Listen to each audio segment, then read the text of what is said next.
You are all weirdos. Weird science is the revolution. Weird science is the revolution. Hello, everybody, and welcome back to the Weird Science DC Comics podcast. This is episode 503, legacy number 503, I say. And with that, we have another big, long podcast, even though I don't know. I've been told size doesn't matter, but you know it does. It really does, so don't even be fooled by that. And Eric is still away, so I ended up having a bunch of people come on and help me out, and I really do want to give a shout out to all of the people who ended up being co-hosts this week. I really do appreciate them taking their free time to come and help me out here on the show, especially with this many books. And I mean, we have some big books, some good books, and we also have Hawkgirl. There you go. But with all of that, we have other things going on. If you want to help support us for everything that we do here on this podcast and get a ton more podcasts, please check out our Patreon, patreon.com/Weird Science. And if you go there, you'll get a ton of shows. Each level that you go, you get more and more shows. And there is a plethora of times, like a million shows over there. But one of the big shows that we end up talking about all the time, just like Ed Sullivan used to about the big show, right? It is the weekly DC Comics Badass Patreon Spotlight podcast, and that is a show where two books picked by the badasses of the Get Fresh crew. We end up talking about those, and this week they ended up deciding to pick both number ones, and that means that they picked Green Lantern War Journal number 1 and Wonder Woman number 1, War Journal by the old Philip Kennedy Johnson, and then Wonder Woman by Tom King. And I was joined by my man Rocky to do Wonder Woman, and then I was joined by my man Mark from the Second Print Comics podcast and YouTube to talk about Green Lantern War Journal. So if you want to listen to those two big books, you just have to go over to the Patreon, patreon.com/Weird Science, sign up, and just have a ball. Just go crazy by signing up and listen to everything. Listen to all them podcasts. I dare you to. Because I think the last time I checked, and I could check while I'm talking here, actually, but there is over 4,000 episodes of podcasts. You know, everything. It's not just one show. It's not just our DC show. It's everything, including Marvel, indie, DC, obviously, but also manga. And we have cartoon movie shows. It is literally a family that is a network, but isn't a network because it's a family. Oh, that's how we say it around here. You can tell I'm all fired up. I'm actually fired up to go to bed. Because when I'm done here, I am going to hit the hay, as they used to say back in the old country. But here we go. I already said about the badasses of the Get Fresh crew. They pick the spotlight, but they also get their own spotlight that we like to call the Badass Roll Call. Oh, yes. Eric's not here to stop me from beatboxing or doing a little freestyle rapping, but I'm not going to do that because it would be terrible. So, you know, thank Eric anyway. But here we go. Stephen Bat-Dad Mitchell, Trevitt. Trevitt's going to be joining me to talk a little Titans later. Dad Nation, yeah. Eric K, Jeffrey Greek, Zach Walker. Zach will be here later. He gets to talk about Hawkgirl, even though he didn't get to talk much because I was screaming and yelling and may have threatened violence on him. The Annihilator, Ted Probst, I Love Punchline, Stork, Michael S. Cam, Matt Razor, Niels T-Work, David Fink, Stephen Baum, Jason Colby, Sue42 to you and me, Michael G., Ken Halleck, Comic Boom Rocky. I already said he talked Wonder Woman with me. He's a big Wonder Woman fan. Tommy Dreamer, he's off. Mark Jager, Bill Adair from the Bat Pod, Ruben, Carlos, No Wolf Marv, Matthew Rapier, Luke Hollywood, going to talk a little Superman versus Meshi later. Simon, he's going to talk Nightwing. I'll just go down the line. Luis, Manship, Andrew Belfast, Swanee, Anthony G, Josh Vermillion, Batman Beyond Mark, Brandy Murray, B. Muir, and Double A Ron doxing his ass. He's in Minnesota. Go get him. Shout out to the all-time greats. We miss you dearly, Reggie. Also, Rob Lewis, and maybe Eric. But with all of that, we're going to get to this because, like I said, we have a bunch of books to talk about. I said, this whole play of coming out of Night Terrors into the Dawn of DC books again is great. I like getting back to it, and you're going to even hear an email later from Paulie P, who hasn't even talked to us in a while because he wasn't reading books, but he's back. The Dawn of DC, it grabbed a hold of him. Put the hooks in him, it did. But I don't know why they came back with an event and a crossover event with Batman and Catwoman, because that's kind of garbage, as they like to say in France. And I'm not enjoying it. You'll see in a minute, because me and Gabe, sus Gabe, and I do have to say, I didn't mention his 9 out of 10 for Predator, how sus that is. I mean, I didn't even say it once in that whole review that he is so sus for giving that first issue of Ed Brisson's Predator a 9 out of 10. Oh my goodness, 9 out of 10. Predator, sus Gabe. I think I made up for it. I think I just may have, and that there is for Stork. But hey, everybody, we're going to get to this off right now. Get to the book, starting with Gotham War, starting with a new song, starting with this nonsense. Ah, yes, here we are, and I think Teeny does think, and I'm probably going to say that a lot as we go through this. I'm here with Gabe. What up, Gabe? Hey, Jim. Thank you for having me. I appreciate it. Hey, no problem. We're here to talk a little Gotham War. You are the Gotham War man. I know that you've been loving it. You've been telling everybody down at the Five and Dime that it's the best thing going. Though me and the people at the rec center, we don't agree with you, Gabe. We think that you are full of it, but yeah, you're not really enjoying this, right? I mean, who's calling me the Gotham guy? I mean, because I want to talk to that person and probably have a few choice words for them. Oh, it's not me. It was Eric. He left. He actually said, I'm not going to do the podcast for a while because I need the Gotham guy, Gabe, to show up and talk Gotham War. We're at part 3. I did see some people not realizing. This is the least event I've ever read in my entire life. And that's funny because it's a basic story and it's not even an event. And we're a month away from the last least big event, Night Terrors. So really, I actually like Night Terrors more than this, and that is crazy. That is a crazy statement right there. But yeah, we end up having the Gotham War, and at this point, me and you talked, and you ended up asking me a very, very poignant question at this point. When are we going to get to a war? Because this doesn't feel like a war, right? I mean, it doesn't feel like much of anything, but it's certainly not a war. If you go by the titles, and we're talking about Catwoman here, if you go by the titles, it says part 3, and I think it's part 3 of 8. There is no war here so far. None. So far, all you have is Batman being upset. That's not a war. So I don't know when it's going to start, but you're almost halfway there, and you haven't started yet. They do say love is a battlefield. I did hear that from Pat Benatar, so we might have that. But here we go. Catwoman number 57. Also, I do have to admit that it made me laugh all week because people were telling me, oh, man, this is Teeny Howard's best issue ever. And I'm like, well, if I do agree with that, it's a sad state of affairs, what her normal things are. And this might be her best. It still sucks. This is, as I said, Catwoman number 57, written by Teeny Howard. Art by Nico Leone. Colors by Veronica Gandini. Lucas Gattoni on letters, and Jessica Chen and Ariana Tortoro as the editors. And here we go. We end up having Bruce very upset. We had that big play at the end of the last issue of Batman. Oh my God, Vandal Savage has taken over the mansion.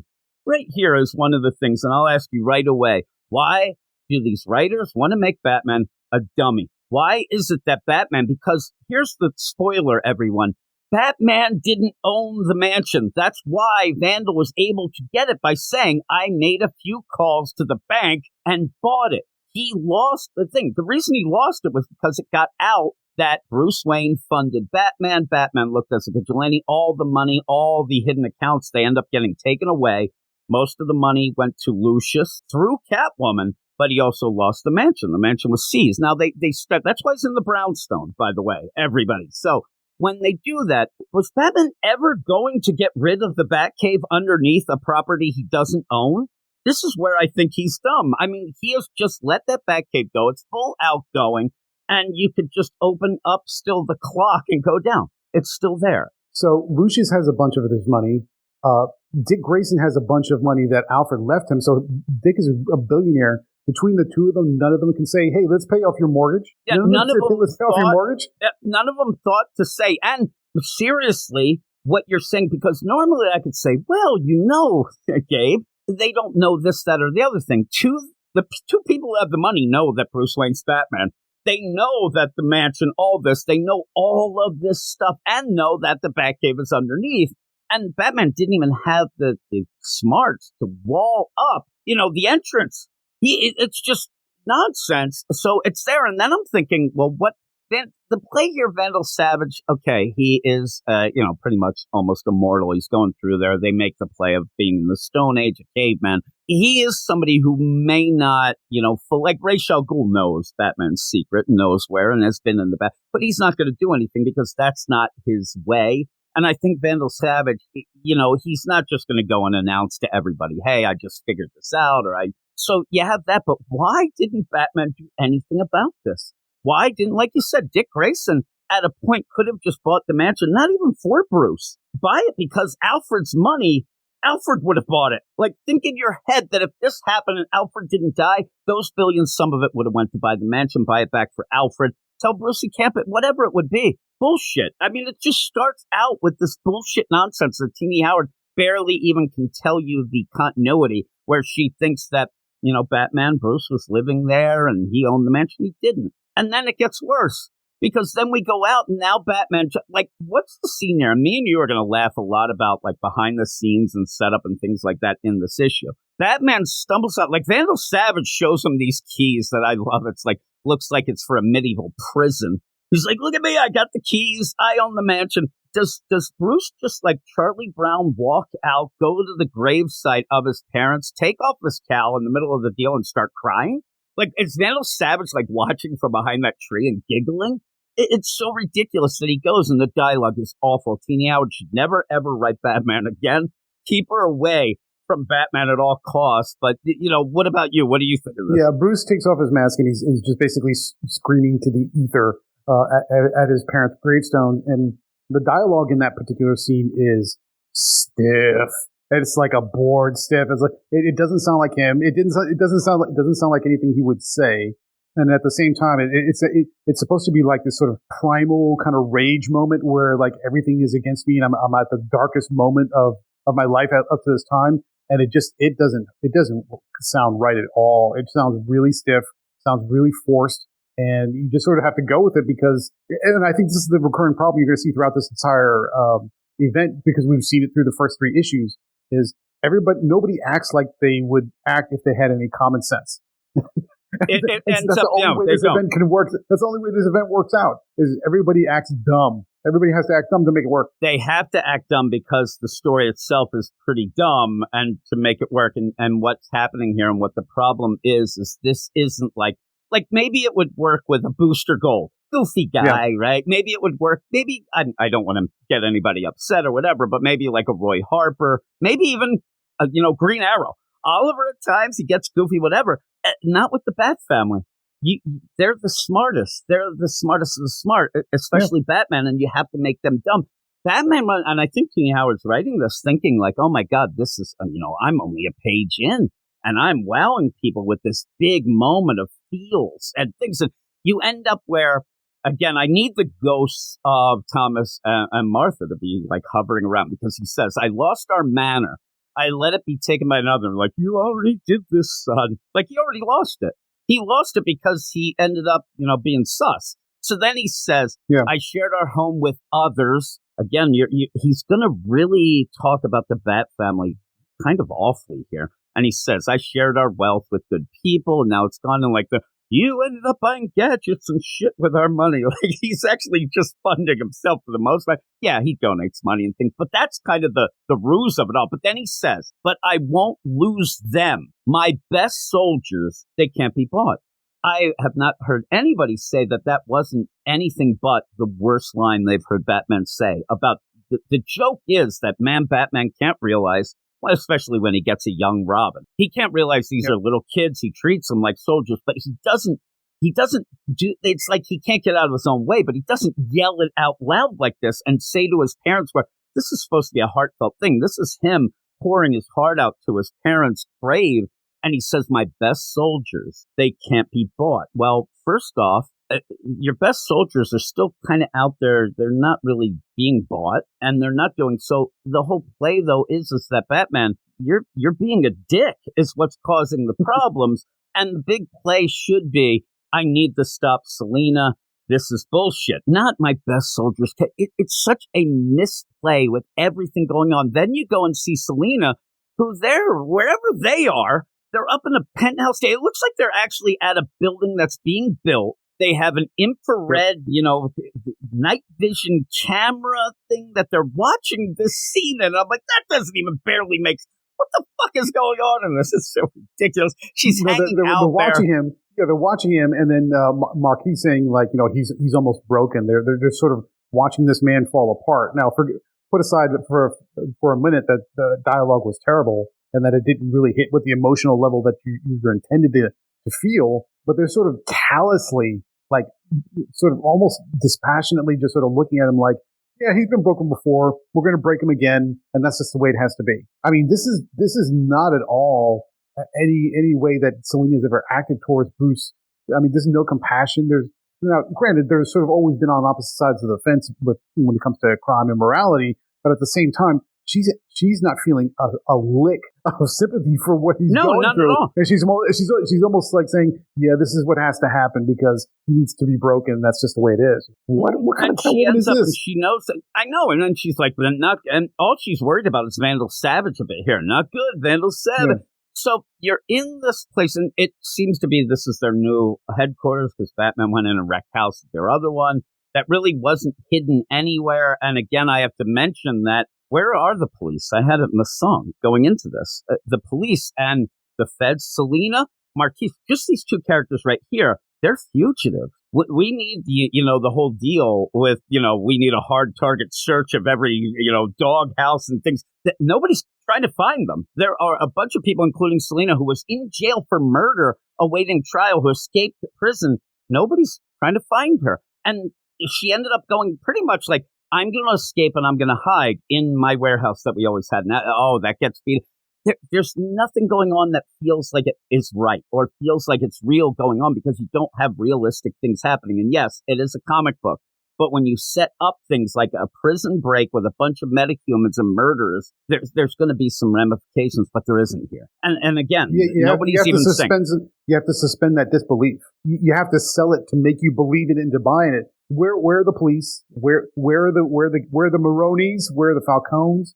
Where are all the super criminals that lost all their henchmen? She's standing right there and they're wide open for everybody to see, and nobody's making a single move towards her. Yep. It's and ridiculous. So also, just to point out that this is where I said earlier to you before we were talking, or before we ended up recording, that people seem to know more than what they would know. And it's even the idea of Vandal Savage. If she knows Vandal Savage is after Batman, she also knows that he probably put a bid in the mansion. She has money. Maybe she should have went in and got it or talked to Jason, all these people, and maybe they could have done something to actually show that they do love Bruce, but we don't agree with your ways. But here's the other thing. There's Selina. She's going to end up having a big, giant, pump up, let's, halftime speech to everybody and go, yeah, let's go. Why isn't anybody, when she's like, listen, I'm against Batman because the violent crimes that he lets go and all these things, according to everybody else, what anybody else knows, Selina is a murderer. She ended up murdering Valmont and went to jail for it, which she wanted to at first, then escaped. But at this point, nobody but maybe her and Batman, she actually did murder Valmont. I mean, she did it in self-defense trying to save Batman. But she's like, no more violent crimes. Violent crimes are bad, whatever. And they're like, well, you murdered somebody. Nobody brings that up. Also, the idea that Roland Garner, the guy, the criminal that ended up getting shot by the lady who was supposed to not be there, the rich lady came out. I guess she was like a pharmaceutical lady, if I remember. She ends up killing him. That triggered Batman for about 3 panels. Nobody mentions that now. Selina doesn't mention the idea that one of our troops, they got killed. She's pissed that Batman got a bunch arrested and some of them are in jail or beat up. But she never mentions Roland Garner because that doesn't fit the MO. Again, though, she's a wanted murderer. She's on the run, but nobody's saying that either. It's just bullshit because they end up then, and then you get this dialogue of, oh man, Batman he doesn't want a healthy Gotham. He just wants a good Gotham. Yeah, I mean, there's so many things about this speech that don't make sense from the context of what she's trying to accomplish. You're right. The guy who went up to that penthouse to try to rob it, surprised the owner, and then got shot and was killed. That should have been the one thing that Batman could just go back to the Bat family and say, look, and you think everybody is safe and this is the right way to go. Look, now people are still dying. And that should have turned the whole thing around right there. But put that aside and then recognize that all the violent crime that has dropped or reduced, all the people committing those violent crimes are standing in that room during the speech. All the violent perpetrators are right there in front of her. And she's like, you're the good guys. And that's the play here. Again, it's not that Batman was wrong. It is that all the perpetrators of violent crimes, like you said, are in the room. Like, they're the ones that caused the problem before, not Batman. Yeah, getting them and trying to teach them whatnot, but it's a convoluted way to say Batman's bad while they're talking. You know shit's going to go bad anyway, like Roland Gardner. But the only reason I bring up the part about where Selina says, you know, hey, he wants a good Gotham instead of a healthy Gotham. And then Marquise out of nowhere says, is that how he is as a boyfriend? And then she specifically says, no, he lets me be myself. So I'm like, why say that? Because later on, Selina throws out this line that she doesn't want to or never wanted to marry Batman because she doesn't want to be the rich wife and have to be contained and within the deal. That doesn't make sense of what she's even saying here. And she's saying that to Vandal Savage. It's just lines are being said for no reason. So they go down. I'm with you on that one. I think Howard was just trying to sneak in a line about what it means to be in a relationship with a controlling boyfriend. And it did land right. It sounded really weird coming out of her mouth. Yeah, and even when again, because she says like, hey, is that how he is kind of a boyfriend? He isn't. He always lets me be me. But then later on, twists and turns it anyway. But when she goes down, just real quick through where she's rallying the troops. Hey, everybody, we're doing the deal. They're yelling, the Duchess of Gotham, Cat. Yeah, they're all cheering. Like, hey, calm down, assholes. Listen here. We don't kill. It's true. But somebody also died. And then she says, Batman won't kill either. But don't think he's good because he'll break your bones. This is her big speech. This is the rallying cry. Hey, you don't want to pay medical bills, do you? And they all yell, well, yeah, let's go. I'm like, that's the worst speech ever. She actually just says, it sucks paying medical bills. Let's go, boys. And then yells to Jason. Jason just comes in like this weird entrance, too. He, like, as this big speech is coming in, he walks in and is like, oh, man, like, there's no stairs in the door. And, hey, come over here, Jason. By the way, you only are known for one thing, so we're going to let you do it. You said you like this. And so I like the idea, too, where I wish that he's like, stop with the nonsense with the stealing the tires off the Batmobile. I don't need people connecting shit. But she goes, he's going to end up teaching us how to steal cars because he's the car stealer. And they're going to go off at this big gala. This is so bullshit. Yeah. Of all the issues with this event, this scene is the most baffling to me because we went from Bat Family's thinking about it, saying, "Oh, maybe she's got a point," to let's actively try and prevent Batman from interfering with the plan to the point where Jason sets up these booby traps that are lethal if he falls into it, which was in 137. Now to this one where he's actually part of her plan and helping the criminals to rob. What is going on with Jason Todd? Yeah, he's just robbing cars. What is going on with Jason Todd? Somebody please help me. What is going on with Jason Todd? I think that a good writer and maybe some, like, again, where usually I'm reading a story and I'll have an idea like, okay, you know, I know so-and-so. This is a deal. Jason finally is going to show that he trusts Batman by going undercover, doing this, that. No, he's just going to be a valet stealing cars. And I left it with the idea. His carjacking skills that they're going to use is you're going to dress up as a valet, get their keys, and the other people are going to drive the car down to the docks. There you go. I don't know that needs a lot of teaching, but they're going to do that. But now we go, and every scene is just ridiculous. And on the surface level, if you go through this, I still think it sucks, but you could get past some of the things. But you end up going to the next deal. So how is he going to find out that there's this gala, and there's at this moment this night, there's a ballet going on at the same exact time as there's another gala event at the opera. Number one, that's really bad timing in Gotham. You can't have two gala events in the same night. Somebody get these things coordinated, but you have to get them there. So what you do is have Riddler, who, okay, he's upset that Selina's doing her thing and he doesn't have henchmen, right? He ends up, right. You explain, because there is a abandoned, rundown, apartment building. Still looks like lights are on. Maybe people are there, but a lot of boarded up buildings. And the Riddler is going to send out, at this point, the Riddler can just send Batman. Hey, Batman, it's the Riddler.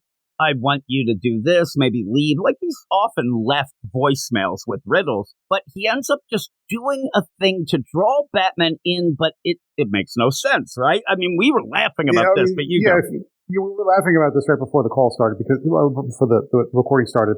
So he gets summoned to this sort of semi-abandoned building. There's some lights on, so there's probably people in there, but a good chunk of it's boarded up. And all you see on the outside is this big, you see this big sort of purple-pink outline of like the profile of a cat face. Like, okay, well, that's got to be something. Well, right in the middle of it is a question. There's a question mark. It's the Riddler question mark. It's plainly visible. It's plainly visible. But then somehow, Batman's he's got to turn on his visor, and he sees, with black light or infrared or whatever, and he's like, oh, there's a question mark, and there's an X right below it. I was like, what? Why? What was the point of that? There's absolutely no doubt in anybody's mind that the Riddler did this. If the Riddler is upset, if the Riddler is upset about all his helpers being gone, how did he paint this? Yeah, where did he get the help? We want to see this, and I think, and we were talking about it, the original deal where there's the purple paint with the question mark, there's a crown, it's a cat with a crown with the question. I don't even think that's anything but just painted on. He ends up hitting the infrared,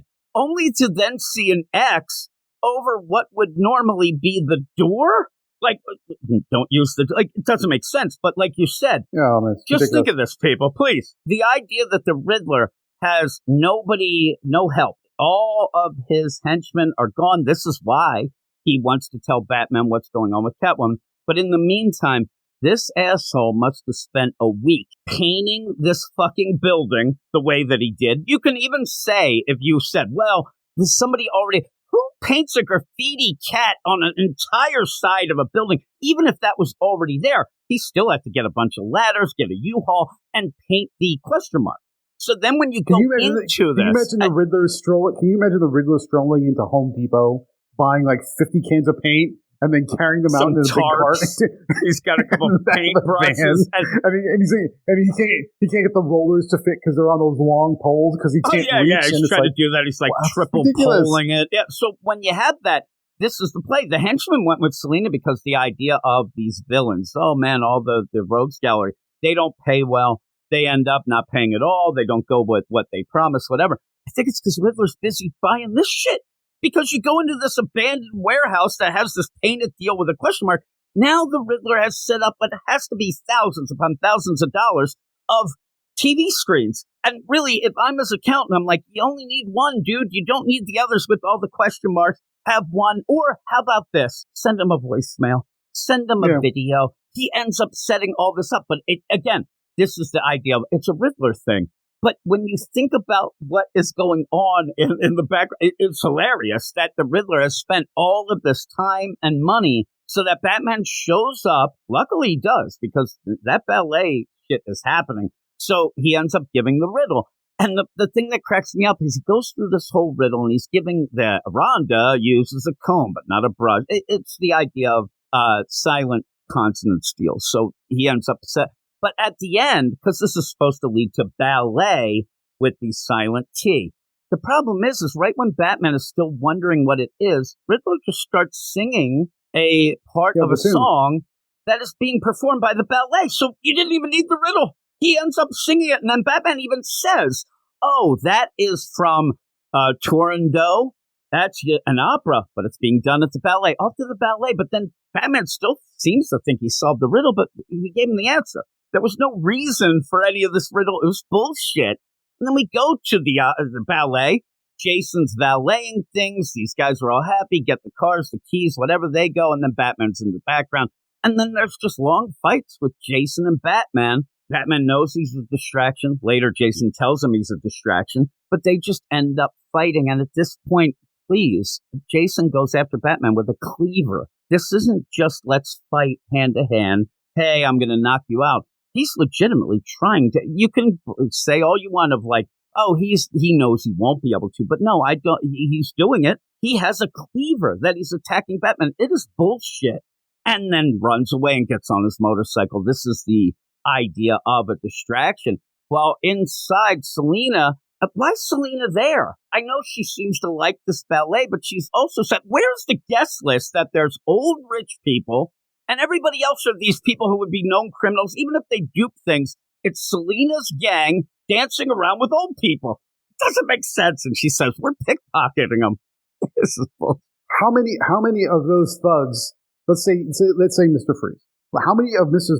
Freeze's thugs are svelte enough to fit into a tux and to dance a waltz, looking and know how to dance this dance, with the hair and come off as rich and just cultured and all the things that you need to kind of pull off that kind of disguise? It doesn't make any sense. Where you're going here too, and it pisses me off. You're setting up that the rich are bad. Okay, but when you do this, why not have it? Because there's a lot of young guys and gals here in Selena's crew. Why aren't we setting up that these rich people that are bad, a certain sect of them are bad, and they're having an eyes wide shut party where you go in and they actually hire young guys and gals to come and entertain them and sex and drugs and all that? Then I could say, yeah, these people deserve to get robbed. What you have here, though, is just old ladies that are there and actually happy that it's safer to go out. They can end up dancing, and they're getting robbed. The one lady, it's a poor old lady that's getting robbed, the jewelry in Selena. And this is the bullshit thing that Chip Zdarsky's done. You have Teeny Howard do. I've seen it all over. Megan Fitzmartin did it at one point. The idea, and by the way, that shows that it's sus, but the idea of they have insurance. Oh, they have insurance. Oh, it'll be paid. Why are they upset? First off, any sort of thing it's a hassle. You have to go things. Yeah, they have insurance. Just think, and I see the one thing, and I didn't even think of this before because now I'm getting furious. The idea, what if this was an old lady that was, somebody Bruce knew, and as a deal, he said, listen, because we know that he's tried to collect all the pearls for his mom's necklace, and maybe this is somebody that he's like, well, I don't use it. Just throw that. But he lent that pearl necklace. That means everything to him, and it gets yanked. Soink! They run off with it.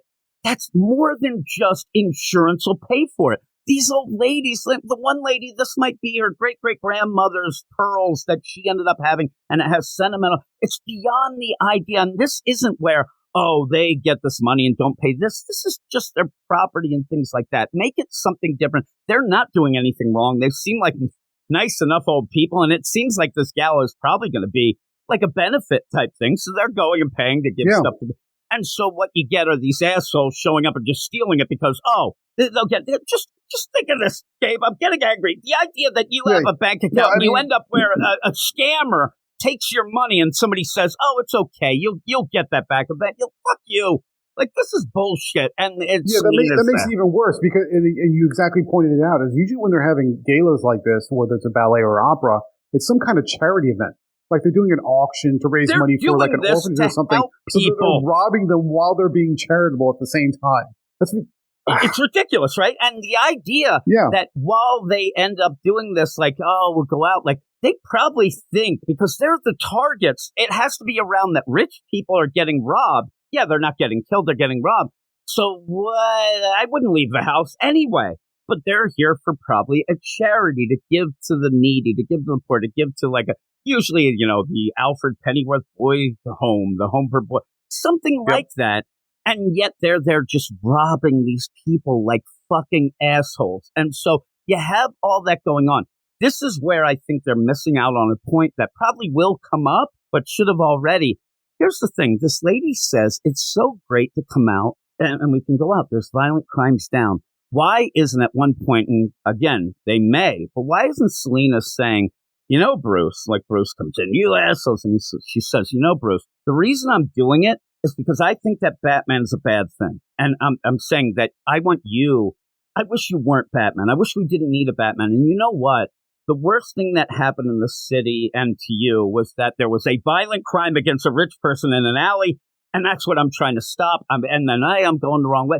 But I get that, but they never said it. The idea that Bruce is Batman because of a rich, they got targeted, they end up violent crime.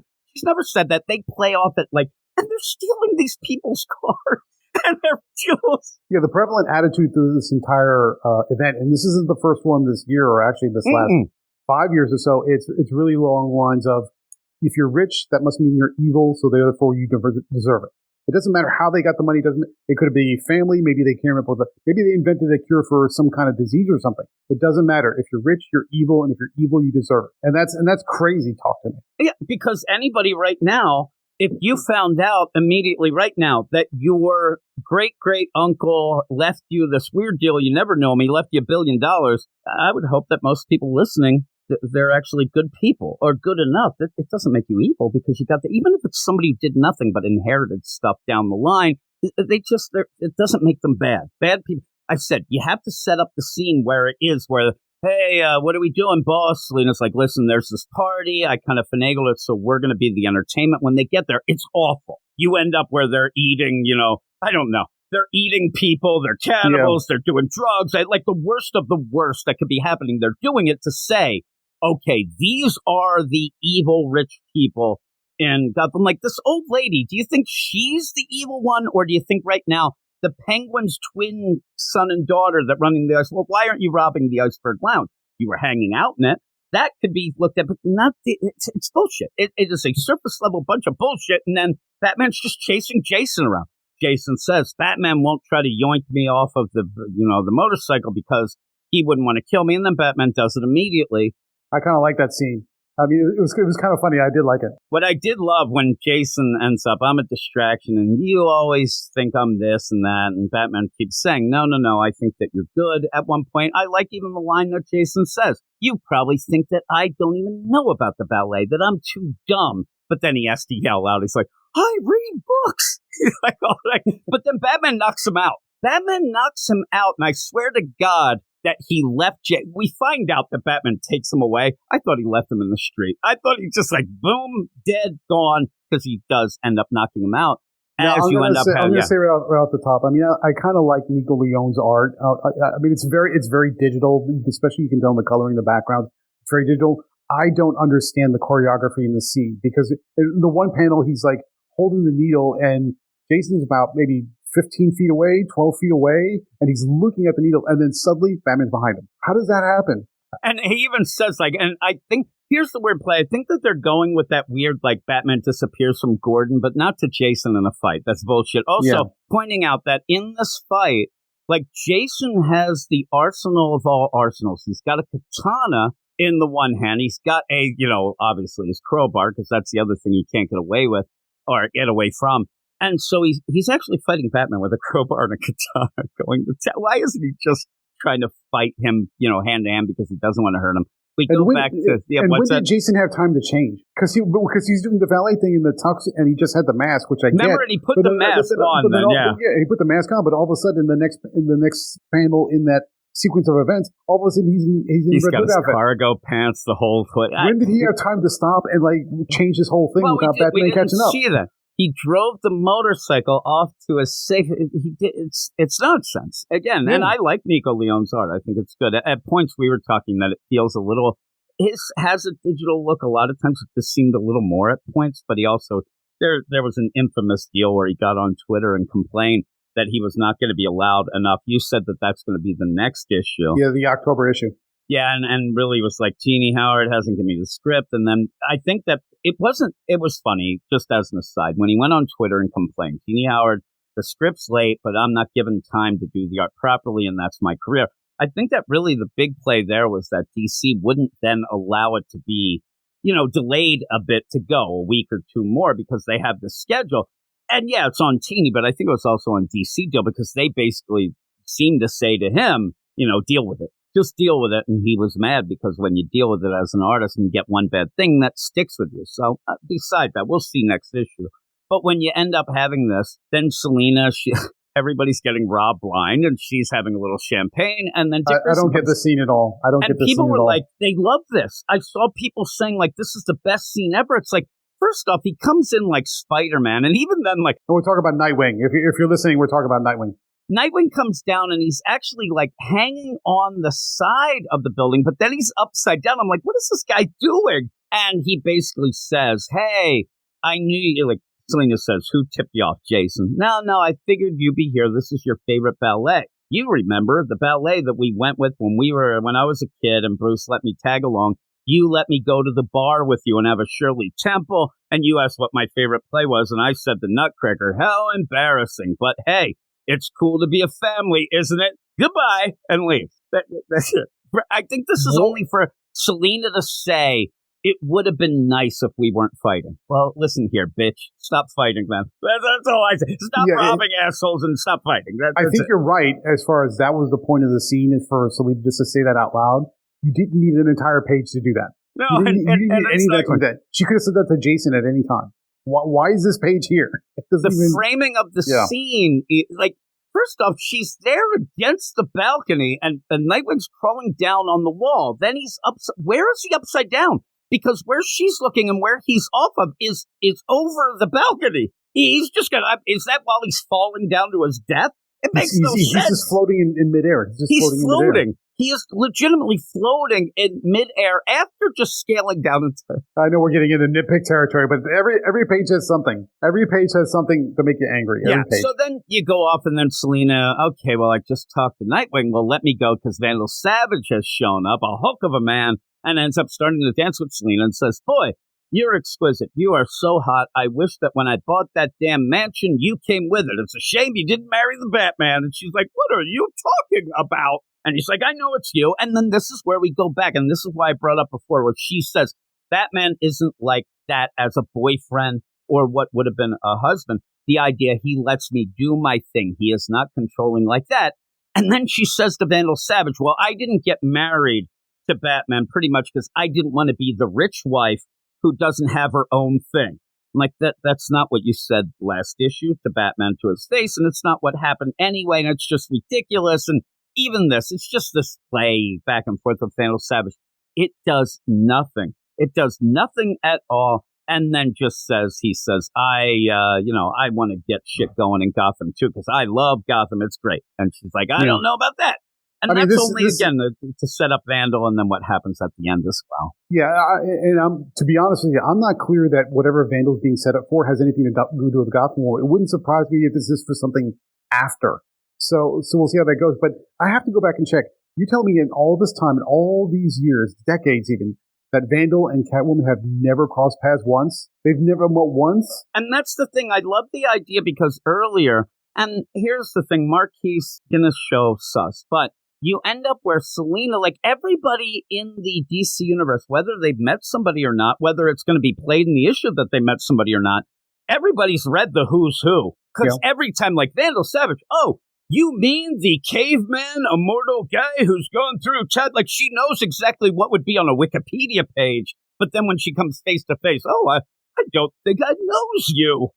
Get the hell out. Did they sit around and just like, hey, who are your top 5 villains? Well, Vandal, who is that? That's a cool name. Oh, he's a caveman. That's a more... Like, do they do that when they have downtime? Because this is bullshit. But again, it's a bad writer doing it. It's a awful writer not knowing how to set up a scene, set up anything in the story. Because then you have to be reminded again of Vandal Savage and that he's got sus plans. Because then you get Jason and Batman. Even in this scene, I'm like, okay, Jason says, what did you do to me? Well, he knocked you out, dude. He ended up knocking you out and bringing you off to what looks like a safe house, a safe room, whatever. And then Batman's like, I did what I have to do. And what did you do? Because Selena's trying to get a hold of him. I'm like, I think that he did what he did. And then Batman says, nothing I'm proud of, Jason. I'm like, what? What did he do? I don't get what he's saying here and why they were fighting what looked to be like Mortal Kombat shit. And Batman knocked him out from behind and brought him off to this place. And he's there, not even tied up, and says he's not proud of it. So who the fuck knows what is going on, only to get Catwoman like, I got to get back to my people. I'm going to do this. And then we see the big reveal. I love the big reveal ends up being colored contacts. Before you get to the big reveal, go back to the page right before the big reveal where Catwoman's kind of like monologuing in her head about Jason's importance to her. This is another thing that I don't get. She was pretty much resigned to the fact in the very beginning when she sees him in front of the tombstones, like, we're going to break him. That's what has to happen. If he doesn't like it, he needs to get over it. Now she's worried about what's going to happen to Jason because if something happens to Jason, Bruce will never forgive her. Since when does she care or not care? What is going on with her? Did she not make up her mind about how important he is or not? And it's so funny. You are right. Like, and the funny play is that it's Batman who has Jason, so it's there. And I don't see why there's any reason for Batman not to say to Selina through the comms in the mask, it's Batman, it's Bruce, I got Jason, so he's off, I'm going for the next one. Something like that, but he just turns off the deal. And then, now Catwoman's losing her mind. I love the idea that she's like, oh my God, I can't lose Jason. Bruce will never forgive me. I can't let one of my soldiers go down. Poor Mrs. Roland Garner's on the side, like, what about, actually it was his daughter, because remember he had a daughter, like, what about my daddy? Yeah. You don't care about him. But then, she's sleeping around and then ends up saying, I trust him and I don't trust easily, meaning Jason, even though she thought that Jason was the one who sold her out to Dick Grayson. She says to Jason, tell you, and then says, Aiko and I have an understanding. Dario has my heart. Okay. Jason has his family. Not really. You kind of left Batman at the altar and really don't deal much with him. Really playing off that, I think that where Teenie Howard somehow thinks that, Selina is now Talia and says, and Marquise has been on my side since jail. Jail is a hard place. Really? Because the jail I saw, you guys were running the place and getting fucking ramen through the vents by your damn cat. And says, please don't come out of the woodwork. People don't come out of the woodwork to help you, even though she has a big army that is doing that. And then we see, there's where the big reveal at the end. And it's Marquise is actually Scandal Savage, Vandal Savage's daughter. And she's been on the side. She doesn't look like, even the play here, it looks like she's like Selina. Like Selina's a good person. She doesn't want to go against, and that's probably what's going to happen. But we'll see. And the big play to get this whole, hey, have you been undercover? Yep.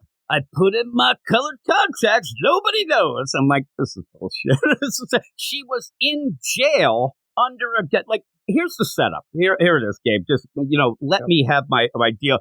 She was arrested somehow, right? She was in jail. Yep. Tell me right there. So it almost plays out the idea that she was put in jail to wait for Catwoman to accidentally kind of murder Valmont, for then Selina to demand that she goes to jail, to then get taken to, before she had a trial, a jail that wasn't any big jail and had metahumans in, to team up with Selina, to then get to this point where they can end up betraying her because Vandal Savage has now bought the mansion and wants to take over Gotham.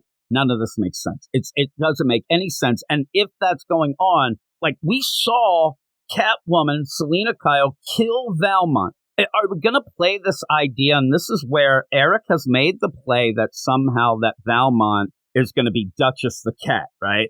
I think now we're going to find out that Valmont wasn't actually Valmont in that scene. And the setup was that somebody dressed up as Valmont ended up getting killed. And then that's why she went to jail. Valmont's none of it makes sense. That won't even make sense. Yeah. But something tells me that's going to be the play. Well, like I said, we don't know for sure what Vandal's part in all this is yet. Yeah. Now, but if that truly is the case, where Marquis, who is now we now know is Scandal, was a plant the whole time, you have to go through so many fiery hoops of coincidences and contrivances to make that work to get to this point. It strains every ounce of credibility you can imagine. Forget about suspending disbelief. You're just like off a cliff at that point. Oh, you are. There's no way that Vandal could have anticipated all the twists and turns that would have gotten Selina to this point. I think it's just like at this point, we'd agree that it's just like, well, we got to make sense of that bullshit, and here's what we're going to do for the story. Now, I have 5 kids. I've had them, they get in trouble, and they come up with the fucking wackiest shit. They're, this happened because this, and this, and this. This is worse. I mean, I've gone through a 5-year-old trying to explain that the reason why they ended up spilling milk is because a car honked in the outside, and then one of their other brothers yelled and kicked them in the balls, and they did this, and this, and this.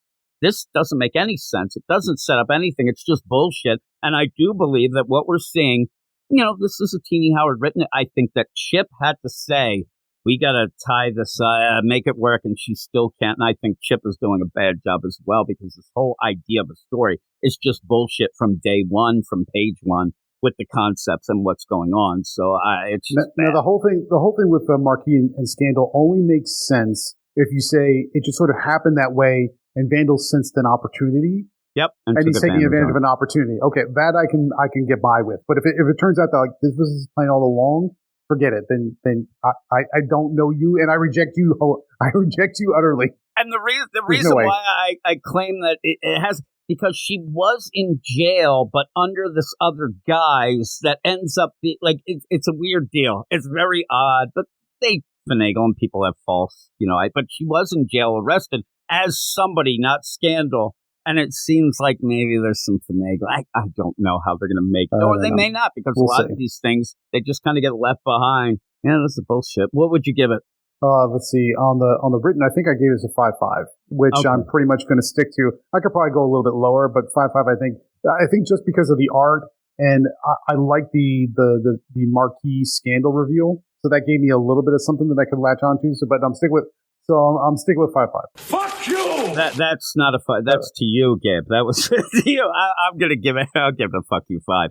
If you ended up like, hey, you got to give a score, I'd probably be about like a 4, but I'd rather give a fuck you 5 because I like hitting that, and I want to say that f you to this story because it's bullshit, and you come out of Night Terrors, a 2-month-long bullshit event, to then have your biggest book involved in this nonsense. It is not the way to do the Dawn of DC. It's not the way to do anything. And boy, this is not going to... I saw some people say it did, in fact, show them that Teenie Howard's great. I don't know what they're reading or what they're on, but this just keeps reminding me Catwoman sucks because of Teenie Howard and should not be involved in the biggest book at DC because it's bringing that down too. You're really there, and you're pretty much poisoning the well here at DC, and it's bullshit. It's not a big surprise that a lot of it's failing. So fuck this, Gabe. You asshole! Why'd you make me have to do this? We'll be back, I think, next week with the Red Hood deal, right? We're getting Red Hood with Matthew Rosenberg. That's Matthew Rosenberg, another one of my deals. No. Vendetta on. Go to hell, all of you. Oh my goodness gracious! Matthew Rosenberg. It's our lot in life. We're like fucking C-3PO, and I fucking hate C-3PO too. I hate that guy. So there you go. We got like another month and a half of this. Yes. Oh Jesus Christ! Month and a half of just terror after 2 months of just sheer and utter despair. All right, so there we go. But thanks for joining me. As always, Gabe, everybody go check out you're welcome. Gabe's Thank you for having me. On both our DC and Marvel site, but also his Comical Opinion site. I'll have all of the links in the show notes, including his famed Twitter, where he gets in fights with everyone, including me, I think. But we'll see. It's amazing. You're about the only one that I don't fight too much with, but yes, Gabe, it's fun to sit back and watch Gabe just get people angry. So there you go. And then I swoop in and argue, and nobody gets them up. Listen, all I do is ask questions and post pictures. That's it. I just ask questions. I don't know why people are getting so mad at me. I don't understand. They give you angry answers, Gabe, because they're like, fuck you, Gabe. That's it. Thanks, Gabe. We're going to go off now to Superman. All right, and here we are with Superman, and I'm going to be joined by a very special guest right now, a Superman fan. It is my man, Jon Wayne. What up, John? Howdy, Pilgrim. How are you? Howdy. You are here. I haven't played any real wrong turn things in a while, but I did end up thinking that one I was going to grab, the Howdy Pilgrim. Yep. Oh, my goodness. But I will tell you that coming up in Beast World, it's already been put out there that Batman will become the Wolfman. So I will have the Wolfman at that point. And I'm telling you, I don't even know if there's that many people out there who even know who Wrong Turn is anymore because there's such a turnover and things like it. And he was such a crazy guy. We'll reintroduce him eventually. But here we are. We're doing Superman. And one of the things that we have in common is that we both like Superman. Another thing we have in common is we're not real big fans of Joshua Williamson. But I think I like this a little more than you do. And I know I've actually kind of reserved and come to the whole reservation of the thing that I know that at a point Joshua Williamson's story will fall apart. It is going to end up where he's going to get to a point where things are going to be set up pretty cool and the bottom will fall out. I just hope that at this point he can kind of get himself out of that when it does happen. We'll see. But I like this issue. I actually do like this issue. I'll give you the credits and then we'll talk about it. Superman number 6, and it is written by Joshua Williamson, art by Gleb Melnikov, colors by Alejandro Sanchez, letter Ariana Mayer. And then to go down for which still pisses me off, is assistant editor Julian Grant, and edited by Paul Kaminsky, who is the group deal. So you end up coming into this, and there's a lot of stuff that have been set up in the first 5 issues, including this whole Dr. Farm, Mr. Graft. And in this issue, we're going to end up getting even another character. One of the things that I did have a problem up until this point was where there were some cool things with, say, Parasite, But then it kind of just ended too quickly. I wanted to spend some time with those, but we didn't. And we're here. And I actually do like what is happening in this issue because I actually have a theory, and it's really based on the theory. But when we get into this, one of the other problems is that we took 2 months off, and I thought that it really does it hurts almost all the books and their momentum. But in this one, I still have to get past the idea that Lex ended up getting sliced and diced and legitimately should have been at least bleeding out for a whole entire night while everybody was asleep in the night terrors, but they did save him here. And now it's weird because Joshua Williamson, again, the night terrors guy, doesn't really mention night terrors, and I thought he might a little, right? That was very odd. That was very odd. I mean, and it's just kind of like, I don't know where night terrors is supposed to have taken place in this whole Unfortunately, time. it took place a bit in my mind. I wish I could forget about it right now. And I'm telling you, I think most have. And when you end up, this is where I even said during Night Terrors, when you ended up having Joshua Williamson, the quote-unquote architect of the whole stupid event, where he couldn't even keep things together, not know the rules, then I think it was also, I'm throwing it out the window now. I'm making the official proclamation that we never had Night Terrors. Nobody has to deal with Night Terrors ever again, and we probably won't hear about it anyway. But yeah, I'm with you. Movement. Like in this, I thought we'd get at least a little bit of a mention or explanation of what went on, how things went, but nope, not at all, really. And it wasn't in the annual either, right? The annual that came out like last month or something, right? Nothing. No mention and going with the flow. Like, it never happened. Again, it's one of those things that I will legit say, and I've talked about this already, I think that me going to bed, having a nightmare, and then waking up the next day, is that really a life-changing event?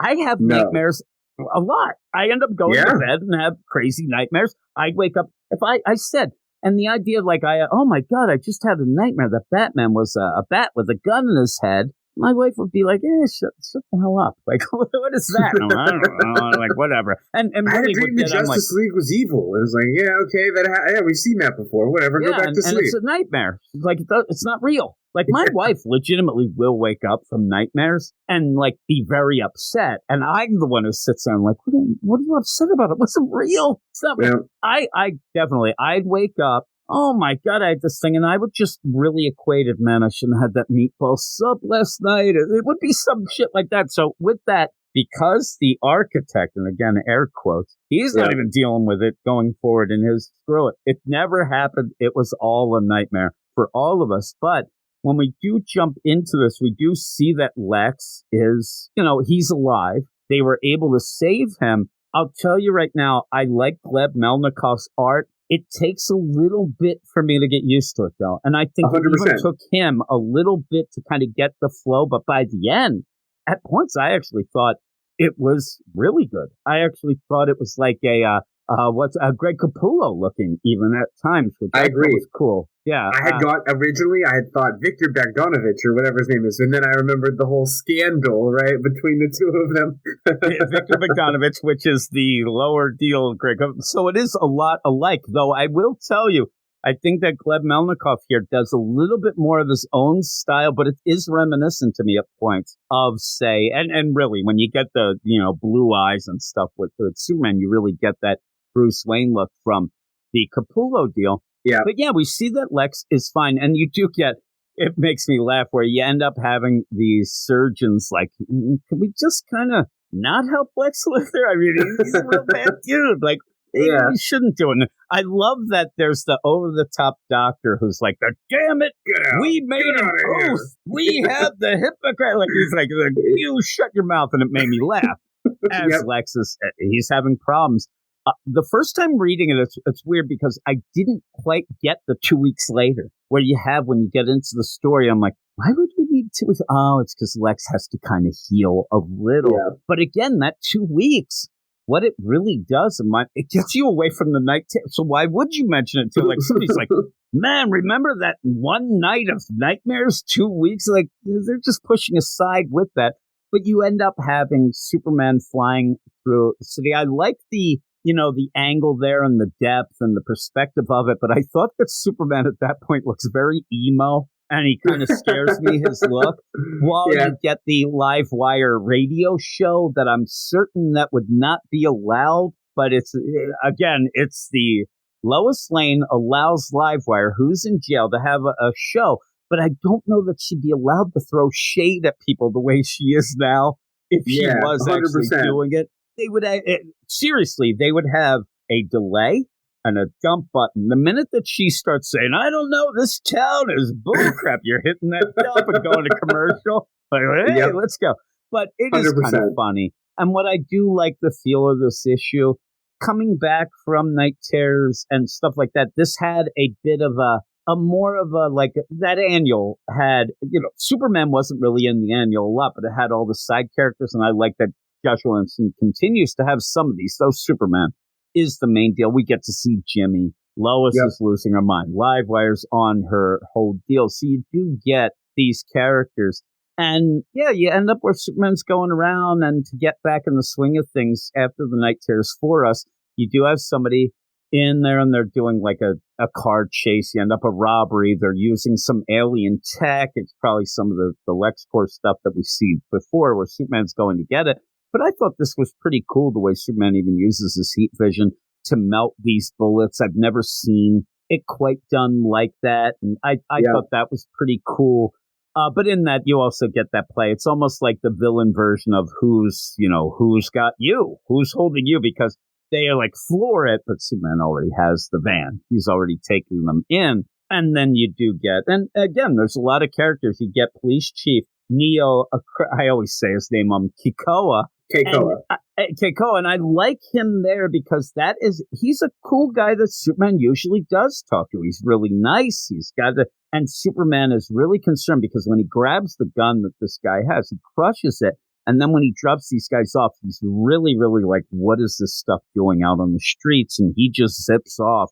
And I like one of the detectives is like, hey there, Chief.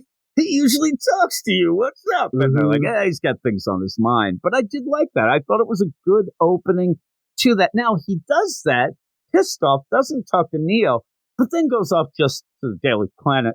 It felt weird then. I thought he was going to go right to Supercorp just to see what was up. But again, you get these plays. And this is where, I'll tell you, this is where it kicks in of, this looks like Greg Capullo stuff. It really, to me, starts right here. Even like a combo of that and a Kenneth Rocafort, but I do like the art. I thought it was pretty cool here. But you go from here because it's the idea of Lois. She's a little overwhelmed with being chief, and the idea where I thought this would be the problem. She's supposed to be the chief, but she really just wants to go out and report. That's her thing that she loves doing. She's not able to do it. And she says, it's like I'm babysitting. Yeah. She's like, I'm half babysitting, I'm half therapy, and maybe part-time editor-in-chief, right? I mean, that's like a good way of summarizing what an editor-in-chief does, right? Like, you're not a reporter anymore, and, she's dealing with that 100% right here. And Clark's just kind of there to provide some moral support, right? Yeah, I like he's just there. And I do like the idea because as far as I've read, and I haven't read everything, but the things I've read, Lois obviously will steal stories from anybody. Like she is ruthless with it, right? She's always wanting to be looked at, awarded, whatever. Don't quite ever have remembered her wanting to be editor-in-chief. I don't know, because it was always Perry. So why would she do that? Because I remember it because I'd be like, what a jerk. Like, what are you doing? It's Perry. But with Perry gone and her filling in, I mean, she's really doing the job and trying to help and fill in. She still thinks at this point, I'm sure, that when Perry gets better, if he does, he'll be back. But in the meantime, she does want to go report. And again, Joshua Williamson, I'm not always a big fan. But I did like when Clark calls Lois Metropolis. Me too. I was going to say that. Because she is having so much trouble. She's going around going, la, la, la, la, la, because she doesn't want to hear people. As people like, you got to sign this, you got to do that. And I love the play because of the idea of almost like, oh, look at you. You want it to be this big shot now. You are there, Metropolis. And she doesn't like it. And then I'll give Joshua Williamson credit when he says, I don't know why I didn't think of that before, because it's such a great comeback to the Smallville deal, which she still goes, yeah, well, what's going on Smallville, things like that. which it's kind of fun. And I did like that. But you go on because, again, I was just going to say, like, he's got a good voice for them. And I don't think every Superman writer really...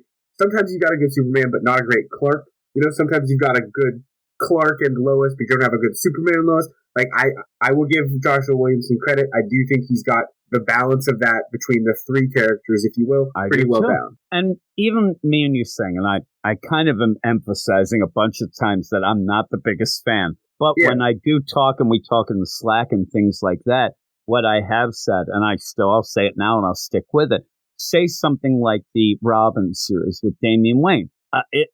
Please don't think that story was great, because it was that tournament, the fighting tournament, that fell apart. And 100%. What that book became was, oh my God, this is an awesome Damian that's actually progressing and going. And a lot of cool Flatline, all these, it became the interactions of the characters and all those things going on. And so I still liked the book. I ended up liking the book, but not because of the story, because of the interactions and the voices and the characters. Even I said that last week with Batman and Robin, #1.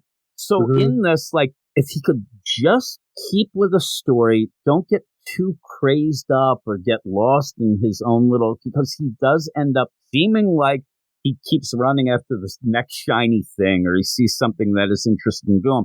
If he can go, he will be able to, and maybe this is the book eventually that he can nail it down. I'm still worried just overall, but if it keeps going with this voice, even when she yells at Jimmy, what did your bow tie take that picture? Like, it's funny and it works. And then even Jimmy's like, you got it, Miss Lane. He goes, like, the characters are really well done. I'm intrigued by the story because I'll tell you my theory, but in that he has that story on Lex. Lex is hurt. You end up, he's still in the coma deal. So they're wondering, well, what is this story? I mean, really, but Lois just needs anything. Clark starts talking about the problems he's having with Farm and Graft, and they said this about Lex doing that, and he's got skeletons in his closet. And I do like where you have Lois wants to help and says, I can put some researchers on that. And he's like, no, you can't do that. We got the stuff we do here on the side. I'll take care of it. But I do actually really like that. Even her being nice about it. I like when he says, like, I've kind of got writer's block about Lex. I think it's because Lex is in a coma. You can't really write much, right? And she right away, I'll reassign it. Like, she like thinks that he just can't do it. He's like, that's not it. He's in a coma. Come on. But I did like it. And then I like Mercy Graves as well. And I'll ask you now, Lex, I mean, he's always sus and but this legit feels like yet another time where Lex is at least attempting to be good. It does not really feel like that. Everything that seems to be bad seems to be stuff that he was doing bad before. And you really press that when Superman goes. And even this, I like where he lands on the roof of Supercorp. This guy comes running in. And a weird look, too. Looks like I don't know what these lab outfits are. They really come off really... They have like puffy shoulders and things, and then look like they're not wearing pants at points. But this guy comes running up, Superman, Mr. Superman. He's like, no, just call me Superman. That's fine. But he explains to Superman that, hey, I have this really bad thing that we used to be doing, but now that Lex has told me to use it in the opposite way. It's the idea of, he says, he wanted me to create weaponizing toxic waters. Toxic water. But now, because of that, Lex said, we're stopping that and actually just doing it to make the toxic water non-toxic. Like, he's actually able to do that. And that's the thing that a lot of people talked about Lex over the years, is the idea the guy, if he just did the right thing, he could be the biggest hero of the world. He'd be a Superman. Yes. People would love him. But he's so obsessed with Superman, he's so obsessed with doing bad stuff that it's almost like I say to my kids sometimes, where you end up having these scammers, and they end up saying, but half of them, if they would just end up applying that to an actual thing, they could change the world, but they don't. They want the quick out. They don't want the on the up and up deal. But that's how Lex has always been. And the guy says it could be a game changer. I love this deal. I actually really like these scientists too. Because he's like, oh, man, that's great, Dr. Sean. Great work. The guy runs off to his buddies. He knows my name. And the one lady goes, You got your name tag on. Name tag. And he's like, you're just mad. But I did like that, and I like them excited. They want to work for him. And Mercy comes in and says, listen, Lex thought that you would hang out a lot more. And believe me, you're a hero to so many people that if you were here doing what you just did, boy, people would be so happy. Oh my God, Superman knows me. Superman said I was doing a good job. And it's nice. It's actually nice in that, especially at a point like it draws on like the dichotomy of each of them, like Superman and Lex, and like kind of like what they see in each other, right? I think you have this theme in this run from Williamson so far is that, Superman Clark had given up on Lex, and for good reason, right? We don't need to go into all of their history, right? Whatever. But it is like Superman doesn't give up on anyone, but he gave up on Lex, right? And so that's like the impetus of this whole Williamson run, and you kind of see it, right? Like, just imagine if we did work together. There's another issue a couple back where it's like Lex admits, he's like, I wasn't actually sure about this, but like, look at all the good we've done. And of course, Williamson shows up like a couple panels of like things that I would have actually liked to seen them explore and do. Right? That is a problem a lot. Right. 100%. And it's funny because this guy, this Dr. Shaw, like, here's the thing. This guy legitimately was working on an evil project for his evil boss a couple months ago. Look how happy he is, though, to actually be doing something good. And to be able to talk, and not like worried that Superman's going to break in at any time and get and kick butt or whatever. He's actually doing something good that Superman approves.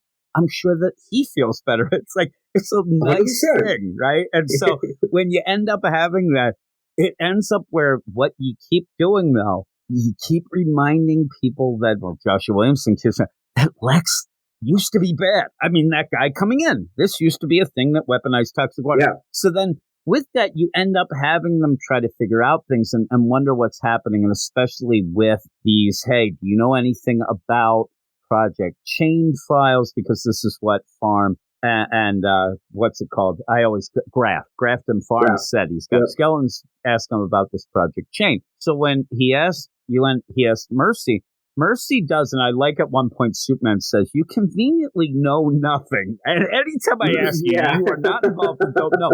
Almost like what happens with Lex, because Lex, we know, he does bad things, but you can never tie him down on it. You can never prove it was him. And I think that's how Lex has set up everything with it. But this makes me laugh so much because, again, we see that guy. He had a thing that they're now going to do good with, but was bad. So then you end up having this protocol. And Mercy says, well, Lex, pretty much everything's open to you. He has not hidden anything. You have the protocol. You are in charge. You can go. So he ends up going, all right. And I like when he sighs because we haven't really seen this, but I guess he has used it. And he's like, all right, LL01.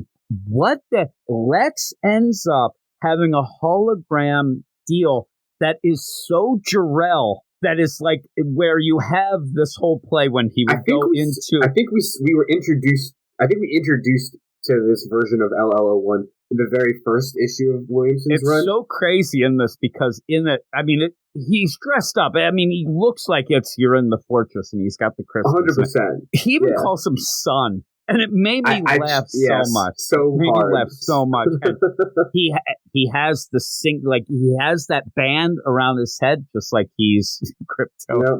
He's doing that. It's such a weird play of doing this, especially in the play that this was around probably before Superman, and it was just the thing. This is what he ended up setting up. Yeah, he has this L, but it looks like the crest. So it's pretty funny, but he ends up saying, how can I be of service to you? Calling him Kal-El. All of that to kind of get that play. And he says, I want to know what this Project Chain is. And he does end up giving him the answer. He says, this is something that Lex was dealing with. He did it with Carl Draper. If you don't know, that's the master jailer. So that's why you end up having that box with all the chains and things. That would probably be why you ended up having Carl Draper. And then also Sebastian Stryker, Stryker's Island. And this is buried underneath Stryker's Island. It is a prison that's there. And in this, the one thing that I don't like, they start explaining it. And I'm like, oh, it's just a version of, it really feels like the Phantom Zone, but in a cube. It really, and then later Superman says, well, there is the Phantom Zone, but I really feel bad when I put people in. I'm like, bullshit, I'm sick of them. And they're going to do that coming up because it was set up this week, even in some other books. It was set up in The World's Finest that we'll talk about next in the podcast because you're going to have a Phantom Zone thing. But I'm like, come on, Superman, you're your dad, and you've done it. Just stop. But the big play here is that, and I like where Mercy steps in eventually and saying, listen, because somebody's in this. It's a prison for one, and it's somebody that is really bad. I like her pointing out. Okay, maybe we're talking about the same thing, right? I'm sure it is. Of why this is important. You go with it. Yeah, but it's like, you and I both know if Lex is really threatened by someone, he's just going to kill them. He'll kill them. And so but there's something different here. And that makes it really because it's like the most dangerous thing, but Lex would kill that normally. So what's going on? That's more of an intrigue as well. Again, this is like, hey, Mercy, what do you know about this? Like, I don't know shit. And he's like, you never know shit, but they're going to go in. And she actually is even like, let's not do this. Like, Lex, he's got some real crazy stuff that went on. If he ends up doing this, we might want to just keep away from it. Superman's like, nope, I can't. I got to go down. And he starts to, I'm telling you, at points I'm expecting, and he brings Mercy and the LexCorp down, but I'm thinking that he's going to open that up and all of a sudden, like, if it's Doomsday. And Doomsday, what? Everybody who came down, they're dead. I mean, there's no, and I'm like, Superman, why are you bringing them? Like, this is really dangerous. It could be really bad. But they end up going to Stryker's Island. They go down beneath. You end up having him just destroying rock, heat vision, all that to go. And they finally do get to this box, this cube. And, Mercy still says, I don't think we should open it up. But if he wants to, I can connect the protocols with this. You are the one, you'll be able to open it up. So he opens it up and they see just this guy. It looks like so much like a Magneto, or I've seen even prisons exactly like this with Wolverine. Somebody like that, or like a Sabretooth, or, Professor X, all those crazy things. But he has this helmet on. You can't see his head. And he's got chains all connected to the roof and things like that. So he walks over and he pulls off the helmet. And there's a guy there. Now, this is my whole play. The first thing we end up seeing is a shock of red hair. We see this red hair. And I do think what we're getting here, I don't know why, how, and the power or whatnot, but I think that what we might be playing, Lex has been known to make a little bizarros, right? He ends up cloning Superman. He never lets. And we even saw that, right? So we saw Bizarro like in an issue or two before, right? So it's like seeds are definitely planted there to kind of remind you of all of this. And this might be the different version where he's cloned himself. That's why I think the red hair is important. Yeah. Without him, before he was bald, he had red hair, and it kind of looks like this deal. And maybe it's that play, like he can't bring himself to kill himself if it's a clone of his dad. Whatever it might be, I think it's very personal to him. I don't know exactly the power set, but in that it almost plays off Kryptonian. But the problem is this guy isn't out in the sun. He shouldn't be. So when you end up having it that if Lex did clone himself, and then the guy says, he says to Superman, doesn't know Superman either, says, he gave you powers too. That whole play of that this is maybe a clone or something to do with Lex of his personal deal. I'm going to make myself, instead of a Bizarro, I'm going to make myself a super Lex. And it just wasn't working right. So he ended up just locking it away. It's kind of like Connor, right? It's like, Connor was that's what it feels like. Yep. Yeah. And it feels like Lex's full out version of that, but it'd be like it's like the same thing, but opposite way, but still the same. It'd be weird. But again, you have this thing. It comes out once it hears the name Lex, because you end up even like, oh my God, I'm sorry. Hey, my name's Superman. Very docile at first. Oh my God, I haven't heard a voice in a while. Thank you so much. You're helping me. Oh my God, you're here to help me. The minute that you end up, because it is actually Mercy, because, well, first off, Lex is waking up from his coma. And in that, where people were talking, this is him, what he said as he was getting knifed. So he's waking up from his coma. Superman, save me. Superman hears that. He says Lex, and then you end up Mercy go, can you hear him? Is Mr. Luthor awake? Lex Luthor, this guy freaks out. Lex Luthor, and now you can't calm him down. And he does lift up, he hovers. At points, you end up having almost like the Man of Steel movie, Zack Snyder, where the rocks are pulling up with that deal. It's very crazy. And then you get that chain deal. The only thing that I really don't like about this is the idea we just got through the chains with Mongol and things like that. And I don't think it would connect to that. But in this, I wish the chains weren't a thing, but that's what he's going with, the chain. But this guy freaks out and starts fighting Superman and is pretty much overpowers him and locks him up, which is crazy. It's nuts. But yeah, it's a weird play too, because you end up, Superman comes in, he lets this guy out and about, this guy chains up Superman in his way, but then Mercy's like, nobody can get you out but Lex, who's just woken up, but this guy's going to get it. It's kind of a neat way to twist and turn, but I don't understand really now the protocol of this, because it looks like this prison's open and destroyed. Now Superman just has chains around them, but she says only Lex can get them out, but it's pretty crazy. And this guy goes out, and now it looks like you said, Connor, it also looks like Subject Zero from, like, say, the Flashpoint deal as he goes out. There's a lot of crazy things that it reminds you of, right? But it's like, the reason I go to Connor is because of, it seems like he's used it, to your point, he has no sunlight, so how does he have his powers if he's some kind of Kryptonian? Connor had his tactile telekinesis. So all of these powers here that he uses could feasibly be connected back to the tactile telekinesis. And you have begged me to watch the Young Justice cartoon, but it does feel like that when they go down and go and see him and try to free, and he's confused. He doesn't know what's going on. He thinks he's being attacked. It does play out like that, especially 100%. The idea of this guy's down below. And he seems very nice until he gets triggered by Lex. And that might not just be the idea of, it's the idea that Lex is still around. I mean, because this guy has been in pretty much isolation. He has an isolation helmet, can't see, feel, whatever.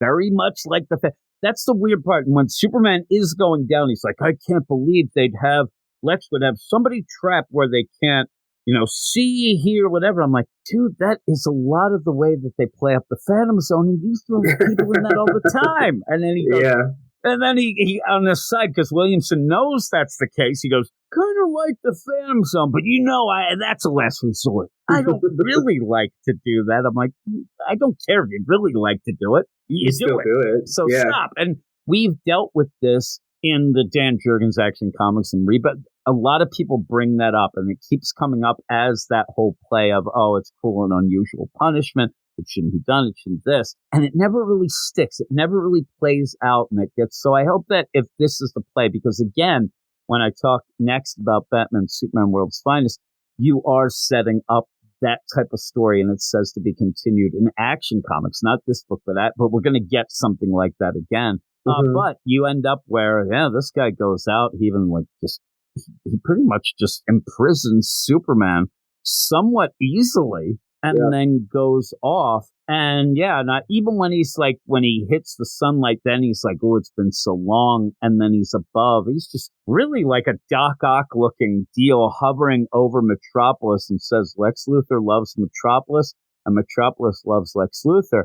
It must know the pain I have endured, and now it's going to go at it, and says, and then I deal with Lex Luthor. In that, Lex wakes up and freaks out as if, is there a connection of them? Because why would he and how would he sense it? I mean, he jumps up, Superman, what have you done? But it might be, he still might be reacting to getting stabbed and not saving him. It might be one of those where it looks like the cliffhanger means one thing, but it doesn't. But it certainly makes it feel like he has sensed something like, oh my God, my vestigial twin is out there. Like some nonsense. Yeah. But I thought it was good. I really liked it. And I think that you nailed it, though, earlier. A lot of this is about the interactions of the characters. Yeah, there's the scene where Superman goes and wrecks that gun and picks up a van. And there's a fight scene here, but it's more of this interaction and the things, thinking about Lex trying to be good and stuff like that. And I think that's where this is really, really well done. And then it says I don't like the name.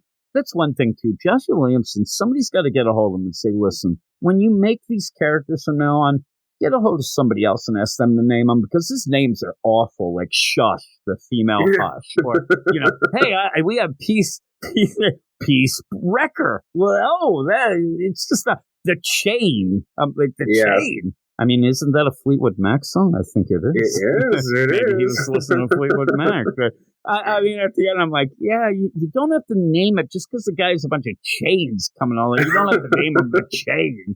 You can name him something else. But by the end, I thought this was really good. And we get an oversized 850 next issue. So that's kind of cool. And I hope that it's not like a goofy deal of like, hey, we'll have this side deal and we'll get Leah Williams to do some Power Girl. Leave that crap in her own book. Actually, don't even leave it there. Get it the hell out. But in this, though, I want to see more of this, and I want to develop this because I thought it was really well done. I really like Gleb Melnikov's art a lot by the end. How about you? Yeah, anyone, Jim, you've kind of laid it out pretty well. Like, I'm not the biggest Williamson fan. I actually really loved his Flash run in the beginning, and I think it's just that it meandered so much for so long. It went way too long. It just like I became more bitter towards it because I did like it at first, and then I just didn't by the end. And so, I guess what I'm trying to say is I'm willing to buy in as long as it is good, right? Like, how about this? Me and you are going to make a pact because we agree. We're going to buy into this, right? And me and you will talk about this going until Eric, if he does come back, whatnot. But me and you are buying into it. But if Joshua Williamson burns us this one last time, we're done. That nobody will ever be able to convince us different. It doesn't matter. Even if it's Batman and Robin's greatest thing ever, the Green Arrow's great. But we're buying into this because I really, really want to love this story. And I really think it's good right now. But like you said, he does start out well at points. Maybe you have to do that. Maybe from now on, we're going to go, me and you buy DC. And what we're going to do is we're going to set up the creators as if we have a pitching rotation. And Joshua, he's a starter. We need 6 innings from him. We're going to have middle relief, and then we have a closer. And we'll do that with every series. We'll end up doing that. We just have to find the right roles in there. But this is a good start. And this is I think this is the best book so far that we've had coming back from Night Terrors, too. I did like the Green Lantern, but that was kind of a little, hey, let's ease ourselves back in. This has some big stuff. And I really liked it, so I think we're making a pact. We're making the Williamson pact. The Williamson pacts. I'm in. That's what it is. But again, if he burns this one, and eventually he will. We know he will. It just maybe it'll take him longer to burn us. That's it, right? Because it's like Robin to me lasted basically until Shadow War, and then I was just like, all right, you get this is now you're just setting up the next thing, like, right? Whatever, Dark Crisis. I don't need that, and so it's like. But I thought it was smart of him to like recognize an end point for the Robin book. I disagreed with where it ended, right? But it's like, if he goes to issue 25 with the Superman run, and it's good for 25 issues because we never get to the falling out of the story, I mean, call that a win, right? Like, we'll have a good deal.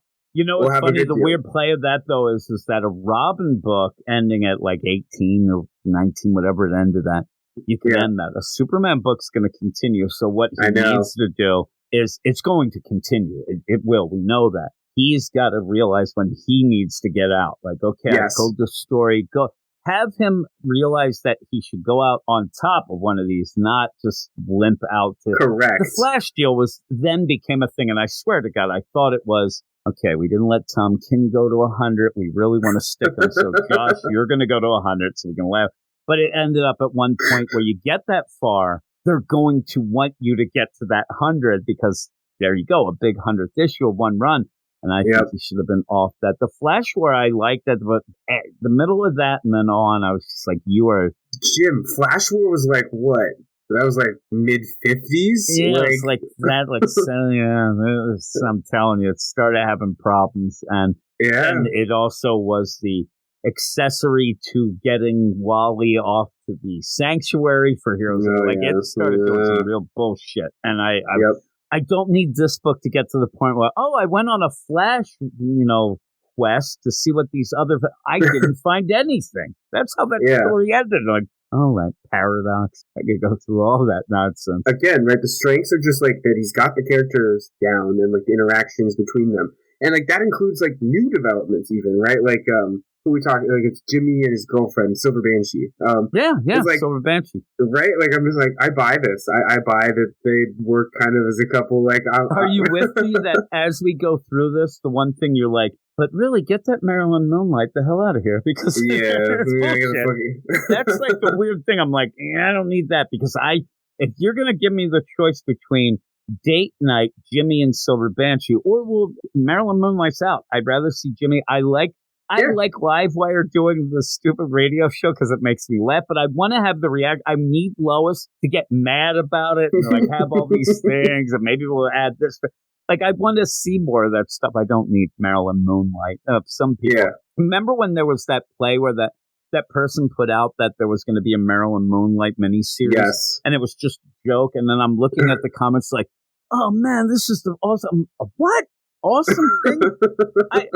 That is only slightly better than the person in a review saying in the Poison Ivy book that we should have a Janet from HR miniseries. I'm like, the minute that DC decides we need a Janet from HR #1, I'm out. I'm never talking about anything again. That's the way DC can finally get rid of me, because when I see that, I know that shit has gone way astray, that we have that. But I wouldn't mind having a Jimmy Olsen and the Silver Banshee one-shot date night right now. I'd love that. I love anything. I'm in. Jimmy. I love Jimmy so much. So he's perfect. And again, I like that. I need more Lombard. I want to see more of those guys. But yeah, I mean, what would you give this? Oof. You know, I think for now, I think you're going to be higher than me. I'm going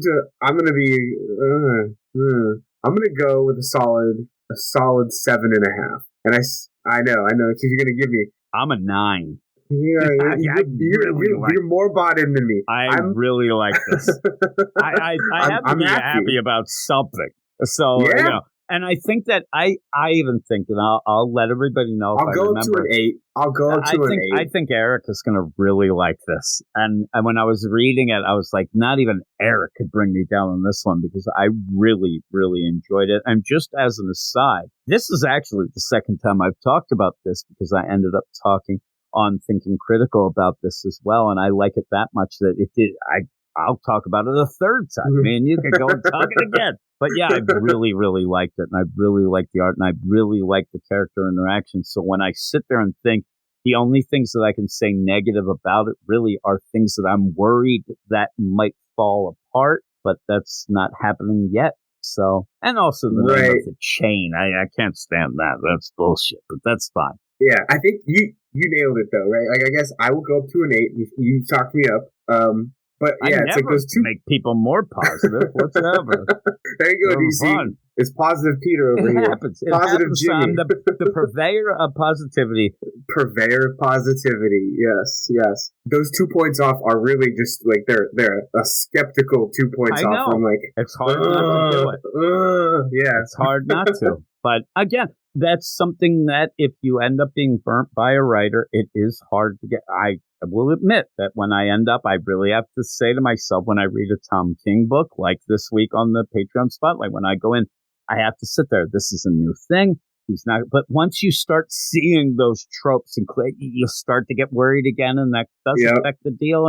And again, that's why everybody has their own opinion. That's why a review score is an opinion. And everybody comes in with a different play and a different history and a different idea. Again, Eric might read this and say, well, this doesn't make sense because, seriously, here's where he would go, because I know this for a fact. The Master Jailer was dead, and he claimed that it was after or before that with the prison. But then I'd say, well, he did that way in the past. He wouldn't care. He'd be like, I don't think that way. And he'd have some weird way to make it not work in his head, because continuity is his thing, and it's never going to be right for him. So, but I don't care about that as much, because I'm like Cyndi Lauper and the girls. I just want to have fun. And this was fun, but also feels big. And Dane, I really like. I love Mercy too. I'm glad that Mercy is full out. I've longed. They teased us with Super Lex back in Rebirth, but I've longed to get back to it. Right, and we haven't quite gotten back to it, but it's like we're on the path there, and I want us to get there. Where Lex, and then the whole company's behind them, right? Like I want to see them working together. I want to see that explored. We got teased with it in Rebirth. I want Williamson to go there. Yeah, I do too. And again, Superman is seeing some things like, now, is this going to be something that's so crazy in Superman's mind that he can no longer work with Lex or end up no longer, giving him the benefit of the doubt? I don't know. I don't think so. Because again, this was something Lex can lie. But Lex seems on the up and up now, at least. And he could just say, listen, I forgot all about that. Like that.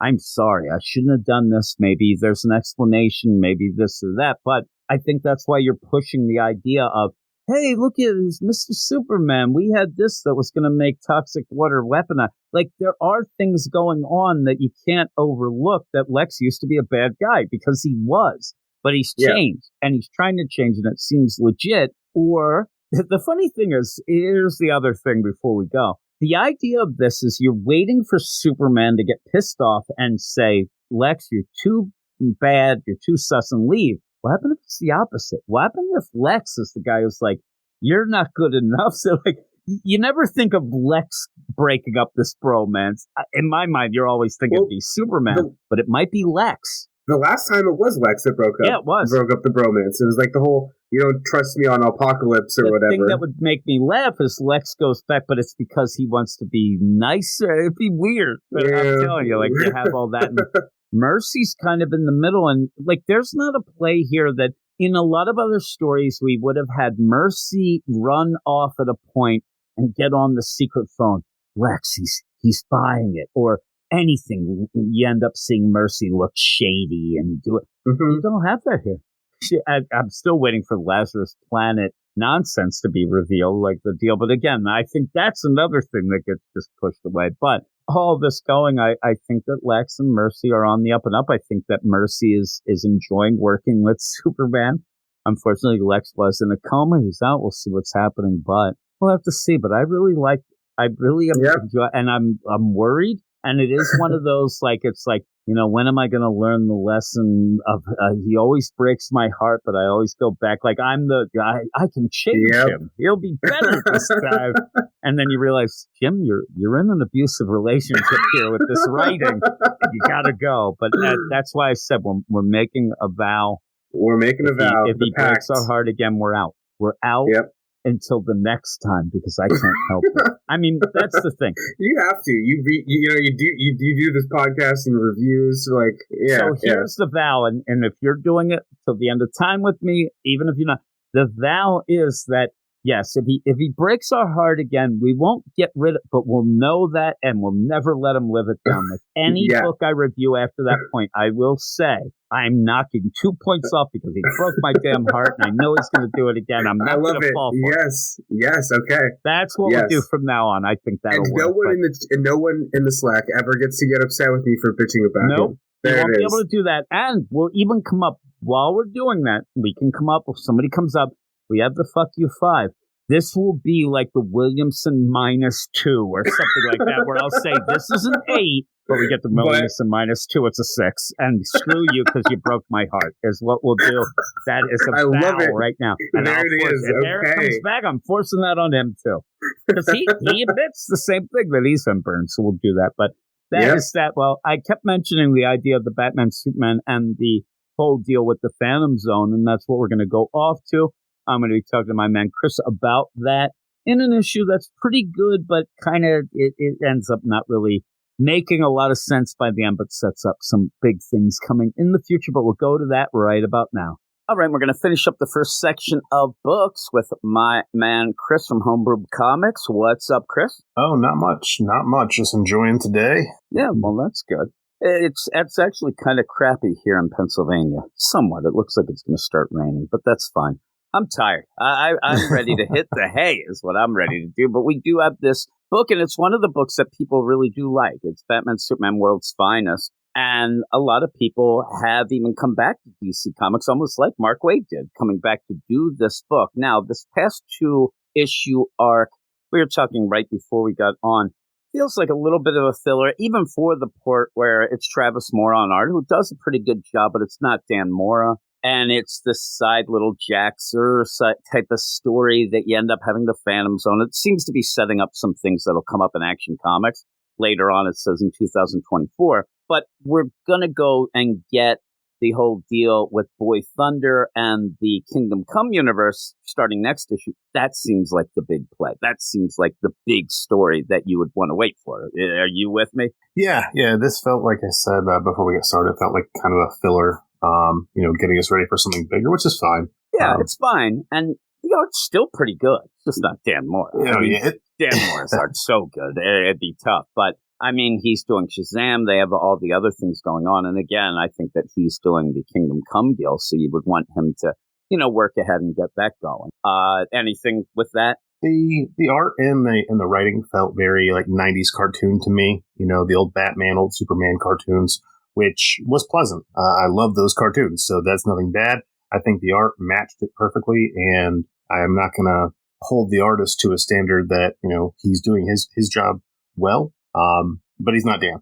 No, and the funny thing is, you mentioned that. The funny thing about it is this is more of the Jaxer from the cartoons than the comics. He has the cartoon look, which actually then does play out very well with it. So I'm right with you. I'm telling you, Batman in the Phantom Zone really does look like a cartoon Batman. It kind of makes me giggle. And when you get into this issue, you have to also remember that this is years ago. They do set that up, but this is that first meeting type deal. They kind of have gotten away a bit from that, even though it's still there, but they don't really remind you too much until they do. But it ends up, it's okay. It ends up being an okay story. It's just that things kind of wrap up very quickly. Things get a little wonky, but I'll give you the credits and then we'll go into the actual deal. It is Batman Superman World's Finest number 19, written by Mark Waid, art by Travis Moore, colors by Tamara Bonvillain, and letters by Steve Wan. So we go in and it is, as I said already, Phantom Riddles Part 2. And what ended up happening is Jaxer had been manipulating the Riddler and drawing Superman and Batman to a specific spot where he had figured out mathematically, he says here, that there will be a little bit of a tear, a little bit of a weakening of the Phantom Zone into the regular world. That always gets a little wonky. But he also wanted to grab Superman, but then Batman was there, so he grabbed him. So Batman is in the Phantom Zone, kind of floating around at points, talking to Alfred. They're doing their deal. People are just hanging out because a lot of Gothamites have disappeared, things like that going on. As you have Jaxer versus Superman, okay, they end up beating the crap out of each other. And I do think that there's a little wink a bit with Mark Waid, because it's really a thing where Superman, first off, he says, I have the upper advantage here. I have the upper hand because you haven't really soaked in enough of the solar energy and you're not as powered as me. But Jaxer realizes, well, Superman ends up trying to save people and puts people at peril, so Superman can save them. But as they're fighting, it made me laugh because at one point Superman says, we got to get you out of populated areas for us to fight. Almost like he's kind of, winking at what happened in the Man of Steel deal with Zod and a Superman, where they were just running rampant through Metropolis. I thought that might have been, a little wink, but it's all for fun. And so the big thing here, though, is they're like playing out the idea of how this happened, why and how. And I said, I think it gets a little wonky. It's not really that explained. There is a hooded figure going around with a ball, like almost like a Pokeball, doing things, and that would weaken stuff. But then Jaxer says, well, I was a great mathematician.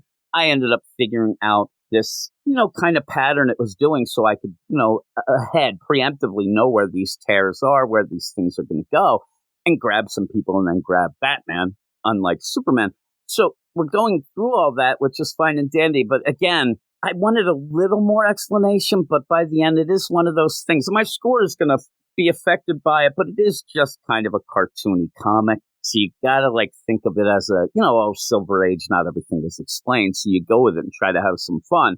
I know. What did you think? I felt like in the very beginning, we got a lot of exposition, out the gate, and like you said, Silver Age comics were known for this, having that big exposition and during the fight scene. And I thought that was going to kind of continue, and it did for a little bit. And then I felt like maybe they just overdid it in the beginning, because at that end, it was going up, and then done. We were just done. Yeah, it just ends. Yeah.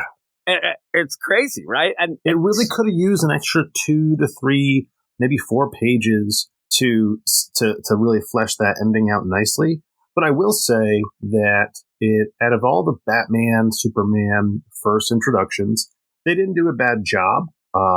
Actually, when I was reading this, I said to myself, man, I hope when they do the movies again, they go back to something like this, something to where we see the team up as a mutual, mutually beneficial thing, not a Martha moment, not something that's forced. I'm telling you, I was waiting for a Martha moment. I really was. And if there was, I was ready to cringe at it. But at least that didn't happen. And what I do like, and as you're saying that, I do like it because this is that moment where they are teaming up. And I love the idea. Here's the thing. I do love Jaxer in this because the guy gets so pompous so quick that while they're going on, and Jaxer actually wanted to get Superman into the Phantom Zone. He separates Batman and Superman, but then he gets so over the top and he's like, hey, get this, because they end up figuring out where the next little weakening might be. Alfred kind of gives them a little bit of a tip. They end up trying to figure it out.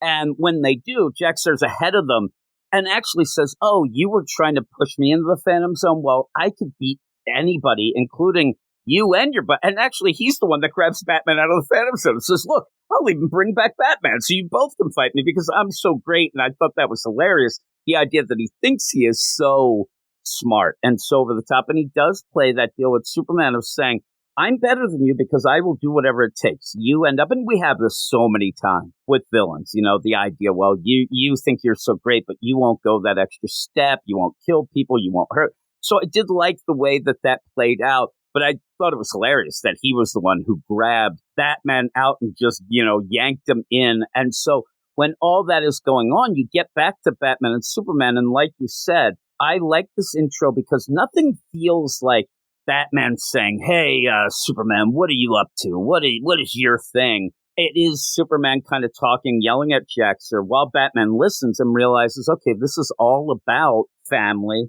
Yeah, there is instead of the Martha moment, it is the moment of, tragedy and, the idea of losing a family with that. But it's not forced in, even a Batman kind of eavesdropping and then asking. He does ask, what's so bad about Jaxer? And he's like, well, he ended up being the one who went against the law and ended up going and doing space travel. He ended up crashing a rocket, killed people on the moon. But then they really did a lockdown. And my father wasn't able to build the life arcs to get off of Krypton, so he pretty much doomed billions of people, and that's pretty bad. I like how Batman, though, every time something like this happens, where Superman's saying that this guy killed billions, and this really affected Superman, he doesn't have a home planet, and Batman's like, yep, I know how you feel. Kind of is a little like he has to almost yep, that exact thing happened to me as well. Like, no, Batman, I know you lost your parents, that's fine, but not quite what happened with Superman with that, but it's still kind of fun. Also, I would love where Batman's like, oh, so you were raised by a butler or so. Oh, no, I had another family. Real nice people. They raised me. It was awesome. Because, Batman just ends up saying yeah, I know how you feel. When he says it, it's like, you don't know now, but I know how you feel. Maybe Batman, not quite, but I do like that. I like seeing, and you know what the best part is, I think, is the idea when you get these stories, you do actually see a nicer Batman because he is there. He's trying to, figure out things, but he's very nice to Superman. He's not, because there have been some of the first appearances, one of them being the John Byrne in the Man of Steel. Batman's a dick throughout that. Batman is a real jerk to Superman because he's heard about Superman. He's seen him and he does not trust him one bit. So he keeps I don't need you around. I don't want you here. You're not put. And by the end, he warms up to him, obviously. But at least here, you end up, and I do like where you get to the point where Superman's holding the Batman as if it's like a Lois Lane, has fallen off of a building, but it's because he got yanked out of that, little fissure there. And it's pretty nice, but they end up, together. But Batman's thinking ahead and says, okay, well, Jaxer's mad. He's mad at you because, and he says, Jaxer wants to be the last Kryptonian, but he's also mad about the people who put him in jail, everybody who'd be involved. And I'll go with you because that's where Batman has Superman realize that he's probably going to the fortress and he's going to attack the bottled city of Kandor, which I thought was a little weird that we didn't see him get there, didn't see him do things. He's just there. But it's okay. Eh? Yeah, honestly, that didn't feel that rushed to me. That felt okay. The pacing throughout the entire thing is very fast. But again, if you're going at it like the old 90s cartoons, they had a short amount of time to get stuff done. So I'm not gonna fault them on that. I will agree with you. I was waiting for that Martha moment. especially when they started talking, you too kind of thing. And I'm like, oh, please don't go into this. Please don't. No, don't do that. Nobody likes Yeah. that. You have to be aware that nobody wants that. Luckily, he is. He was aware, so that's funny. And I think we got a good. I'll agree with you. Batman is typically like that jerk, but he wasn't. He learned about Clark in that moment, but he didn't play his whole hand, and I actually liked that. I think Batman is a lot like that. He'll always kind of get the information he needs and not divulge anything more about him out the gate. And I felt that detective piece coming in. Okay, so, like in his head, he's like trying to figure Clark out a little bit more, because that line at the end, like, I shouldn't trust you. Like, normally I wouldn't trust you. And him not giving out all that information shows us he doesn't fully trust him. Like, they're going to work together and he's cool, with this moment, but he hasn't fully decided if he likes Clark or not. And I thought that was a good, story moment. So I enjoyed that piece. The Kandor thing, that I didn't actually expect that. I didn't either. Now, when I said rush, the only thing that I thought, now, again, though, it's a weird thing to think, because a lot of people think in their head about a, year 1 or year 2 Batcave. But you don't really think a lot of a year 1 or year 2 Fortress of Solitude. Mm-hmm. And so I kind of maybe have to put that in mind, because all I meant was, though, you end up in what I thought we would see was that when he goes to the fortress, he's able to enter, because he's Kryptonian, that Superman would have set up there'd be some sort of defense. I mean, it would have been hilarious if we go with the big giant key, because he'd be able to do that as well. He'd be able to get in. And I think Mark Waid just wants you to get to, but I actually wanted to see at least something, that there were some defenses on the outside of the Fortress of Solitude. But I will give the benefit of the doubt, because maybe Superman is not at that point where he thinks anybody could get there or anybody would, because there is no other real Kryptonians except the ones in the bottle. But I actually I kind of wanted to see Jack Sir with the giant key turning it, going in. It would have made me giggle, but I get it. You don't need to see everything. But you go on, because I did not expect to see the bottled city of Kandor being attacked by Jack. I mean, he's pissed. And it's vicious. That's like the most vicious thing I've seen pretty much in a long time of the bottled city of Kandor. Oh, and that, like I said, we go from 90s cartoon to brutality. And I was just like, oh, wow. And you hear right before this how big of how bad of a guy this is and how many people he's killed and all this stuff. And then they just show you, you can't like this guy. And I really appreciated that as well, because I do think we get too many villains that we can sympathize with, and you can't sympathize with a guy who's like, oh, there's more Kryptonians, I'm just gonna destroy them all right now, and they're only tiny little cute little Kryptonians. And he's there, and I'm sitting there, and it's the bottled city, so you got and I'm getting the idea, like, is it even magnifying the deal, because he is really like attacking ants there. And mm-hmm. I think also what I think this might be, because Mark Waid, I think that he realized, because I actually thought to myself too, Batman's hearing the story from Superman. Hey, listen, this guy, he wasn't supposed to build a rocket. He did, and it crashed on the moon and killed a bunch of people. Okay, well, Batman might say to himself, well, that's unfortunate, but did he mean to do that, right? So then, because of that, they have to really barrel down, and strict laws really enforce no more space travel. And that's a big thing for Krypton back in the day. But then when Superman says, and because of that, everybody died. So it's Jack Sir, he killed billions. And I still think you can argue the fact that, well, not really. I mean, I know he did this, but it was a Kryptonian law that was really important. But there were other, it's not really he couldn't be, but he's in the Phantom Zone. So I think that you have to see, oh yeah, he is a real piece of crap. Look at what he does now. So that it all comes together to be like, yeah, he doesn't have any remorse, and he's a big piece of, like I said, a piece of crap. So I did laugh.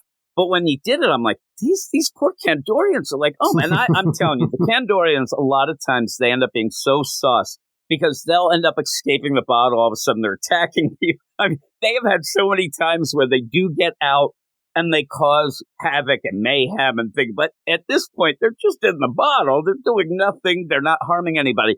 And you have Dexter, he is really enjoying himself, because I would think myself, like, you can get rid of a bottled city of Kandor very quick. Like, you can really destroy it in an instant. He is having fun just burning them. and watching things melt. And it's bad. And luckily, Superman realized, yeah, that's what he's going to do, and comes in and just clobbers them. But then and that's cool. I thought all of this was really good. I love the stuff with Batman, Superman, and the Jexer stuff is fun, even brutal. Then we go with Alfred, and there's this mysterious figure, and this is where I think it's like, okay, I see you're setting up something, but it's not really doing anything for this now, and it kind of even makes it a little more convoluted as you go forward. I do like Alfred, though, and his butler outfit in the Phantom Zone. He's like the best dressed guy in the Phantom Zone 3 years running, and he sees this hooded figure, and he's like, what's going on? That's how they're getting portals now. In my mind, I don't know about you, but it kind of throws out that, okay, I'm measuring the pattern of these rifts and tears, and now we find out it's a guy going, it still can be a pattern, but it's this guy going around with this ball doing things that seems a little less, but he's the one, seems like he's trying to test out how he could get out and everybody else. Because at the end, it does look like he wants to just make a massive breakout of the Phantom Zone, because he thinks, the cruel and unusual punishment of it, which we've had in a lot of books as well, which is interesting enough, but it's not for here. That's to set up how Jexer got involved a bit, but for here, we're there for that fight. But then we go, and I love Batman, too, where he's pissed off, number one, there's no stairs in the Fortress of Solitude, because like a guy who flies doesn't need stairs. So that's kind of funny. I mean, that was funny. He's climbing, and you even have Alfred of the Phantom Zone kind of bitching and moaning that he's taking too long, things like that. But he's trying to get, and I do like when he jumps and gets up to the deal, and there's just so many alien tech things, and it does look like he's like, holy crap, like, look at all this stuff. But he's looking for the Phantom Zone projector, and we didn't even see, like, a lot of the setup is off panel, but Mark Waid plays it off like, okay, so he's like, I gotta find this red thing, oh my god. He does finally find it, as he's going through a bunch of other tech, and Superman is getting the crap kicked out of him. And then you go, because he gets the Phantom Zone projector, but it's a dupe twist that I don't think plays out very well by the end, but it works, and it's fine, right? Yeah, I mean, it worked. It accomplished what it needed to accomplish. I'll just put it that way. yeah, because what he does is gets the crystals out of the Phantom Zone projector, embeds them in the floor, it seems, to make the floor of the Phantom. I don't know how that science works, but it's comic books. It almost feels like this is one of those issues that if you're going to like it, you do kind of have to like shrug and go, well, it's comic book stuff, Silver Age stuff, because Jexer goes over this area, and all of a sudden it's like, oh no. Because he rips open, he destroys the Phantom Zone projector. There's nothing inside it. Again, I don't know personally exactly what is inside, what not. You do have the crystals and things, but it wasn't like that ripped open. I said, oh my God, they duped him. He had to say it for me to know. And then he's like, no, you ended up rigging the floor. And I disappear. He goes into the Phantom Zone. And then you have pretty much Predator handshake between Superman and Batman. And that's always awesome. I love that. And now they're friends. And that's the cool part of it. They end up being friends without we have to fight first to be friends, like you were talking about. I like that in Batman and Superman. I like that they just end up working together, see that they can rely on each other. Boom, friends. I thought that was good. No, I really actually appreciated it, because we get too many of these conflict where there doesn't need to be conflict. One of my biggest issues is that when they do stuff like that, it could easily be a conversation. And these are both people who always have good intentions. They're good guys. They're not bad guys. And while Batman can be a little hot-headed, but he's generally very level-headed. He's cynical, but he's still a good guy. Yeah, he wouldn't just go straight to combat. No. He just wouldn't. So when you bring in Clark and you bring the situation, I loved the detective piece, like where he's like, brings him to his house, invites him in, and then he's like, oh yeah, there's poison gas in the room. I was like, that's a Batman move. Yeah, it is. That's like perfect. That is such a Batman move. He's like, showing that he is a very intelligent person. And he's figured out that Clark is Superman. He shows that very well. And there's no needed conflict between them. It's just two dudes talking. They figure it out. Like, okay, cool. We have the same problem. Let's work together. I do like it. I'm with you. And what I do like, too, in that scene, last issue, you end up Batman set up all that stuff. I mean, he set up things to make sure, and even that idea that he's pretty sure that it is Superman, Clark Kent Superman, so he's doing that. I don't know that he's doing that with any other people, and everybody's getting knocked out in the mansion, but he ends up when he's doing this, though, you have that go where Batman's behind the scenes, he's there setting up all this crazy stuff, and then when they walk down, Superman just says, "Oh, and I know you're Bruce Wayne, Batman." And it was done in the way where that would be right for, like, Clark just kind of shrugs it off and says, and I like that idea too, is the idea that if in fact that's true, not true, whatnot, nothing's that bad. It's not going to harm, nobody's going to harm Superman. So he kind of but he's also smart enough to get that. But what they really do push, Mark Waid pushes here, and it works for me, is that, again, Batman, he's always a little standoffish until you prove yourself, but Superman is a little more open. But also he tells a lot of dad jokes, and he thinks he's hilarious. And I don't know why. It really plays off the whole Kansas thing. And like, Superman is a guy who would probably tell a lot of dad jokes.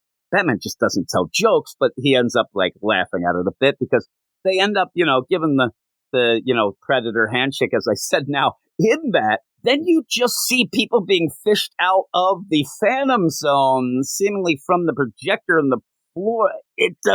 It's not really explained, but everybody's back. So you have that, but then they have to take down the Riddler. And again, I like this, and this is actually the thing. Again, you said the Kandor thing, which I agree I didn't expect.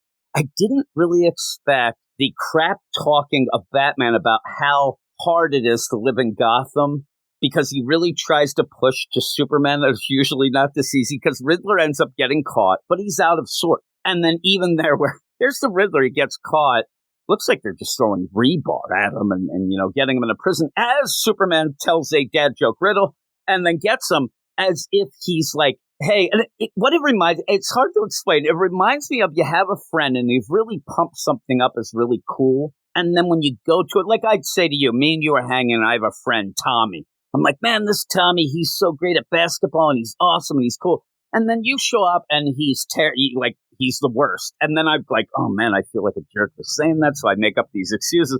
Riddler's taken it out so easy that Batman is listen, usually the Riddler's a lot tougher than that. Like, it's pretty tough in Gotham here. I'm not any slouch here. I know. But the thing is, it also plays back at the idea. Number one, Clark doesn't say anything. He says, if you say so. Kind of like hinting at, like, yeah, right. But he's not being mean. You don't have Superman, because here's the legit thing. We know this. If Superman went to Gotham for a weekend, everything's done. I mean, he's Superman. An idea that a guy's telling riddles, he's just going to go and find him immediately, grab him, and it's done. And so it overpowers. He's too OP for Gotham. But I like that play where Batman's really like, you just don't get it. It's really, really tough here. Just not right now. Like, he's off his, but he was off his game. And I do like that. And he's like, if you say so, all right. But then you end up having that last bit of, hey, parents, and how you're avenging things. Is that what you're trying to do? And yeah, Superman says, I do what I do to help make a world where no one has to feel abandoned and alone. And he says, son, I like this too, because again, the light in the dark, he's like, listen, the sun is coming up. That means, the end of your shift, and I'm going to start mine. In that way, again, hey, Batman, you better go and take a rest. You've had enough now. I've been with you this whole time, but my shift started. Like, my real work is starting now. I just like the side little thing of, because we know also the way that Superman doesn't need to sleep, a bunch of crazy stuff like that. Batman's off and he's just like feverishly typing things into the back computer about Superman now. I thought it was fun.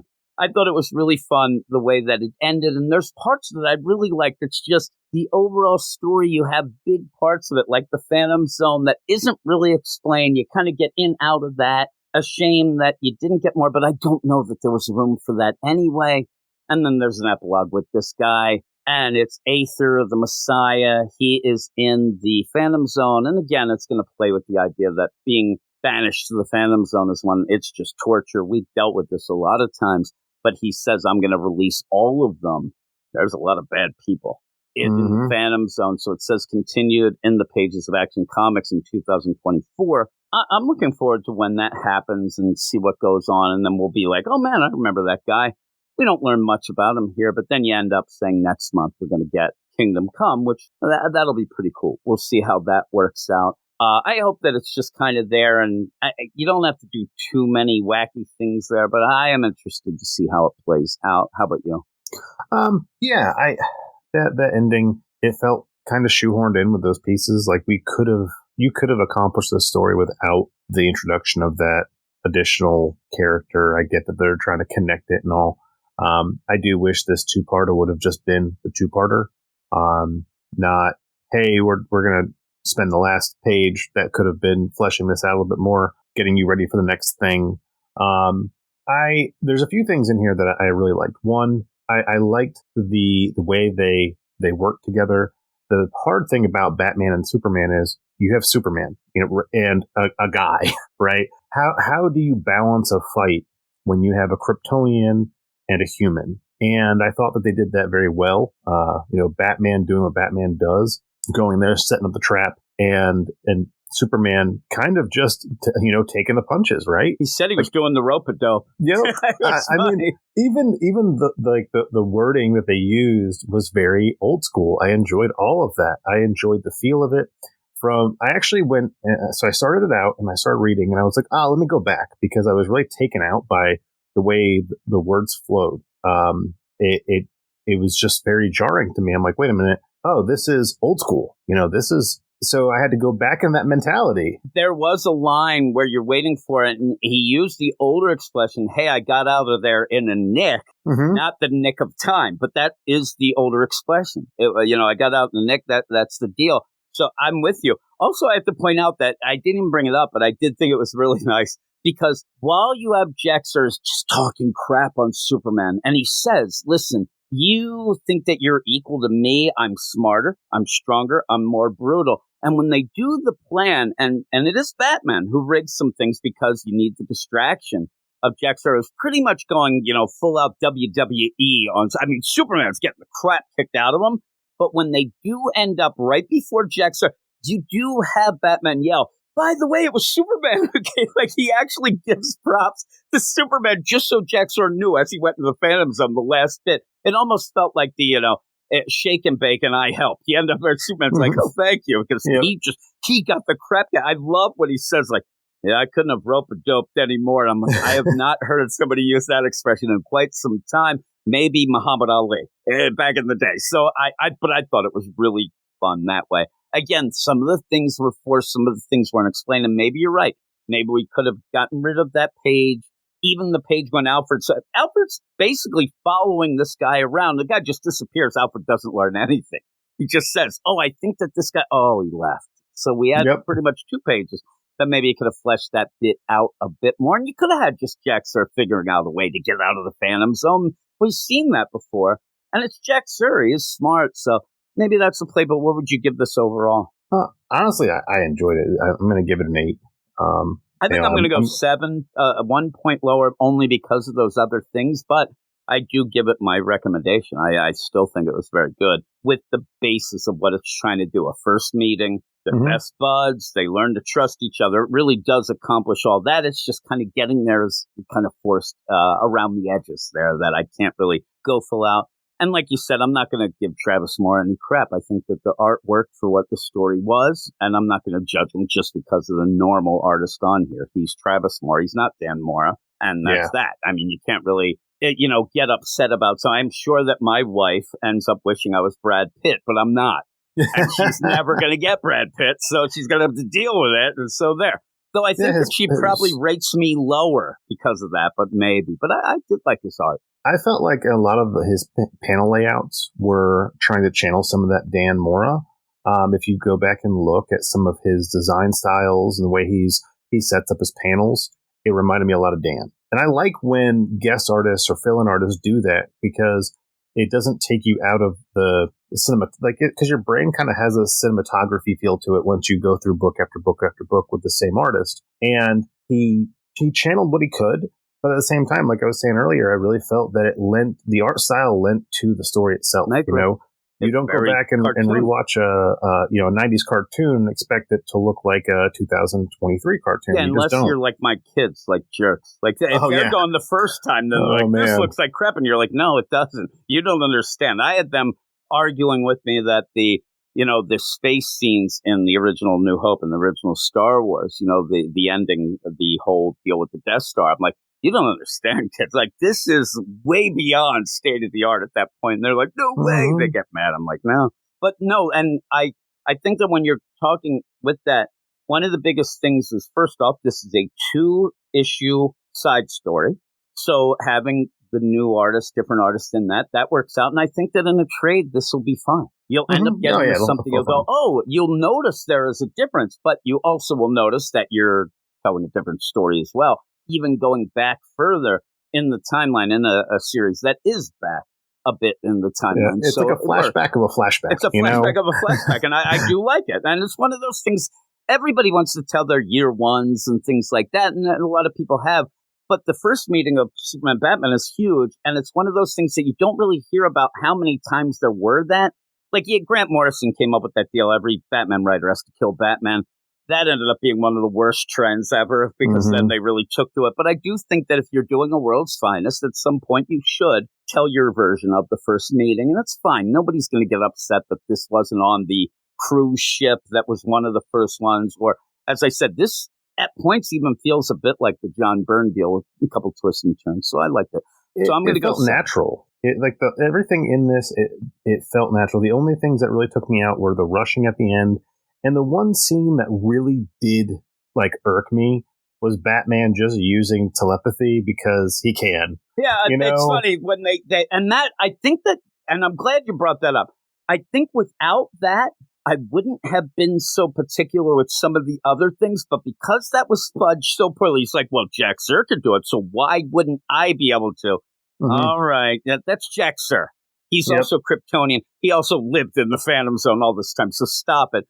Yeah, that was just kind of play. And then Alfred's doing it, and then everybody's doing it. It's just kind of, again, if you had that connection, like even then, Alfred connected with that. It is nonsense what he said. Well, and I'm like, really? The other thing I picked up on in this was Alfred is Batman light. He really is. He even drew this dude that he sees for 2 seconds that's perfectly. A great picture. Like, he should be the artist on the book. Why isn't he there? I'm like, holy crap. And he's just doodling in the cave. This isn't like he went to a sketch artist or anything like that. He's like doing it. It looked better than, I'm telling you, Travis Moore's guilty, not guilty. He's jealous of Alfred for how good that damn thing looked. I know. I'm sitting there. God. I'm like, what can't Alfred do? He's figuring it. He's as good as a detective as Batman. He can get in and out of the Phantom Zone. Like I'm over here going, man, why don't you just put a cape on too? Yeah, really. He was 3 feet away from what's going to be one of the bigger villains, it seems, coming up. If he would have known, he'd probably take him out. And he can do whatever he wants. That Alfred also, a lot of encouragement and makes a hell of a cucumber sandwich, that guy. But yeah, so all that is pretty good. But, yeah, I definitely recommend this book. Like I've said, I just like that it's a comic book. It just does what it needs to do, and it does it well. So that's pretty much the end all. And again, even though I thought it was a little bit down with some of the things, it's still one of the better books coming out. And if you want to have a book that you just have fun, this is it. You end up, there's nothing being told you, anything but just, hey, let's have some Silver Age kind of fun and go with that. So I do really like it. But thank you again for joining me. You want to give everybody the links, or at least tell them where they can find you? Yeah, my website is homebrewedcomics.com. I'm on Instagram mainly at instagram.com/homebrewedcomics. That's where you can find me most of the time. And again, thanks for having me on. This is a blast. I really enjoy this. I love it. I love talking to everybody, especially you and everybody else. I really have a ball talking to different people because everybody has their own little opinions and different things. And I've kind of been locked in that same thing over and over. So this is actually very refreshing. I'm having some fun. I didn't think we were going to talk this long either. I will tell you though. I ended up telling some people when we got done talking the last time a couple weeks ago, we did end up talking about Star Wars afterwards. We were talking for quite some time afterwards about a bunch of other things that was really fun. So I can talk Star Wars forever. Yeah, so. I love Star Wars. I'm telling you, I will bring it up no matter what and anything I did it tonight. So I will keep doing that. But thanks so much. And again, all the links, all the stuff for Chris will be in the show notes. So go there. There'll be clickable links to go. But from here, I believe it's tough to think because I think we have 9 different people on this week. So I'm thinking, though, that at this point, I think I'm going off to some mail. But if we don't, please forgive me, everyone. But I think we're going to go off and talk a little bit of the mail that we got the last couple of weeks. Mail, check out what you got now. Get your postcards, birthday cards, eBay or slot cards. I get it while it's hot now. If a letter makes you wetter, then a better ready, better it's mail.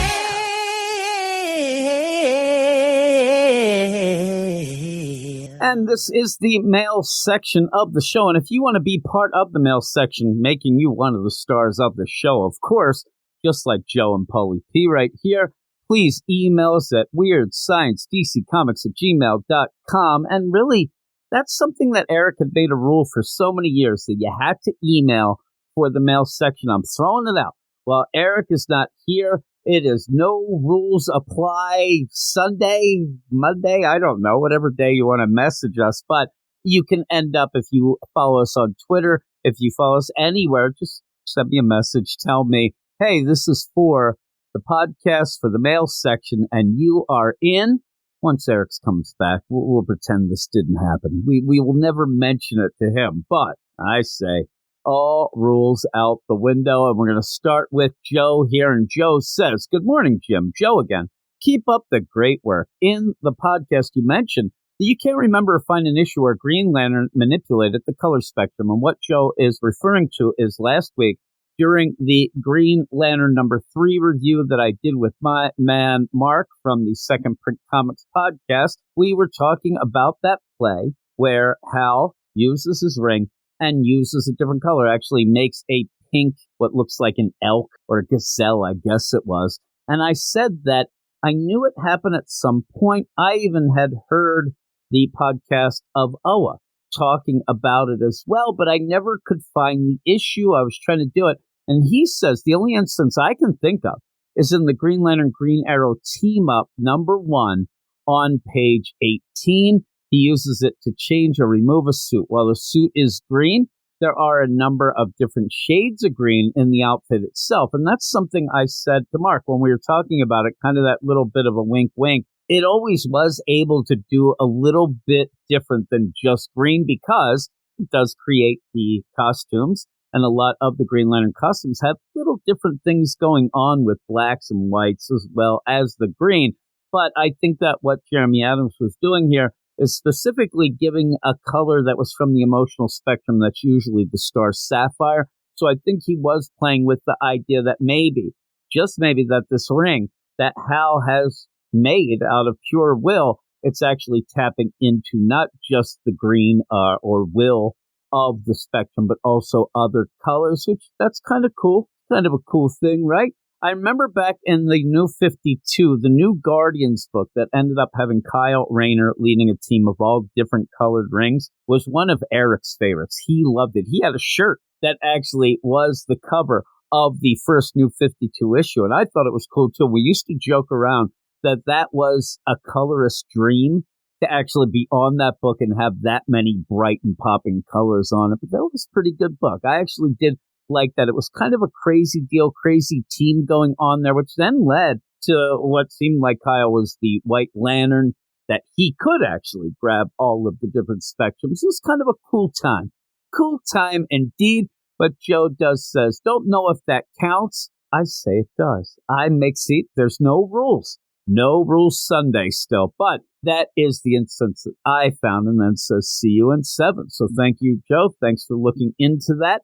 And yeah, I'm telling you, I think that people have said it's something I haven't been able to find the exact deal, especially using a pink type deal, but I think it's a kind of an intriguing thing to go forward with Jeremy Adams' run. Now, the next email is from Paulie P. And longtime members of the Get Fresh crew, obviously would know Paulie P by name, because he is a member of the Get Fresh crew, but he wasn't reading a lot of things. He actually, at one point, got really back into music, if I'm not mistaken, and he, out of the blue, ended up, tweeting to me and said, hey, what's going on with DC right now? What's going on with this dawn of DC? What's it like? And me and him kind of tweeted back and forth, and I said, there's some pretty good books.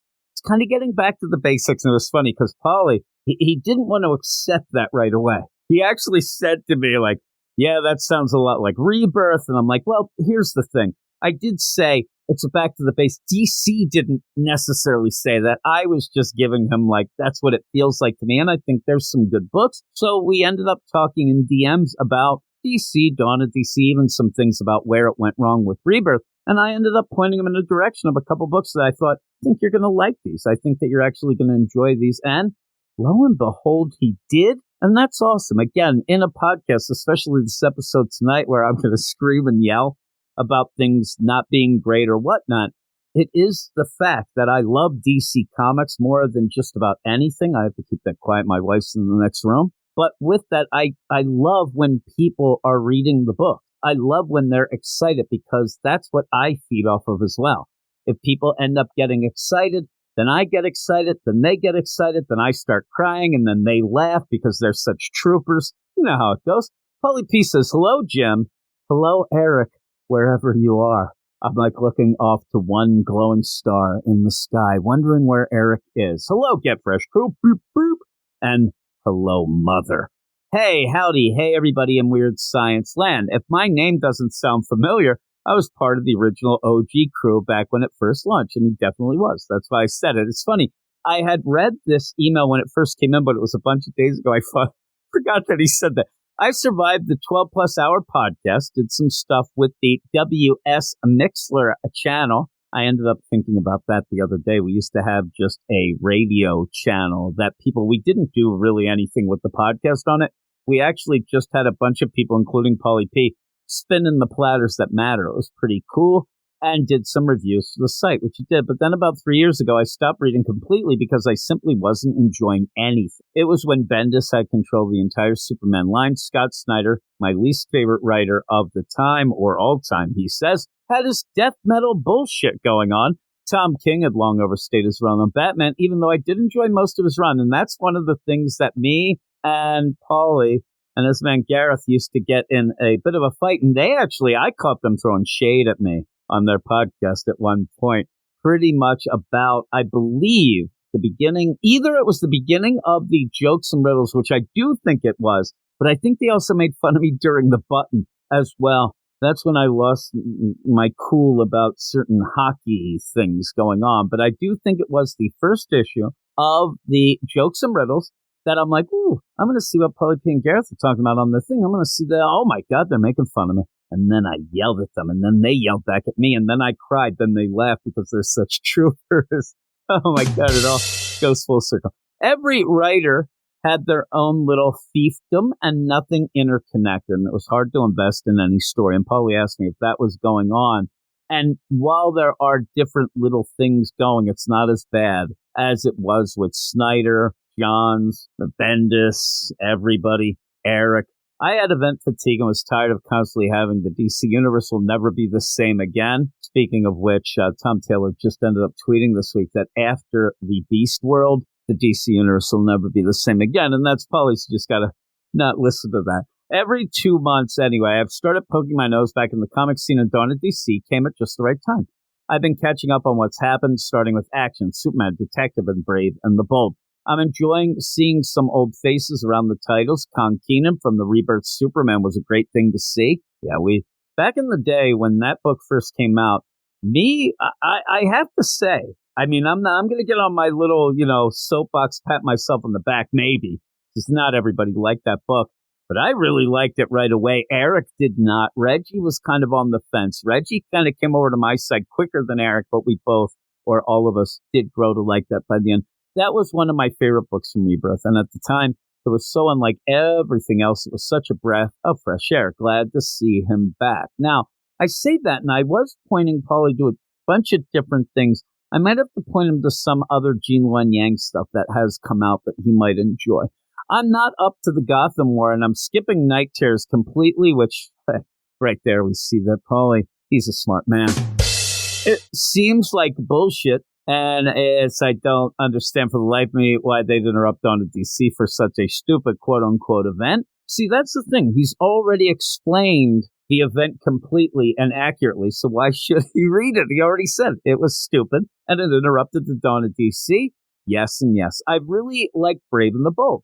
I know Tom King isn't a favorite around the podcast, but when he can write just outside of continuity and not have anything tied to a definite time frame, he's one of my faves. I'm loving Tom King taking Batman back to street level and being scary to villains and not having them traipse around the multiverse, which with this bullshit anti-monitor tuning fork and the Barbados and wishing machines. It's funny because he's throwing shade at Scott Snyder, but might also be throwing shade at Chip Zdarsky. Oh my goodness. Anyway, I'm long overdue to write to the podcast and excited about where the line is going in general is going. Don't know why I'm mincing words here. See you around.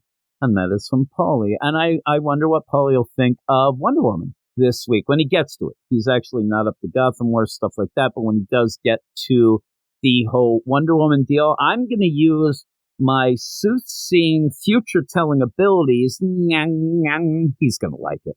He does like Tom King. He's more of a Tom King fan than me, but I like what Paulie used to be honest about it. He's not one of those, fanboys that's just going to love everything that Tom Taylor or Tom King does. He ended up admitting when it wasn't good, but he did like some stuff more than me. He was a little more lenient. And did I tell you that at one point they were making fun of me in that first issue of the Jokes and Riddles? I cooked them. It's funny. I'm sitting here thinking about it, and it's one of those funny plays where a lot of things, especially something audio, where it does connect you to a time frame. And I actually heard one very, very smart fellow named Paul McCartney.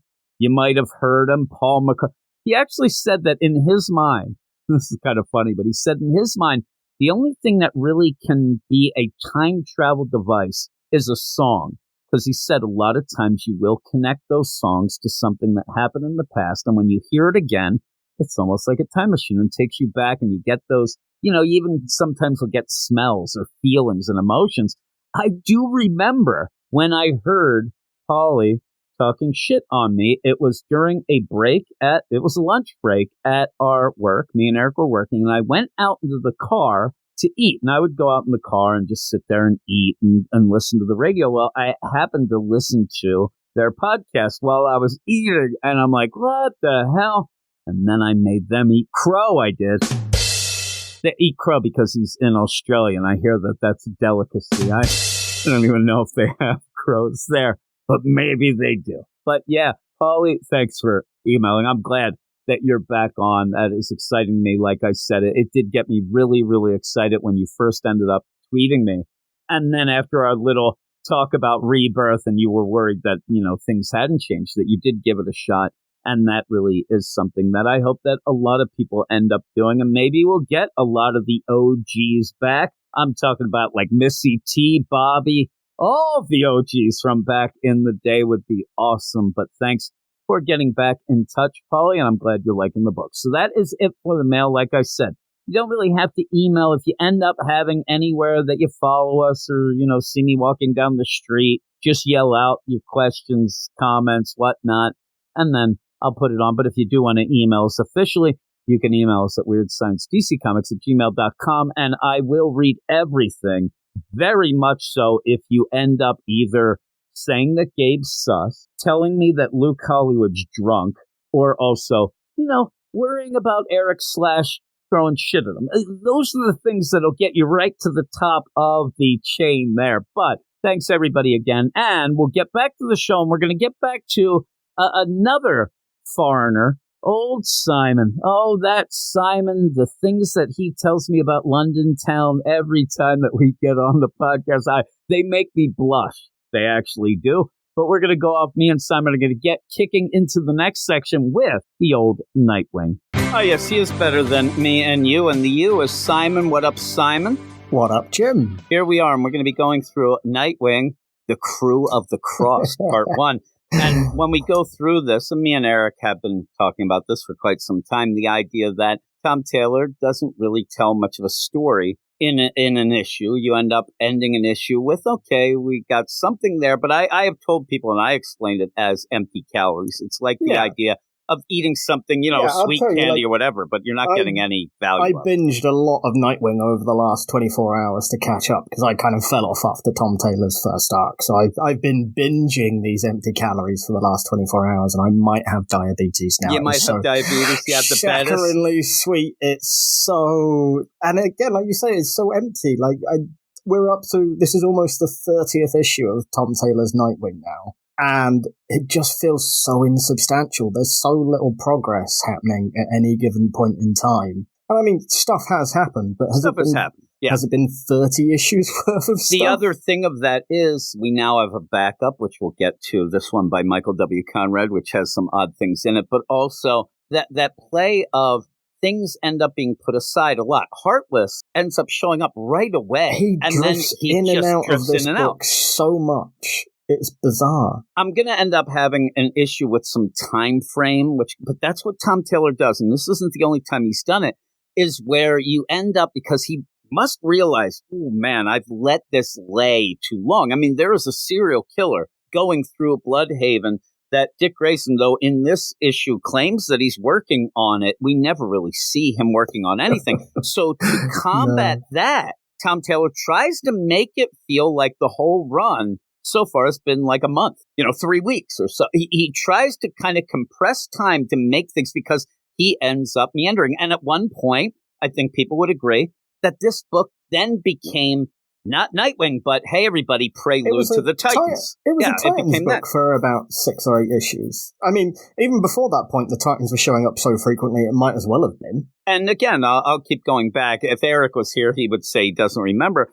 But I said at one point, a lot of people want a Dick Grayson Nightwing book to be a street-level book. You have Nightwing. He's an acrobat. His best, feature is that he's a great guy. That's fine. We know that everybody loves him, all that. But once you get the Titans, once you get all these heroes, John Kent, Superman, you get them in the book, the power level shifts in the book. And it shifted at a point to be almost, at one point, when you're binging them, Wally West pretty much says that at all times, I am running around protecting everybody. I'm a fucking stalker. I spend half my life peering in through my friends' windows as they sleep, and just running Wally around. West. So nothing could end up possibly happening to them.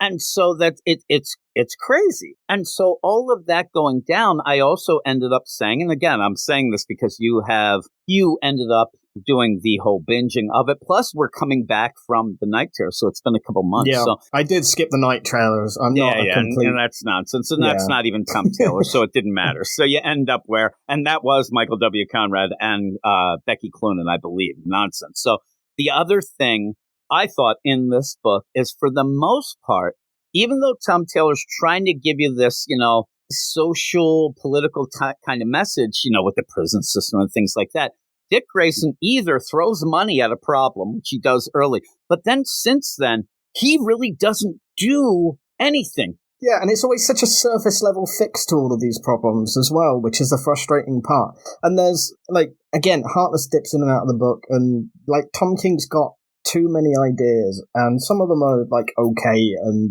well reasoned.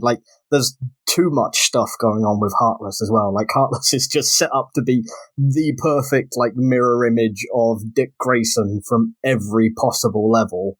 He's a weird mishmash of an evil Dick Grayson and a Bruce Wayne in terms of his backstory. Yeah, it's a weird play.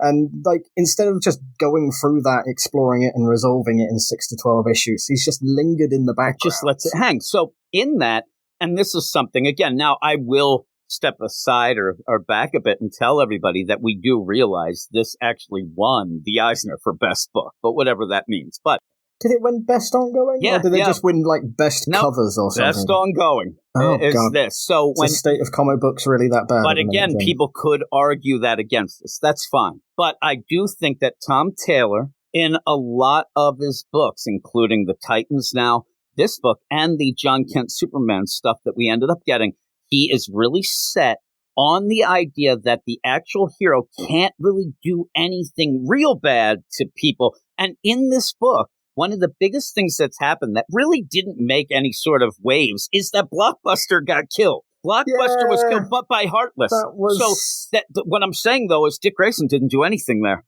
So think of that. You had Blockbuster gets killed by Heartless. In the John Kent book, You have Ultraman. Oh my God, he got killed by Injustice Superman. He keeps doing it. Somebody else shows up to then do the dirty work so that his heroes can remain, with clean hands. The Blockbuster thing as well was especially frustrating because in that issue, Blockbuster discovers Dick Grayson's secret identity and then goes on to do the whole, you know what, I'm gonna tear you apart. I'm gonna come after everyone you love.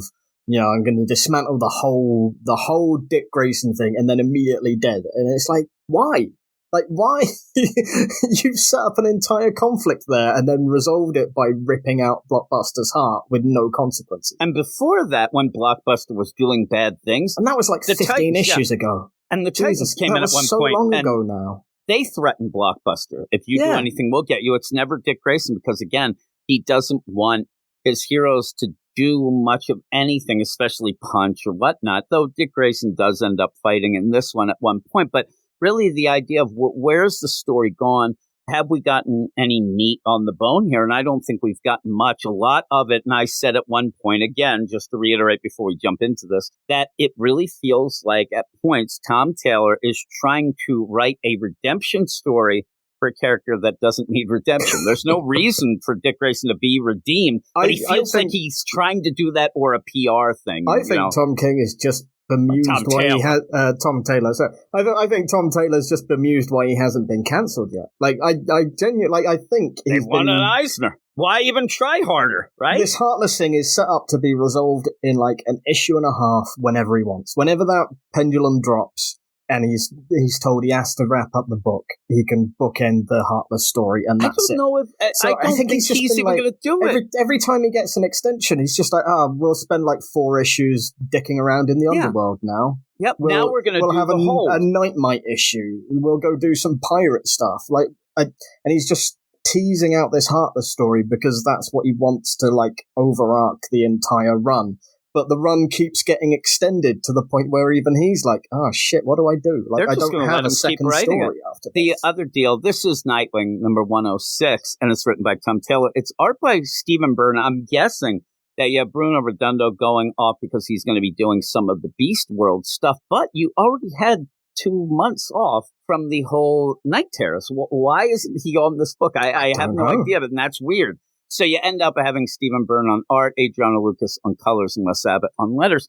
And it is edited because of, by Jessica, what is that? Jessica Burbay. I don't even know. And Ben Abernathy. I'm telling you, I don't even know these people. None of the editors even do their job, Jim. I don't know why you read out their names. I said, that I would mention it if people are interested. You have a couple people editing. The bad ones. Right? The rest of them don't do anything. So in this, you're going to go, and you said Nightmite, you did have a bit of Rick Grayson in the Nightmite deal where that was kind of the mind, and oh my God, fifth dimensional nonsense. But Tom Taylor using that is what he ended up coming on to stop and replace. And now I think he's like, people really kind of like going back to see this. And the one character, B. Well, he's brought back KGBs twice in this series so far.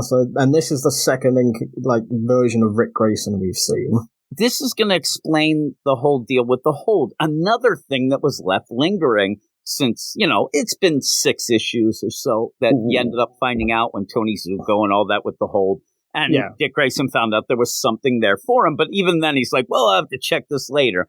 Well, we see what it is. And a thing was like, what would it be?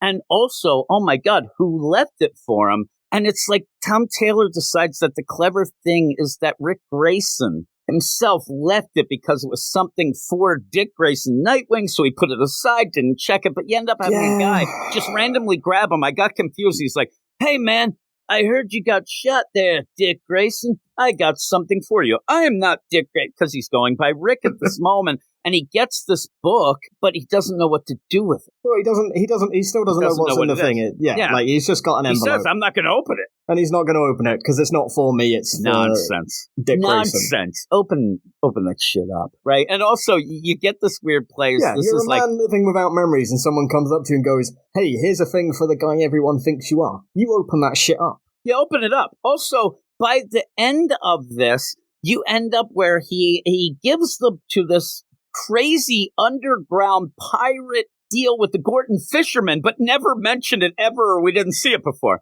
Yeah, well, this is something that you think, like, I know that he's playing the idea that this happened between this chapter and this issue or whatnot, but this is a pretty big thing to have happen to just kind of like let go. But here we go. We have the deal of this play of what is in this package. Yeah. What is it? And I keep going because you end up having the whole book.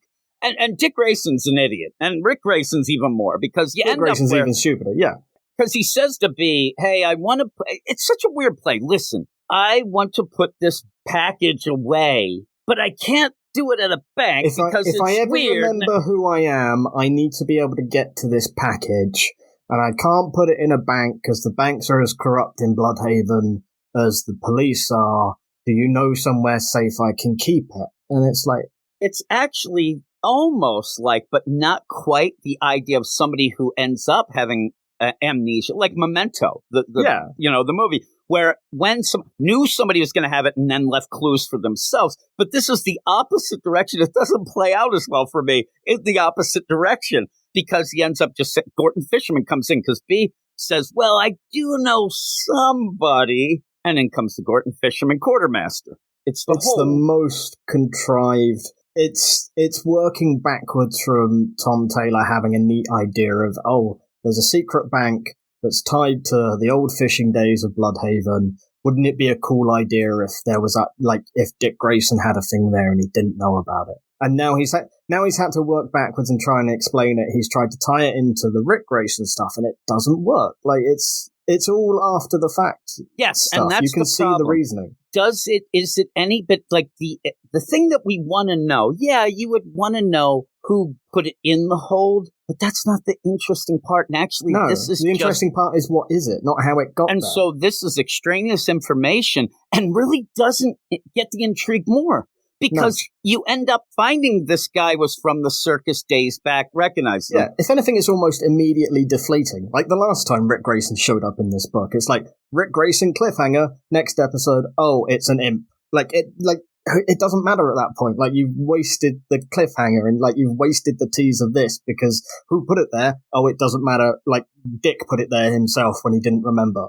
This is pretty much, like, it's surface level, and maybe it seems cool, but when you think about it, the idea that there's some package in the hold, and you find out that Rick Grayson put it, but he doesn't know what it is. It's an extra step that you don't need. We've still got the mystery of what the package is, because he didn't know what it was when he put it in there. So why waste, 5 pages of a 20-odd page story just telling us Rick Grayson put a package for himself in there and didn't know what it was? There's only one reason you do it this way, and it's kind of bullshit. The setup, it's to get B involved. That's the only reason. You have to get B involved because after the end, the reveal is she's part of the hold, Captain Blood, which seems completely ridiculous, but that's the only reason. Because at the end, when we get this package open, it's not going to have anything to do with, oh my God, I can't believe it was Rick Grayson who put it there, because he's a middleman. Even that's a terrible reveal, because you've wasted that at the start of the issue by,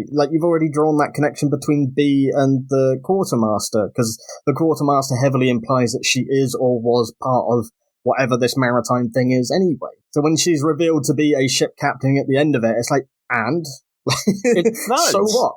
It's not that much, and you do see and here's where Rick Grayson, it's like, yeah, you know me, and they seem to know everything in Bloodhaven going. I have a feeling that at the least the quartermaster and the hold know that Rick Grayson is Dick Grayson. There's not much of a jump, even No. Rick Grayson, Dick Grayson. They probably know the deal. Okay, I mean, when he says, if a random guy walking up to him in the street knows that Rick Grayson is Dick Grayson, I'm pretty sure the quartermaster and it's not really a secret. I was talking to you before. It's Dick Grayson decides to go with Rick because he doesn't remember his past deal and wants to separate himself as this goes. So when you have Rick Grayson say, "Oh, the quartermaster, who is this? Who should we put it under?" He almost goes with I want you to put it under me. I mean, Nightwing. And you're like, he only puts it under the name Nightwing because 8 issues ago or whenever it was, the quartermaster said, "Oh, and we've got a parcel for you, Nightwing.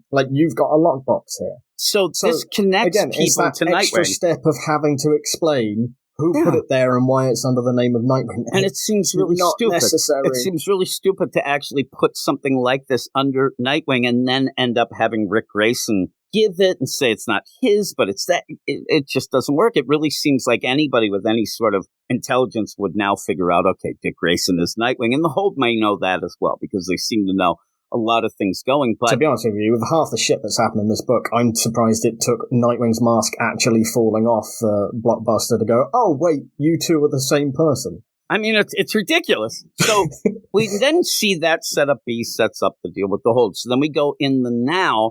Well, yeah, we want to see some things, but what we get, at first is, I guess, trying to let people know that since, there's been this two-month layoff with the Night Terrors, maybe people are jumping on and maybe people are starting to read because of the Beast World coming up.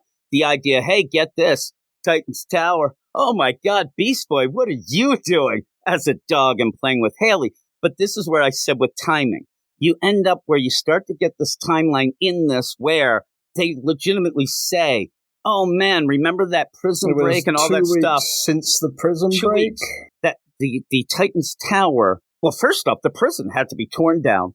Titan's Tower was built in 2 weeks. Like, that doesn't make sense. A couple of weeks ago, before the prison break, a strange sailor told me there was a box with my name on it. So the prison break was less than 2 weeks ago. Yeah, Titan's Tower's there, and you could say it, comics, but... Yeah, I've got a certain level of slack for this sort of thing. I'm telling you, I don't, only because he tries to play this timeline to make it seem as if Dick Grayson has been on the case, because at one point he even mentions, man, I was doing all this stuff trying to find Heartless, but he's gone cold since that prison break a week and a half ago. Apart from 2 weeks ago when I literally walked into his office. Yeah, it's just nonsense. So you end up all this going down. And this is where now, and also what Tom Taylor's trying to do with this timeline is really just all the extraneous things. When you're reading it, it feels like Dick Grayson has just left everything behind. And he always does. He doesn't get at Heartless has been around for the whole run. So you end up where he's like, oh, I got to get to this whole thing that I was thinking about yesterday. But it's been a while. But then, it's been half a year since we've dealt with this legitimately. And actually more because of the 2 months down. So it's almost been, it's 8 months or so since we did it. But he ends up going off and he's going to go to the Hold. But before he gets there, Heartless shows up. This is another thing that kind of annoyed me because Heartless keeps showing up in random spots just before Dick Grayson's about to do a thing. The only time Heartless ever goes anywhere is when Dick Grayson's about to go somewhere and Dick Grayson needs to show up and find the person he's looking for already murdered. So you have Heartless who you've jumped around with his, MO. At one point, right away it was Heartless, the person who ends up taking your heart when somebody else wants it. Oh my God, you have to be loved for him to take it. Yeah, the act of the murder has to cause someone else grief and which usually pain. It would. That changed then in that annual and things because then we found out he's actually just getting hearts because his heart keeps wearing out because he's like a cyborg deal, the way that the parts are being put together. Yeah, that's a weird thing. Yeah, that's why he wanted Blockbuster's heart because that was bigger. He wanted Blockbuster's heart because it was big and why not just replace the heart with a mechanical one? You've replaced everything else mechanically. Why And really, you're already heartless, so if you have a mechanical heart, you can still go with your brand. So he ends up doing back to the, does anybody love you? Will they miss you? And he actually does, kill the quartermaster, ends up killing the man at the gates, the guy who is watching it over. These are two of the big guys. We play the pronoun game, and we basically find out that B is the quartermaster's daughter or granddaughter, or whichever one it is. So that's the whole play. Yeah. That's what it seems to be. So, everyone has to be related to everybody else because that's how we write stories now. And so when you're there, again, why... Zuko is there, and we saw Zuko and Heartless. He got him out of that prison. That's what caused that whole prison break, Heartless and all that. But what is this going to benefit Heartless, who really does seem like he's got a ton of money already, and he's going around trying to grab hearts? What is he after? Yeah, what is Heartless's point in being here? Zuko is promising him this absurd diamond that he knows is there. So is that what he's going to make a fake heart with? Doesn't need the money? Yeah, that's what I'm saying. Maybe there's something that he's going to fashion that into a mechanical heart. I don't know, but he seems fine with grabbing hearts. But yeah, so Again, all he this just goes needs to on. be there so that, Dick Grayson can show up afterwards and someone's been murdered. And the hold's gone. The actual ship inside is gone. That was already gone when they go in. Oh my God, the hold is gone. For then an hour later for Dick Grayson to show up with Maggie Sawyer to talk about the same exact thing. Oh my God, the hold was here. How do you know this? Hey, what's this guy's name? Oh, he goes by the quartermaster. That's not a real name. Okay, well, let's load him up It's not entirely helpful, Nightwing. Have you got any actual facts I can do with anything here? I'm a police officer, not a fucking wizard. Yeah, and so Maggie said, hey, load the bodies up. They get in the ambulance and they go off. And then out of nowhere, you do have, Babs is on the case again, doing more of the work, saying, hey, those guys who picked up, the ambulance drivers who picked up those bodies, I don't have any facial recognition of them. Yeah, of course, it's like 5 minutes late and they're already gone. This was a weird one. It's the hold. They grab their own guys. We spend half the issue in this ambulance chase, which is literally like 10 pages out of a 20-odd page story. And it's just to get Nightwing from the scene of the crime. What would be the hold before to the boat. The hold is already by the sea, so they drive to the other side of Bloodhaven undercover to get the I understand why the pirates. The hold, they want their bodies. Yeah, I understand why they want the body, but why impersonate ambulance drivers? That doesn't really make the idea. I guess it's to just grab it at the scene because if anybody goes and takes those bodies, they're going to ID them.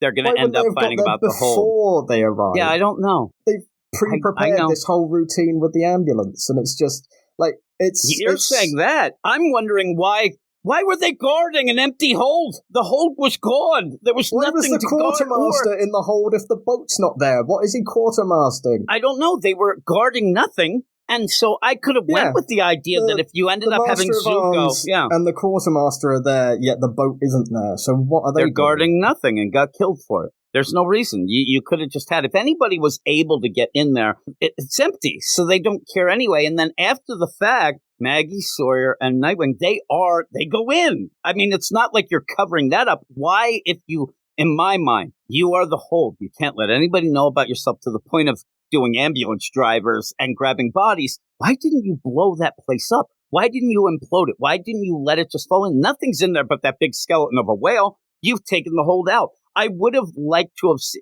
how you could have played it. It should have been that Heartless and Zuko end up going to go in there. And then afterwards, oh my God, the jig is up. Let's get shit out of there. But it was already out. Yeah. So it makes no sense that they were guarding some little detail of the boat leaving rather than going into an empty cave is just. Yeah. What were they guarding? They should have said, just go in.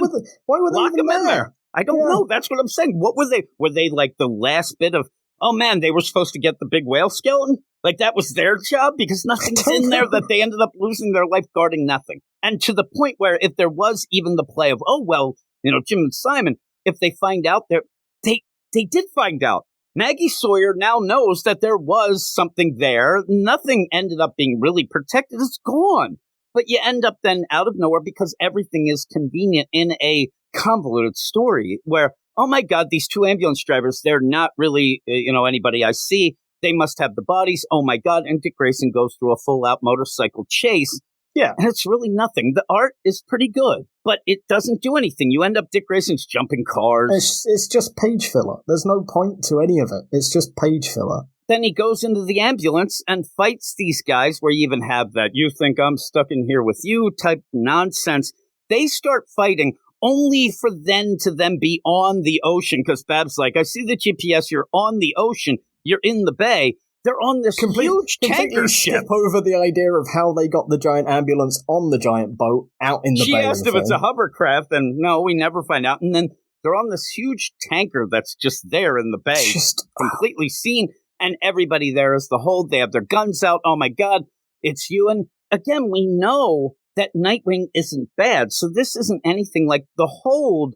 Yeah, they're this pirate organization type of thing, but Nightwing has been in the hold and has even saved them a bit and protected, the deal. They're immediately going to go, hello, let's go solve this thing together. There's him. Yeah, they're not an organization that wants to take down Nightwing. They're not. The only thing that they had cross deal is that they could blame the deal because Zuko, they wanted to take Tony Zuko themselves and do hold law. And he said in issue 99, no, everybody has to go through the system. The system that ends up really being, the thing to do.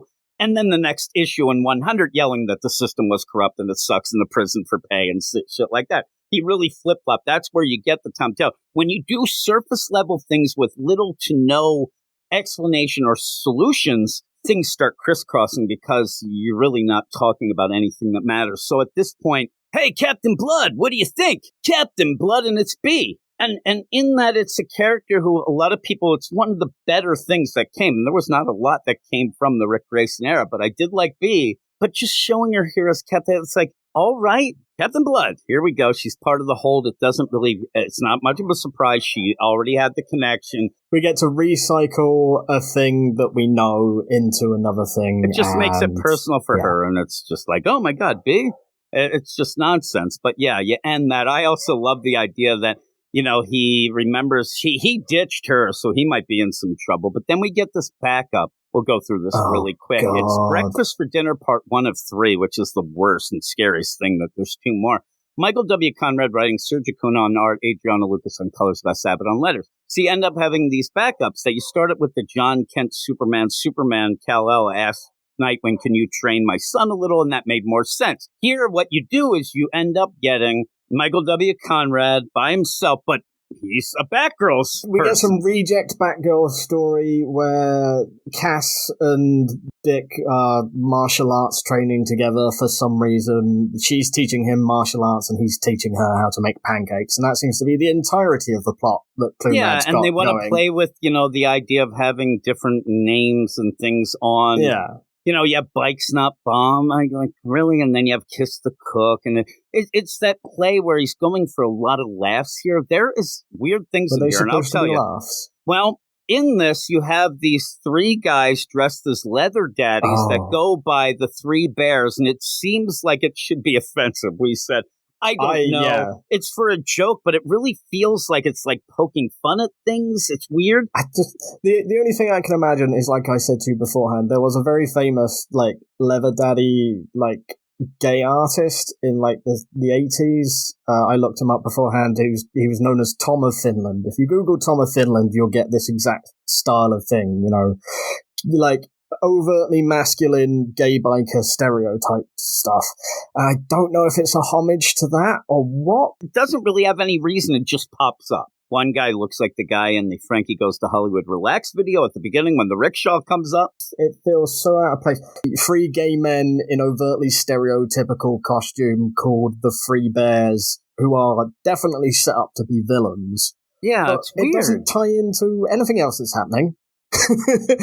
We cut away to them, and then we cut back to everything else that's going on. There's no indication that these people are working for or with the guy that's spying on. That's the only thing. He's on the phone, and he hangs up, and they go, Is "Man, he hung up." Those people? Yeah, he's on the phone with them. When he hangs up, they go, "Man, he didn't say goodbye." Now, with that, this guy decides to take a piss in an alley. That's just so he doesn't see Steph in her spoiler costume. Yeah, that's it. So to do that, he's taking a piss in the alley and then comes up zipping his pants. I'm like, what are you doing here? This is so bad. It's nothing. So it's like, I'd say harmless, but it's like nothing. And then at the end, the guy then comes back, man, how many guys is this guy dating? This is bullshit. I'm going to get you. And then ends up deciding that he'll go back later and, hey, I'll get you some other time. I'm like, what happened? The fundamental problem with this backup is I don't know what the story is. No. There's 2 more parts to this, and I don't know, The only thing they have the connection is that this guy's after, I think they want to rob Dick Grayson because he's a billionaire. He ends up saying at the beginning, okay, moneybags, why are you slumming here? I'm looking at you, and it looks like maybe they'll just try to rob Dick Grayson, not knowing that he's Nightwing. But like you said, you even have that play where Michael W. Conrad must think he's so clever of, well, I got to get Steph in the building, even though she could have come from the opposite side, but I'll have the guy take a piss in the alley. Well, and I'm like, that's not. But this also just implies that Steph is routinely just wandering around in her costume, mask off, as she enters the flat as well. Because she makes no effort to, like, conceal her or change her identity on the way into the building. She just, like, kicks open the front door in full costume, mask off, and is like, hey, guys. Like, it's pure chance that this guy didn't see it this time, but she must be doing it frequently enough. And I'm sure they all do it. It's just nonsense. It's Michael W. Conrad. Again, they're like, well, you wrote the... Again, he's writing a Batgirl's backup. Somebody get the memo out. His Batgirl's with his wife, Becky Clinton. That was canceled. That was canceled because nobody was buying it. Nobody cared. I think this was just a one shot or a story that they have kicking around. Well, they have 3 issues up there, so maybe they had a 3 deal. But they were told to do a backup for Nightwing, so they dusted it off and inserted Dick Grayson into the story. It's weird that he doesn't give Becky Clonan credit. Then it's just him. But it's nonsense. But what would you give this? He came overall? up with this plot line, and she went, "No, like shit, I'm not doing it." She's there and like, I don't want my name put on that. No, I love you, no. honey, but I do not want to be connected to the 3 bears and the guy pissing in an alley. So what would you give this overall? A 6, I guess. That's incredibly generous. I'll give it a 6 because, again, if people had been listening to the podcast, me and Eric, we tried to be, and I think we were more positive for the Rick Grayson stuff than most people were. And one of the things I liked was B. So I do like it, but not this way. It's a weird play. I rather would have had B working somewhere and Dick Grayson goes to help her or something like that, like he does. Having her as, hey, Captain Blood, aye, hey. I'm like, and that whole way to get there, the convoluted Rick Grayson gets a package. But because he's not Dick Grayson, he doesn't open it, but goes to B to see where they can put it because he can't put it. He says, I can't put it in a...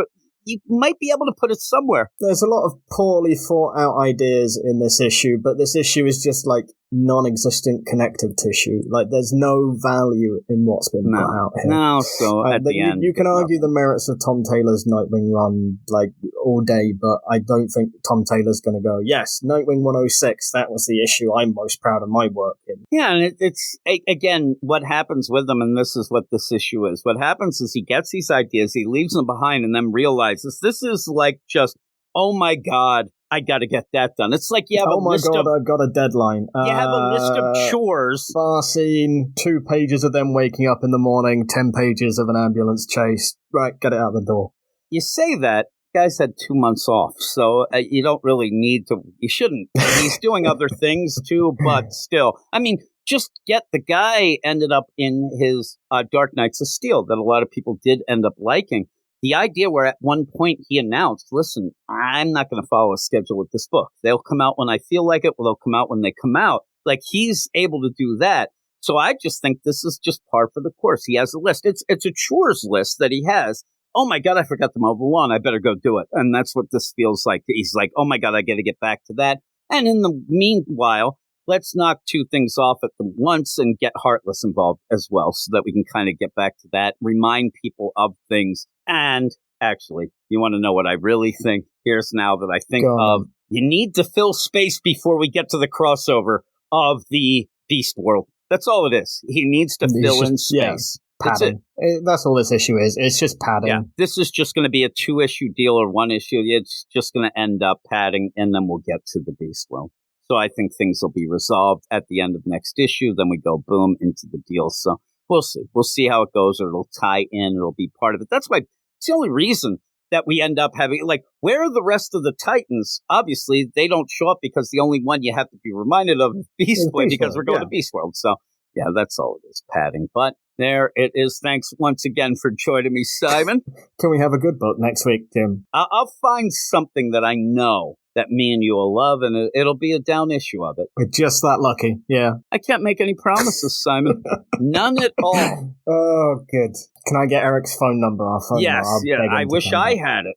I don't even know where the guy lives. He lives 2 blocks away somewhere. Just knock on every door in the area. But we'll see how things go. But we're going to go up because, obviously, if we're going to talk about Nightwing, we have to continue on with Titans, which we'll get to right now. And I am here with my man, Trevitt. What up, Trevitt? Nothing much. Yeah, we're just here for some Titans coming out of just reviewing Nightwing. And it's one of those sections of books that really you could finish in like 12 minutes because that's how long it takes the issues. But we have a double dose of Tom Taylor. Trevitt was nice to join me. And I already told him that once you join in with 1 issue, you have now made a contract for life because you told me that you were possibly going to skip out on the Beast World event, quote unquote. And I said that you will not be able to now. You'll have to end up doing it with me and talk about it.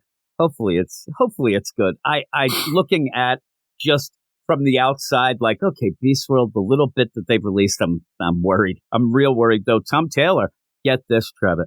He said on Twitter that it will change everything. He said it. Boy. I can't believe it. I've never heard that before. I love that he went out on a limb there to tell us that. But I hope that he was joking, because that is one of those things that when people hear that, they'll never take you seriously ever again, in my mind. You're right? Because nothing changes anything. And all you have to do is come out and say, hey, it's kind of a cool story. I hope you like it. Boom.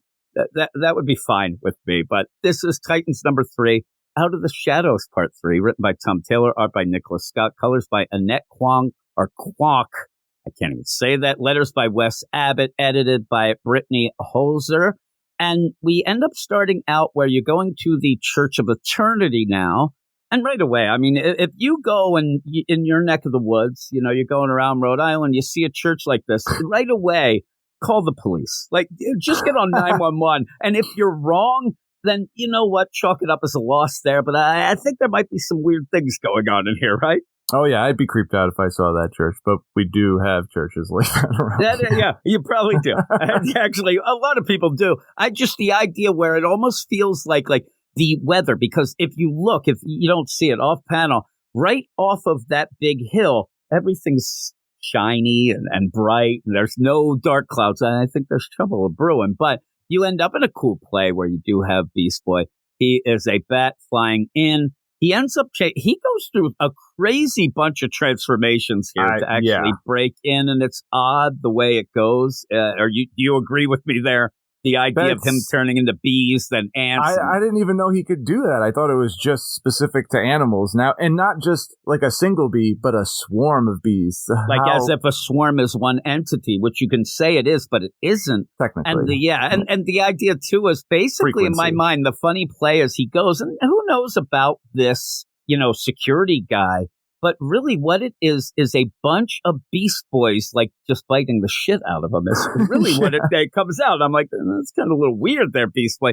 It is neat, but I got confused at first. Yeah, the ants when he does that. Ants, yeah, crazy. So when he did that, and then all of a sudden Beast Boy pops up, I'm like, oh my God, like, it didn't play out as well on the page as I think they might have thought it would, because it would have been maybe cool if it was animated as they all conglomerate together and remake Beast Boy in that deal. But what happens if that guy steps on one ant? Is he missing like a little toe or something? Yeah, I mean, really, if you go with the idea, really at that point he's the most vulnerable he's ever been, because in my mind, if you kill one, you kill him. That's crazy, right? Yeah, that's what I would think the way they're playing it.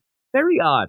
Very odd, but I said to you, well, go on. What do you? It could be like a couple of pieces, like, you know what I mean? You don't know if it's maybe a finger or maybe it's a piece of his brain, his finger, and his toe. Like, he'll just be missing a giant piece of himself. And that's the weird play, is because in that, what would this is going to be, now we're deep diving into Ant Beast Boy, but if you have a bunch of ants, they're all working together in a way that they have some sort of brain power. Like, if all of a sudden I made a million little Jims and one was my big toe, that big toe is doing shit. It's just going to sit there looking like me, but it's a big toe. I call sus on all of this. I'm calling bullshit. But I made a joke to you before we started that I'm going to start doing in books. It doesn't usually come out as, like, in your face, but Tom Taylor starts out this is the beginning of issue number 3. 1, 2, 3, right? So he ends up saying, oh, man, we're in big trouble, us Titans, and goes down the list. Someone's trying to, damage the planet, kind of using Tamaranian tech. Also says we have to solve the future murder of Wally West Flash. And also, we end up having, Garth there in the whole play of the Church of Eternity, Brother Blood stuff.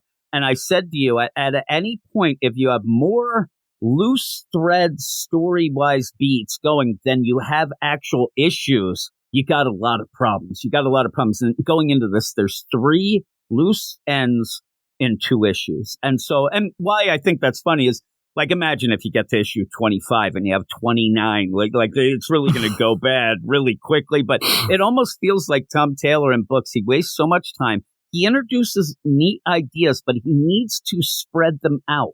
There is no reason in my mind as we head to Beast World, which again, that might tie into this overall global stuff as well. But one of these things might have been able to be left for after. One of these things might have been able to be left for trades after. But what he does, like he did in Nightwing, where you have just so many things, you know, his sister Melinda, Heartless, you have the Black, and then they just get left behind at points that makes everything. You can't explore them all. No, and so, but some of these are interesting. I mean, the idea of the Brother Blood, that is pretty much okay, here we go again.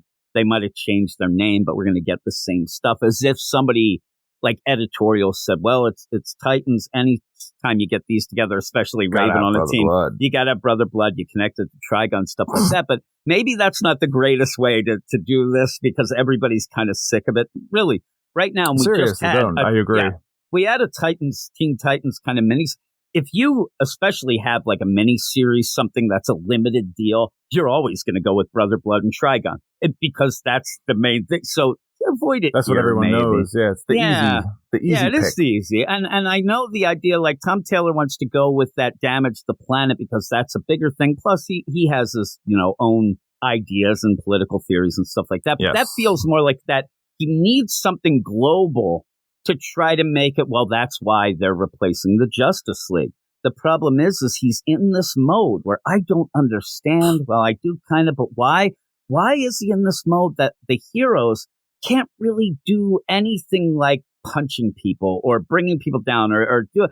They're always like, he started with John Kent, where you end up winning with hugs and unfortunately, then when you have something like that, like with Nightwing's such a great guy. He won't take down Blockbuster, so you have Heartless kill him. Like, that's the route he does. John Kent doesn't punch. Ultraman, Injustice kills him. Yeah, he doesn't want to taint the heroes, but we know heroes are heroes. I laughed. I mean, recently in this Gotham War, we've actually seen Batman just punch the shit out of Steph. And I'm like, oh my God, Batman. But you never really think he's a bad guy for doing it as much as maybe you do. Because that's Batman, and he's doing things, and they're fighting, and it almost, you could twist it the other way. He trusts that Steph's pretty tough, but even so, it's like, even by the end of this, made it through failsafe. Exactly, yeah. I'm so behind on Batman, I don't even know what's going on right now. Well, you might want to see the panel where he just punches the shit out of Steph. They attack him, and he fights back, but he just punches her. Back in the day, remember in the New 52, when Batman just leveled Harper Row? Just punched her right in the face. I thought she was dead. But here, and some people like Dancing Mike wish that she was dead. But yeah, so Beast Boy gets in, they're in the church, and then Nightwing comes in. Yeah. Nightwing comes in. Exactly. And you end up where you're going to get little quippy. Again, a Tom Taylor deal. I don't mind it, but he's like, hey, and Nightwing comes in and says, all right, good work. And then they talked, and I did get confused. I wasn't going to bring up how much of a dummy I am, but I'll bring it up because you actually filled me in on it, because they start talking about Raven can't come. And even so, I mean, I don't mind. I don't think Beast Boy's going to call into the play of like, hey, why is it me and you, Dick, coming in here? I mean, that's a pretty good team, because he disabled the security as Ants and then himself and lost. But he says, hey, I understand that we can't get Raven here. And that has been a thing. That was even in the more recent miniseries that we had. That might have been Kenny Porter, but I can't remember. But when where's the mystical alarm system that blocks Raven from coming in? Because it just looks like Bob, the security guy, looking at cameras. Bob. And so what I think he's doing here, Tom Taylor, is going to try to. It's weird. He's going to try to convince you that this is a good way of doing it. When if you didn't mention anything, it's fine with me. Beast Boy and Nightwing breaking into that. There's no problem. So you have Beast Boy say, well, I understand that Raven can't come in because they'll kind of, realize that and censor, the Trigon connection. But then should have said, in my mind, because I'm a dummy, couldn't Cyborg boom tube us in? But the way that he says it, talking about the teleportation of Raven and then saying, couldn't we just boom tube in? And it's kind of a funny joke that Nightwings were going stealth. I mean, boom tubes, I don't know if you heard this, but they kind of boom. And he's like, oh, yeah, okay, I got it. And then a little bit, it's a setup to get a punchline later. It's okay. Here's the thing. Me and you actually separately, before we started talking, categorize this book the same exact way. Like I said something to you and you said, holy crap, that's what you have that's your exactly final note. And it is that the book is kind of mid. I'm saying mid, a lot of times mid really gets a negative connotation, but I think in my mind mid for this is like, it's not wowing me, it's not pissing me off, though it's just there. It's just telling this, and hopefully, at least it's not bad, but I want it better. But there's some funny little things. But again, they're going into this Church of Blood. And even the one I thought there was a funny little play, like, hey, Dick, what happens if they are on the up and up? Like, what do we do then? Like, we're actually just two guys breaking into a church, which is funny. And he's like, well, heroically leave. We'll slip out again. So that's fine. But the big play here is not really, I mean, it is the Church of Blood still going? But it's really the idea, is our friend being duped, and is he being mind controlled? Let's see what's going on. And boy, it doesn't last long before they realize that the Church of Blood is full out just Church of Blood still. And you go from there because they end up like up above on a balcony just to get this look of it. Just it's the Church of Blood shit going down heavy, right? Oh yeah, everyone's bowing down to the blood, praying to it. Guy with a knife. It looks like a scene out of Indiana Jones. It does. It really does look like it's out of Indiana Jones. And they got the blood pool going. They got all this shit going on. They're all chanting. And then they attack. And again, there are a ton of dudes. A ton of what are going to be now nude dudes. Is what we were talking about before we started. Nude dudes covered in blood. Which right away, you're just, if you get out of this without hepatitis, you are really, really a hero. And so they end up, and I don't know, I look, he ends up turning into an eagle. I'm like, all right, I don't know if that's the, whatever, but it's cool. He flies down, Dick goes on, and they have this guy at the head of the church here. And this is what's weird. This is not Brother Eternity. This is a setup where just is some random priest of the Church of Blood, it looks like. And in that, you have Beast Boy run up and yell, hey, you blew it. I trusted you. Seriously, I was rooting for you. Saying that to a guy that he never met before, that they don't know, that this guy, there's no rooting for this guy. This guy is always straight up Church of Blood nonsense. The way it looks, he was rooting for, Brother Eternity. And not this guy. Why isn't this? And I know they're playing this idea, but maybe you could have played the idea of mind wiping. Oh my God, look, it is Brother. But this actually does not look like, it looks like Brother Blood stuff, and that sucks. But you never see Aqualad or Brother involved. So you're not going to it's a weird play. This guy doesn't even have hair. No, he looks like Lex Luthor. And then what you end up having, and I swear to God, I guess if you're a church, I mean, recruiting for the Church of Blood might be a little difficult. I'm telling you, they always have these recruits, but pretty much in the brochure it says, listen, you can hang out in robes, chant, and then jump into this pool blood. Bathe in some blood. Yeah, get all that and run around and beat up people. But it looks like he's very big on recruiting people who look exactly the same and kind of look like him, like they're clones. Because when you have the bunch of people go after them, they look exactly alike. Like there is no change in any sort of expression. It's really odd. Plus, I don't know about you, but I wouldn't want to shave my head, and it looks like they all did that as well. So you have that going on. The prerequisite to join. Yeah. You can't get disgusted by the sight of blood, and you have to, shave. And I'm looking where I see they're not just shaving their heads. They are clean shaven dudes, and I'm out. They can get me to shave, but I'm a hairy guy. So you end up where he's yelling, I trusted you. You blew it. Oh, my God. I gave you the benefit of the doubt, but they didn't really talk to this. Put this isn't the dent guy. in his optimism. Yeah, I love the idea that he shows up and is like, oh, my God, I can't believe it. The Church of Blood is doing Church of Blood stuff.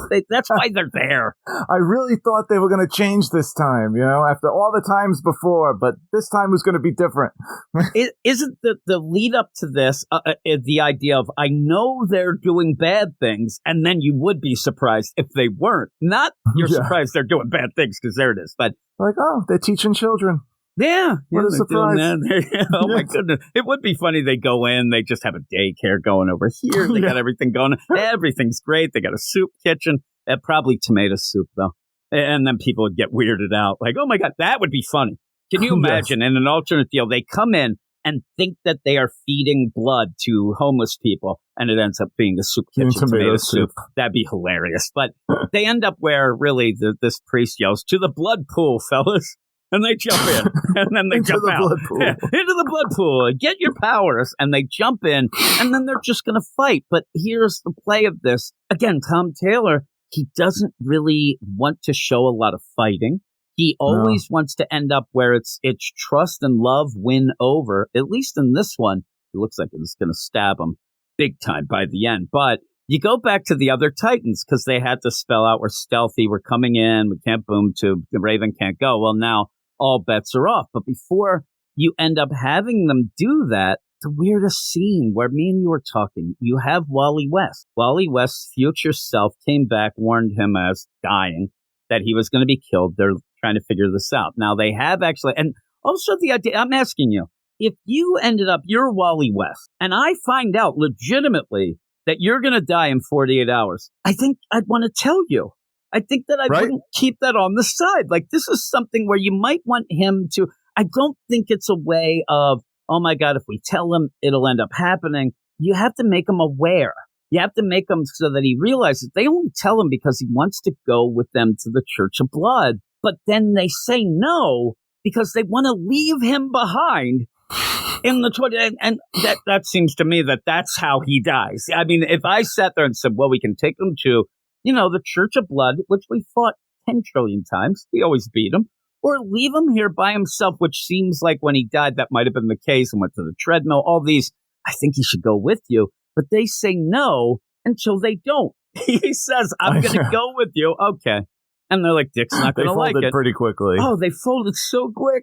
All he says is like, hey, do you honestly think I'll let my friends risk their lives while I sit here? Would you? No. All right, suit up, let's go. Which is funny, because that's something that happens in like TV shows, movies, everything. Like the character is in imminent danger. He shouldn't leave. He should stay here. But he somehow thinks, yeah, I'm going to make it through and I can come and help you guys. And they're like, yeah, all right, let's come. You might die, but come anyway. Yeah, come Screw on. It. Again, that 48 hours, and it's funny, you brought up something I didn't even think of. The idea when they say 48 hours like that, it could be the next minute. He could die in 30 seconds, but it's going to be in 48 hours. Like, there's there's never like, oh my God, you have a week.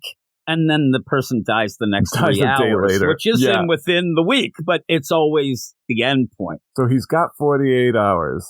So he's not going to die within the next 3. So yeah, exactly. So that's when you start worrying about Tom Taylor's pacing and what he considers 48 hours. They boom tube into the church. You end up, like at that point, I love where, Beast Boy is changed into now a alligator crocodile. Yeah, it looks awesome. And you end up having, a lot of the things look awesome, but it's the faces that end up throwing a lot of people, and now me off, thanks to you and a bunch of other people. But yeah, you even said, what did you call them? The Greek faces. Yeah, they look like Greek portraits. They look like and even then, like the ladies even go a little Sylvester Stallone look sometimes. It's a weird play, right? So they end up, they boom tube in. So when you get the boom of Cyborg's boom tube, you do have, Beast Boy. Oh yeah, I see. It does boom. Oh, all right, you rookie. And then they go in and they pretty much just take down hordes and hordes of naked men in blood, like really quickly. You don't really get it. Yeah, you don't like, and then I like to now Beast Boy. I mean, every panel he say he's an octopus, he's this, he's that, but he's going on. And so while that's going on, Aqualad even gets involved because they ended up finding, the deal of them, hey, they grabbed them and oh my God, they were duped. They actually, that wasn't the play, Brother Eternity. They grabbed him. They want to get Church of Blood wants to get back to their own way. Struggle. Yeah, but when you have the fights, like some things in a team book like this, what I like, and these are popular characters, people know, but I love to see, first off, teamwork, where maybe you have, say, Beast Boy turn into I don't know, I was trying to think of something, a shark. And it ends up whipping the tail, hitting it into the portal Raven made that ends up then popping out and Beast, or Dick Grayson punch. Some sort of thing like that. But also give us some just, overall powers and set, even if you know that it's cool to see. But you get, Corey, she blasts somebody. Donna ends up grabbing some guy's bloody fist. Wally's just running around. Running around circles. Dude, he's running around like an idiot. I'm going to make him pass out.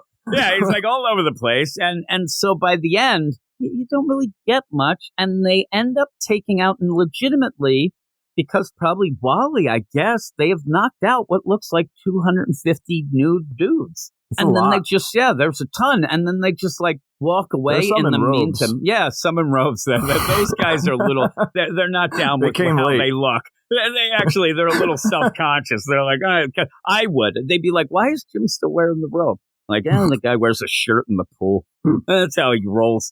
I also love the idea as this is going on. There are sometimes, like, I don't know if you agree with me, but Raven in this, they already said she can't come right away, which she could have with her teleportation. Now at this point, she really could just make portals to hell, get rid of all these guys, but he doesn't want to. So what she does is kind of have these other people that look like they were going to be sacrificed, and she's like looking at them and like, don't go near things. Like she's doing not much. And so overall, at one point she does actually pick her hand up in the air and say, I have you, do not fear. She put up a wall, right? That's a what it looks like. blockade. Just a block. So these people who were prisoners, like she always gets the lamest things when she should really, and this idea, she should be so triggered because this is Trigon shit. And they even bring it up as we go, but she's just there. There's not much for her to do. And then they do find Brother Eternity.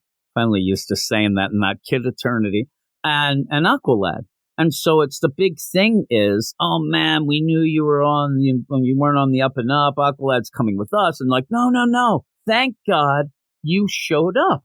They ended up, they didn't like new management. They wanted to get back to their nonsense. And what he should say is, listen, do I look like somebody dressed all in white that really wants to get around any blood? I mean, that's going to ruin this suit. And look at it, it's spotless. And so they're like, okay, but I even have my hair. Exactly. It's like, I have my hair. I'm not nude. And so he says, listen, I'm glad you did this. Thank you. They trust this guy too quickly because then you end up where Donna says, this is a weird line anyway. It's like, I guess that you're going to do what all churches do and work through this, handling it eternally. And he's like, no, we're going to call the police, but I don't know what they'll say about that blood pool. I actually think I do know. They're going to shut this shit down. And then he just I don't want governments getting it. And then says, Raven, I suppose you, and she's like, I'll take care of it. But what does that mean? Just wash it away. Yeah, what does that mean? And, you're going to end up where, are you going to take people's, but even so, like, again, she should be like, I don't like doing this shit. This shit is my dad's shit, and I hate it, and I am always getting involved. But yet, no. She Here's just a question. says, I'll take it, yeah. What? So they don't want people getting the blood. She's going to get rid of the blood. But what about the blood that's on the bodies? Is she going to get rid of them, too? Because you could just take samples of the blood from the bodies. Like, you would think that, like, you see her there, and she's, like, got him there, and she's making him take showers. It's very odd. Scrubbed hard before you go. That idea of, like, get rid of the blood, I would love to think that what this is a setup for something to happen with Raven when she does that. But I just think that that's just a way, because the fight's over. You've done the dupe, and now Tom Tiller really just wants to scrub the scene really quickly so that you don't really have to deal with it. It feels like.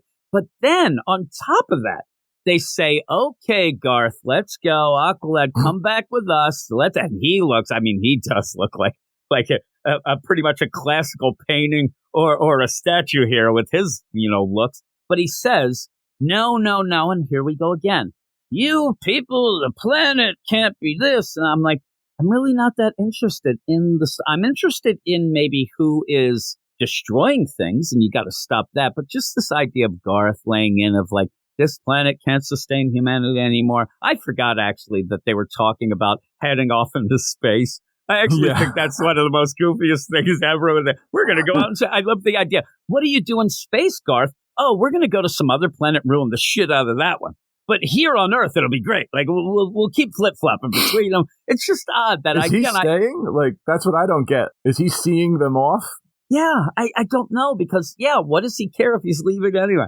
Burn it all down. Prince? Yeah, is he a prince? Because he keeps calling him Prince. Yeah, the thing is, though, in this current continuity, I don't think anybody's royalty when you end up Mara making it more of a democracy that she made down in Atlantis, so it doesn't make sense. From the KSD run, yeah. What you might end up saying, though, is like, even like former president, like you still give them the title, even though they aren't, but it feels weird. It does feel weird. It's like so weird. Yeah, maybe Prince Garth.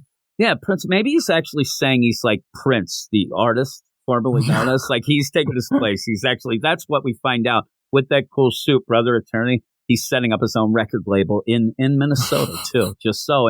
And Raven's in with her purple cloak. So you end up all that, but it's almost laughable in my mind of where they're like, come on, Garth, we knew this was trouble. Come on back with us. And he's like, no, we're doing the space thing where we launch people. And I said when they first started talking about it, even, it felt like while they were talking, they didn't realize like space travel in this universe is a very common thing. Like it's happened. Yes. It goes like, they're like, man, we got to figure out the tech. Like it felt Happens like all at the that time. point. Yeah. It felt like at that point that you were trying to play this Brother Eternity almost on the side, Elon Musk type of thing of like, he's going to end up getting a space program going. We're going to do this. No. Shit they're flying all over the place. I mean, we Elon legitimately Musk. In the room, we have aliens, right? We have Corey. you don't play the idea that, oh man, we don't know what's out there and we are going to make these. You have Cyborg who has boom tube technology. Yeah. Holy moly, these people have all been on the bug. So you end up with all that, but Garth's like, I really think that the planet needs my help. And I love when he says, yeah, you're still going with that thing. Yep, we think all humans should get the fuck off this planet.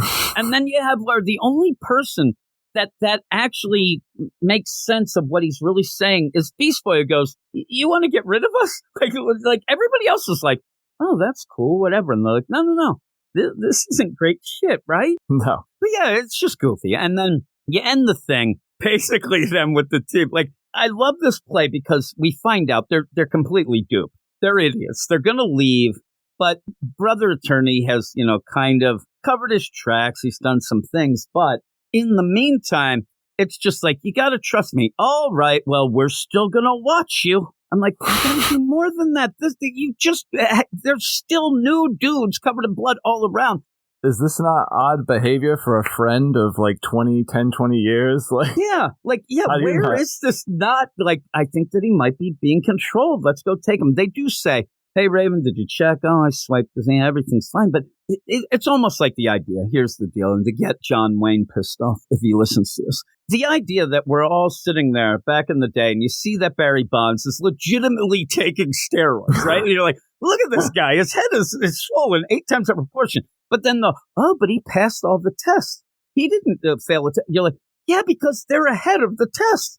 They're doing shit there's no way to test for. It's obvious whoever's doing this mind control is able to realize they are going to get mind, and they're going to be able to get past that. Please stop. But yeah, they leave. You better not. But in the meantime, so funny. Wally ends up finding what looks like the start of every Alien movie. He ends up getting this crazy. Now, in that, I'm Wally, right? This is me. I grab this and I say, hey, everybody, how much time did I have? 48. Okay, well, how about this? Don't open that alien shit until we get past that, because I think this might kill me. Because you bring this thing in a room where he only has that a little bit of time. I'm like, this is fucked. But you end up where it just looks like there's a lot of trouble. And you end up where Brother Eternity sees, and they finally look and like, oh man, they fell for that shit. All right, let's go to the basement and look at our crazy xenomorph cocoon. And it's not there. They look at the security, which didn't go off, but yet still sees them on the tape there. And I guess maybe that one, they got to get more than that one security guy. Yeah. Barney ends up getting all those amp bites. He's out and they're done. So you end up where, oh no, they took it because he says they mustn't discuss. Oh no. There they are. They have it. Holy shit. And then to make it fully sus, you then get where Brother Eternity opens his mouth and you get what looks like alien seaweed and with shit all over it going in to Garth's mouth and says, you're going to pay your friends a visit. So they are being controlled. There's where you see it. And again, we get this alien weird stuff and whatnot, which that's okay. You know what's interesting? I'm just realizing as I see this alien crap coming out of his mouth that earlier Garth referred to him as they. Yeah, that's true. What I mean? And you know what's funny? You say that, and that might be a real clever way that Tom Taylor was using what we think are pronoun things, yes, but actually referring to somebody already taken over by an alien entity. That would be genius. Really that would be pretty genius. I hope that that's the case. I really do, because that is a really good way to play it in the way. But look at all that saliva and shit all over there. It's disgusting going in, but it also looks okay. It looks like some, like I said, like a seaweed type deal. So that goes into this big concern of the planet. And we want to do this and that and the other thing. I'd love it at the end where we do find out, obviously, Garth is controlled. And after they're like, oh, Garth, like, we're going to go and do some Greenpeace stuff because you inspired us. It's like, what the fuck are you doing? I'm not into that shit. Like, once he ends up not being controlled, he's like the worst. You see him there. He's like drinking a beer and he like throws it out into a lake. Fuck this. And he's like, oh, he goes, exactly. He's driving down the street. That's the thing. He throws a bunch of throwing plastic bottles in the ocean. Right? Oh, yeah. He's making Trash Island. He throws his whole trash out the window. Apache Chief is walking by. He starts crying because he sees it. We got it all going. Oh, my goodness gracious. That's offensive. But with all of that, what would you give this score? I would give this 6.5. Yeah, I'm a 6. I might go to a 6.5. I actually like the cliffhanger is actually kind of intriguing. Okay, this seems like a cool, extra dimensional alien type threat, which, okay, I'll go with that. We just don't need Darth preaching to us and acting weird, but this might explain it. That's the out. But a lot of it is they never struggle yet. Dick Grayson, Nightwing rarely struggles because everybody's there. And I understand you want to have the power of friendship and the team and whatnot. But the only thing they're struggling with is, not realizing shit's wrong right under their nose. That's not what I want to struggle. I want to see them have to, do some crazy stuff. Plus, I really think that while they're doing this, 48 hours he got. Wally is going to die. I mean, that should be all they're doing.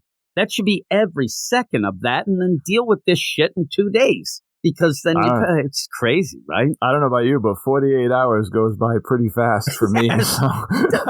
It's a weekend. That's all it is. I mean, just think of when you're there and you end up Sunday night and you're so depressed because you're like, oh man, the weekend's over. I got to go back to work. That's what this is. Like, it's going to be, oh man, where did the time go? Where's he's dead? Oh shit, we didn't do it. And then what they'll do is I'd love it if they just keep going. It's like Groundhog's Day, Weekend at Bernie's. It's all that. They just keep going back in time. More and more Wallies keep coming. It's like now it's multiplicity. You got all the shit going on. You get the lazy Wally. Yeah, actually, you could bring back all the classic, even though a lot of them are Barry flashes, but you can have like the big fat Flash. He comes back. Like every guy comes back. It'd be hilarious. And probably would offend more people again, but there you go. So I hope that we offended enough people in this because, again, I'll go 6.5 with you, but mid. It's not bad. Mid. It's not great, but yet it has characters that, boy, these are characters that people love. Like they love. So I do see people talking about this, and they're just happy to have the team. But really, you gotta get something moving. And the way that Tom Taylor tells stories, he's struggled with that. So the biggest problem I have with this pacing story, all that's his problem in general for the past bunch of years. So I worry, but we'll see. And now, again, I thank all of you jerks for making me now look at this art. And I'm like, oh, it creeps me out. They look like they're soulless. It's like where you have like the look at a person's soul through their eyes. I'm like, those are dead eyes. Those are such dead eyes because it does look like that whole Greek and even Roman stuff. But that's that. And you're stuck with in the nose. Yeah, it is. It is the nose. You said that. It really is. But yeah, with all that, you're stuck and you're going to be doing Beast World with me. And hopefully that is something that's pretty cool. We like it, but I have a feeling it's going to be like, there's some good things, but it's not great. And we're just going to kind of shrug our shoulders. But thanks for joining me as always. Thanks for everybody. There's a ton of people this week. I thought it was going to be an 8-hour podcast. It didn't end up that, but it's still pretty close. It's getting back to the old days. But thank you for joining me, Trevitt. And we will move on. I believe that we're moving on now to I think Superman versus Meshi. Me and Luke Hollywood talking a little DC manga. All right, and here we are with me and Luke Hollywood's favorite part of the entire podcast. Something's cooking, Jim. Oh, my goodness gracious. As we go through some of these books, you know that we can't wait to get to Superman getting sushi. And here we are because we have Superman versus Meshi, Chapter 6, and it is a team up. We knew it was coming. We were excited for it to come. Aquaman joins in this chapter, actually, as Superman and Aquaman, Sushitaro's conveyor belt sushi. Now, we have seen Superman want to possibly invite Lois, but he claims that he can't invite her because that would ruin his identity. No, we know he's cheap. He is full out cheap. He can't afford it. So why would he invite? He already invited Bruce Wayne, Batman, but Aquaman and Superman. It is funny how they're playing this again, getting to little layers in something that's so goofy. They're never really great friends. No, you don't see them hanging out much. No, they don't. So when you end up thinking, well, what's going to be? And I was really worried. It was going to be, hey, now that I've shown Bruce, you could even as simply as have Aquaman come up to Superman. It's like, hey, Batman told me that you had some real kick-ass food. Let's go. Whoa. But he doesn't even do that because Superman is at a conveyor belt sushi place, and he is waiting for his number to be called, 221. And they even say, and this, I get this as a straight up dig at John Kent, because he ends up saying that, like a husband, he is waiting for that number to be called as if this is more important than ever having kids. And I'm like, oh, poor John. But you end up where he's like, this is Superman waiting for his number to be called. It's called. He gets up. I love to straight up. He's so excited. And also he has to throw things out there. He's like, yes, that's me. Number 221. That's me, Superman. By the way, I'm Superman.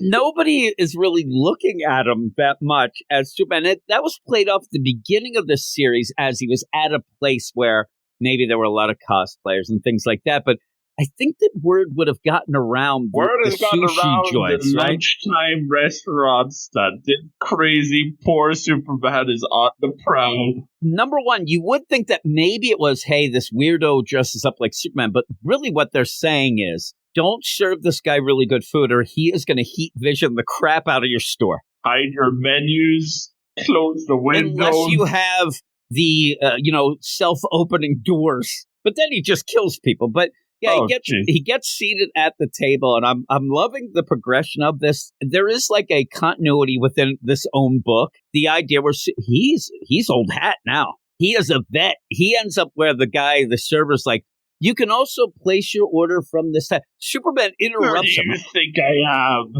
I know my way around the ordering I tablet. am Superman. I know this stuff. It's kind of funny. And while you say that, and we say that it's fun, he's already ordering. I mean, he has sat down. He can't wait. He's already ordering stuff. He's a man on a mission.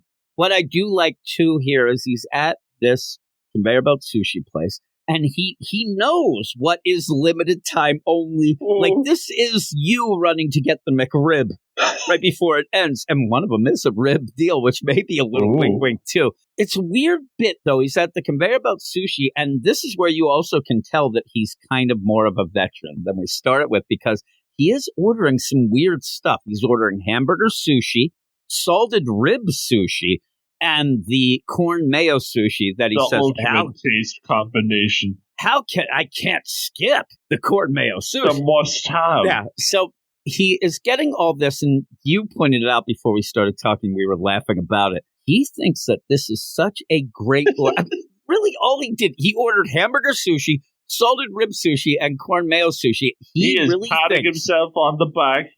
Nobody else is ordering such an amazing combination. He actually thinks that there's going to be the talk of the town. He says that the sushi chefs in the back are going to be buzzing about this perfect order. Customer who ordered the perfect dish. He is so excited. And then he ends up that this is the best, too, because he almost throws shade at the place in a way that he's trying to up himself, because he says, man, I can't wait. I'll have to watch the conveyor belt for my sushi to come. And while I go, I'll look at this other sushi that are kind of the same, but dried out. Boy, that's oddly comforting that I'm so good. And I'm thinking that might be that you're at a bad place. It seems odd. But then he ends up, his super hearing comes into play, even though it actually points out that you really didn't need the super hearing. Somebody's making a ruckus, and it's a familiar voice. And, who could it be? Well, we what's all this floundering going on here? Oh, geez. Thing in here is fishy. So he ends up where he's like, I hear that. Oh, my God. and then realizes that it's Aquaman. Aquaman is yelling at the top of his lungs. And at this point, all he hears right away, I bet the Yellowtail had something to say about that. Ha, ha, ha. I can't stand it. I have to know. And I thought that what he was doing, and I think the player is, you think that maybe Aquaman has come to shut down conveyor belts. Save the fish or eat the fish. Yeah, but that's not it. And this gets wacky because we've had in, say, the Jeff Johns' New 52 Aquaman book that he does eat fish. And you would think that even the Atlanteans themselves might, even though if they have in continuity that they don't. I mean, they're there. That's what's around, whatever. But it's like floating hamburgers everywhere you swim. How are they going to deal with this? How is this going to be played? Well, what it ends up after Superman pretty much says that Aquaman is rough around the edges and nobody really likes to have him out in public because he's embarrassing. And I said to you, this is straight up the Brave and the Bold, outrageous Aquaman. Outrageous. This is such an over-the-top Aquaman. And even then, where Superman's like, I wonder why he's here. It's weird to see somebody in Japan in this one spot. It's a very big coincidence. He swam all the way. He's like, I think he swam here. Okay, you flew there. He swam there. That's can't fine. do that. No, really. What Superman would be doing is swimming in debt. If you ended up having Lois come by. Swimming in the red. Oh, kind of happens maybe by the end of this, too, because Superman gets a little out of hand. But you end up where there's Aquaman. He has this trident. He's like full out costume trident. I don't know that they would allow that in there. Do you think they have like a coat rack and he just refused to hang up his trident? I know the trident. That's at like where they end up having weapon check. He's going in because he actually says, "I'm going to use it as a shovel in a minute." So he's there. He's talking to somebody, but he's alone. So Superman's like, "I wonder what's going on." That, you do have Aquaman go, "Yes, I remember, but who was that again?" His catchphrase was, fish sticks. But I can't remember his names. I want to know who he's talking about. But he ends up where he sees Superman and says, oh, man, Supes, what up? Right? Hey, what's up, Superman? If you're eating here, too, why don't we eat together? The thing with all this is then Superman comes flying, and it actually looks like he, like, leaps over the conveyor belt to get to the table. He seems excited at a bit, but he ends up like, okay, well, Aquaman's kind. He says this twice. That's Aquaman's over the top loud, but he's kind at heart. So, okay, here we go. Fish at heart. So the big play here, though, is that Superman he's the first, I think, to realize what's going on here. Because he says, I know that you can talk to fish, but to sliced fish too? What? I still didn't know what was going on. And Aquaman goes, what can I say? It's hard to explain, but the sea tells me everything. He's talking to his holds sushi. Up a plate. And well, I'm having a little chat right here. He was telling jokes about, hey, remember that guy? What's his name? The guy who says, oh, fish sticks. He's actually laughing it up with this sushi that he's about to eat. And it's so crazy. The food whisperer. And so in that, it's so funny. And you end up having Superman say, oh, man, that's the one power that I don't have. And then, oh, man, I'm kind of jealous. Here's the thing, though. When Superman says it, look at the reaction of Aquaman. They work together. They're on the Justice League. Aquaman doesn't believe it. He goes, no way. What the heck? You can't talk to fish. Like, no, we can't talk to fish. Can't everybody talk to fish? So all of a sudden, Superman becomes a third wheel in the booth because Aquaman is too busy talking to his sushi. And this it really is the Han Solo Chewbacca play that I love. Obviously, the sushi isn't going to be talking out loud, so he's like, what? Oh, man, that's hilarious. And he's laughing. And Superman looks so sad. He's so sad. So he says, I feel like, third wheel, I hope my sushi comes over soon. And then he sees it. His thing comes. There's Food Wars. You get that more detailed look at his sushi, Yummy. Hamburger sushi, corn mayo sushi, that if you're in the U.S. and you know the deal, it looks like creamed corn wrapped in seaweed. It doesn't sound very appealing to me. Seems like it might be a little messy. But you also have salted rib sushi. And I'm telling you, I've never seen anything of the sort with any of these things. And I'm with Aquaman and his sushi. They think it's bullcrap. They end up laughing. Shade. Big time gets thrown here. I love where you have Superman so happy now. Now he has his food. He's like, oh, man, I've been waiting for this all day. This is going to be great. To this lunch. Aquaman's being nice and goes, oh, man, good for you. Oh, what's that sushi I'm holding? Something's bothering you? What are you saying? Sus. Out of nowhere, we get the world's first shit-talking sushi. Smack talk sushi. This yellowtail sushi here starts talking and arguing with Aquaman at first. Like, what? Ain't it funny how that Cape Man ordered? Oh, yeah, you're right. I mean, hamburger, salted ribbon, sushi frauds, What you the say? heck?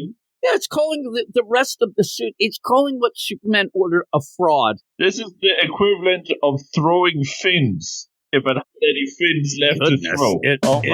It really is. I think he's being a crab. Whoa. So you end up where he's like, okay, yeah, what's that? I love how he's just reiterating what the sushi is telling him, and I still want to think by the end, he can't talk to sushi, he just wants to... I'm pretty sure he made all this up, and he is just throwing bad shit. He'd be afraid that Superman would attack him, maybe. But it is funny, either way. But he's like, what? What's the point of coming to a sushi restaurant when you go and get that? He should go to a hamburger joint or a beef bowl restaurant. Oh. Superman looks like he's about to cry. He is so upset that all this is just shade on him. He's still going to go with it. He's eating with his chopsticks, the big deal. And he's like, oh, man. And then again, do you know what we call hamburger sushi? Like, here we go. Here comes shit-talking sushi talking. Loco Moco Loser. Ha ha, that's pretty good. Got him. So I don't even know what that has to do with hamburgers. I don't know either. But Aquaman thinks it's a hoot. Aquaman's new best friend is Yellowtail Sushi. I'm surprised at the end that he'd ever eat this. I think he'd keep it with him to just talk shit on everyone. Smack. He should bring that on every Justice League mission. Be like, what's that? Brainiac Gabe looks funny today? Oh my goodness. I'm going with the idea they're at the Justice League table, right? They're there, and Batman has a plan. He has this big plan of what they're going to do, and then Aquaman says, oh, wait a minute. I got to get my lunch out. What's that, sushi? Batman's an asshole? Like, that's all I want. And then they're like, listen, number one, we know you're not talking to sushi. Plus, please, get rid. You've had that one piece of sushi for a year. That shit's moldy. Get it out of here. And he's like, what? Like, don't make fun of Yellowtail. So, yeah, the whole thing is where Aquaman's still talking to the sushi like, oh, yeah, I know it's embarrassing. It's embarrassing to even be on a conveyor belt sushi next to a piece of hamburger sushi or the rib or the corn. I know, well, Superman, he's kind of nonsense. He doesn't really. This is the shade that I think now Superman's pissed. If you look at him, he's pissed because now Aquaman is saying he doesn't really understand this whole sushi thing. He's not really in tune with the Japanese cuisine. Superman is so angry at this point. And even that, he says it's hard to eat, even if Aquaman is the only one who can hear that vicious tirade. It makes me laugh so much. I actually thought at one point, because when you end up having Superman pick up the piece of hamburger sushi, I thought he was going to start pretending to talk to it. What's that?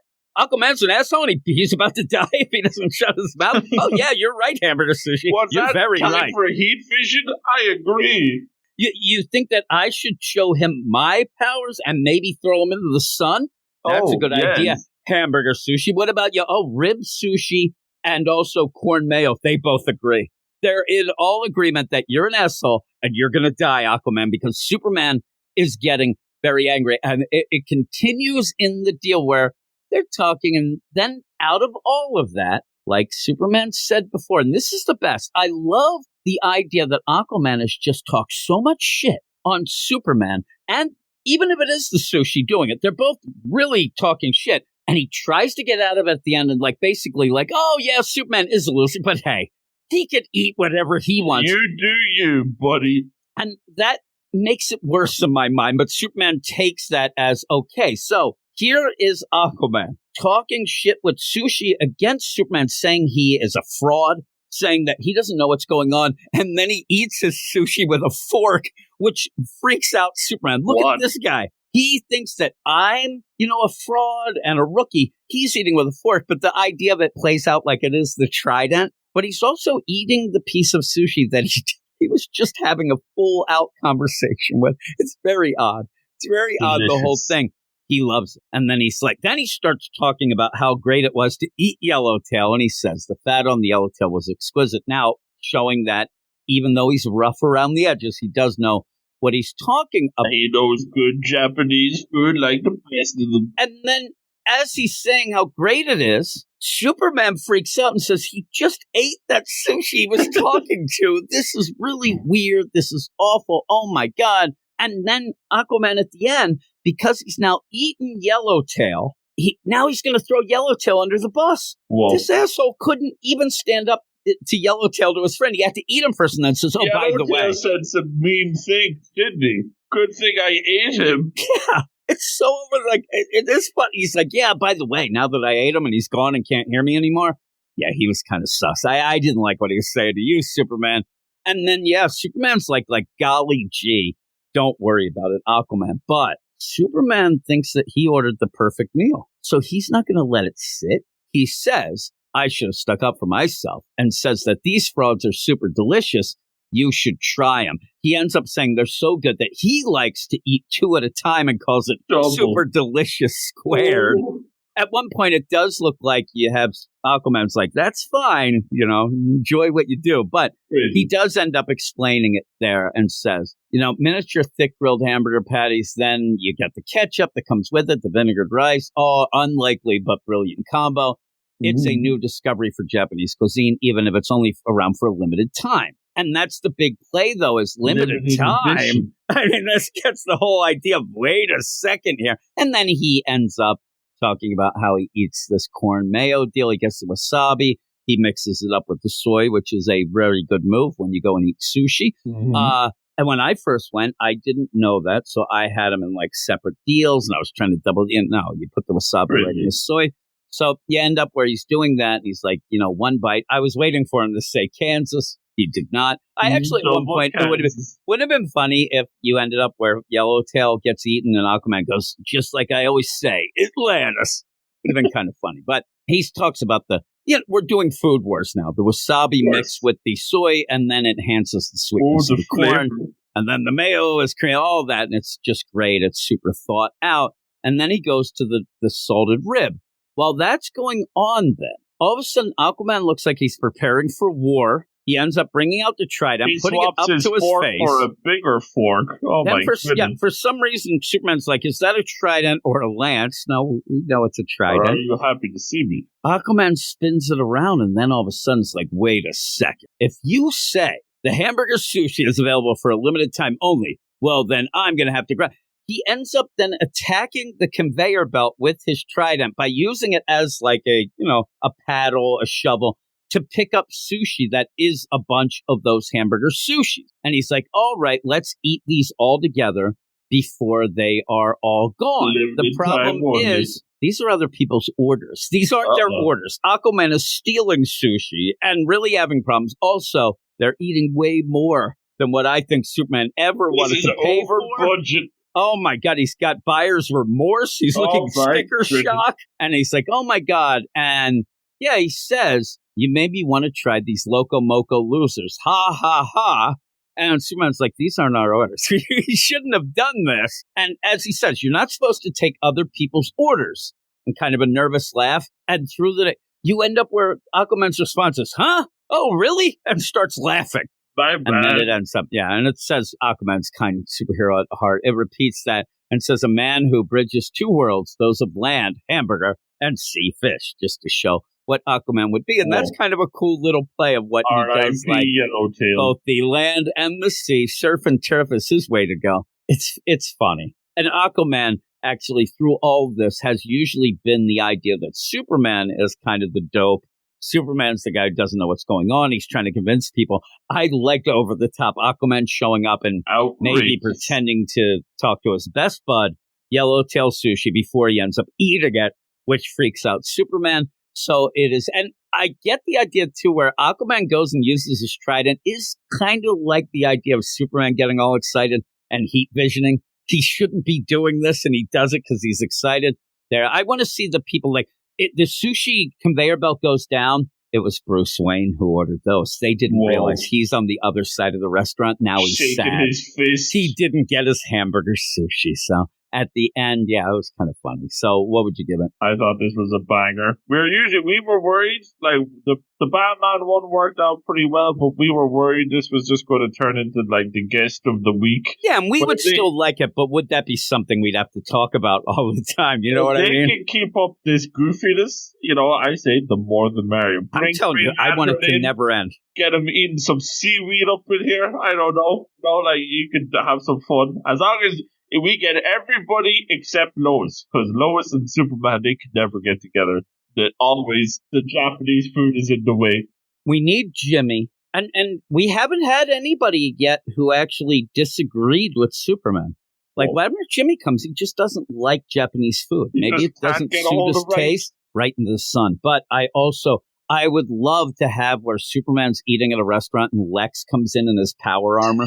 But then the love of Japanese food and sushi ends up. But I also want Lex to show up and make fun of Superman, kind of like Aquaman here, but a little more intense, something like that. Or we find out that, wouldn't it be funny if the chef came out and the chef was actually Lex? It's like a side job. Like, I want stuff like that, but we still have Wonder Woman. We still have Green Lantern for the glory of Japanese cuisine. Oh, I need all of it, and I want it to just keep going. I need to see where Lois starts to investigate, because she connects, like we said last chapter. How is Clark going to Japan and putting it on his Pixtagram deal? The mystery of the Meshi. And I need her to figure this out, try to figure it out, maybe connect the Superman. Classic idea of her trying to figure out who Superman is as well. So that'd be kind of fun. So yeah, I need it. I love it. I really do like this. It makes me just smile every time I read it. It makes my day. So what would be your score? I'm giving this a 9 out of 10. We read a lot of manga chapters this week, but this is already my favorite, as it usually is. I'm 9 out of 10 as well. It's so goofy. It's so goofy, but it's fun, and it just continues to be fun. And 6 chapters, like you said, we thought maybe by this point it might have outworn its welcome. Okay, we get it. This was the one when they announced it. They announced Superman getting obsessed with Japanese cuisine. I mean, what could you think of that? And people just made fun of it. Oh my God, like it is the best one of the lot, and it's one of my favorite books out right now. Right now, I'm telling you, if it's allowed, and we'll see what happens with the podcast, if Eric comes back, all of that. But there is no way that at the end of year awards that this isn't mentioned in some capacity. And this may be my book of the year, which would be so crazy, and I probably get made fun of. But it might be. It might just be.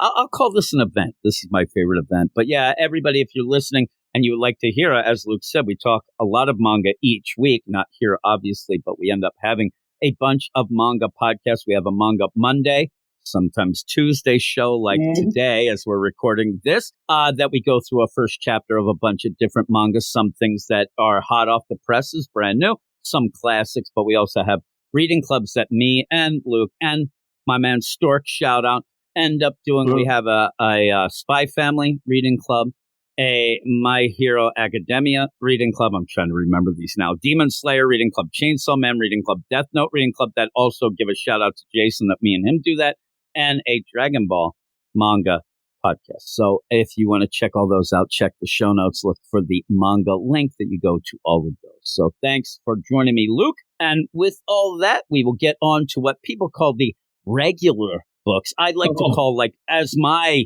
inferior. What's that yellowtail sushi? You say that those are the Loco Moco frauds? I get you. I know. I wish I had some sushi here. I'd be eating the heck out of it. I'd love it. So with all that, we'll go off now to something a little less fun. All right, and here we are with the last bunch of books. And for the first 2 of this last section, lucky Aiden.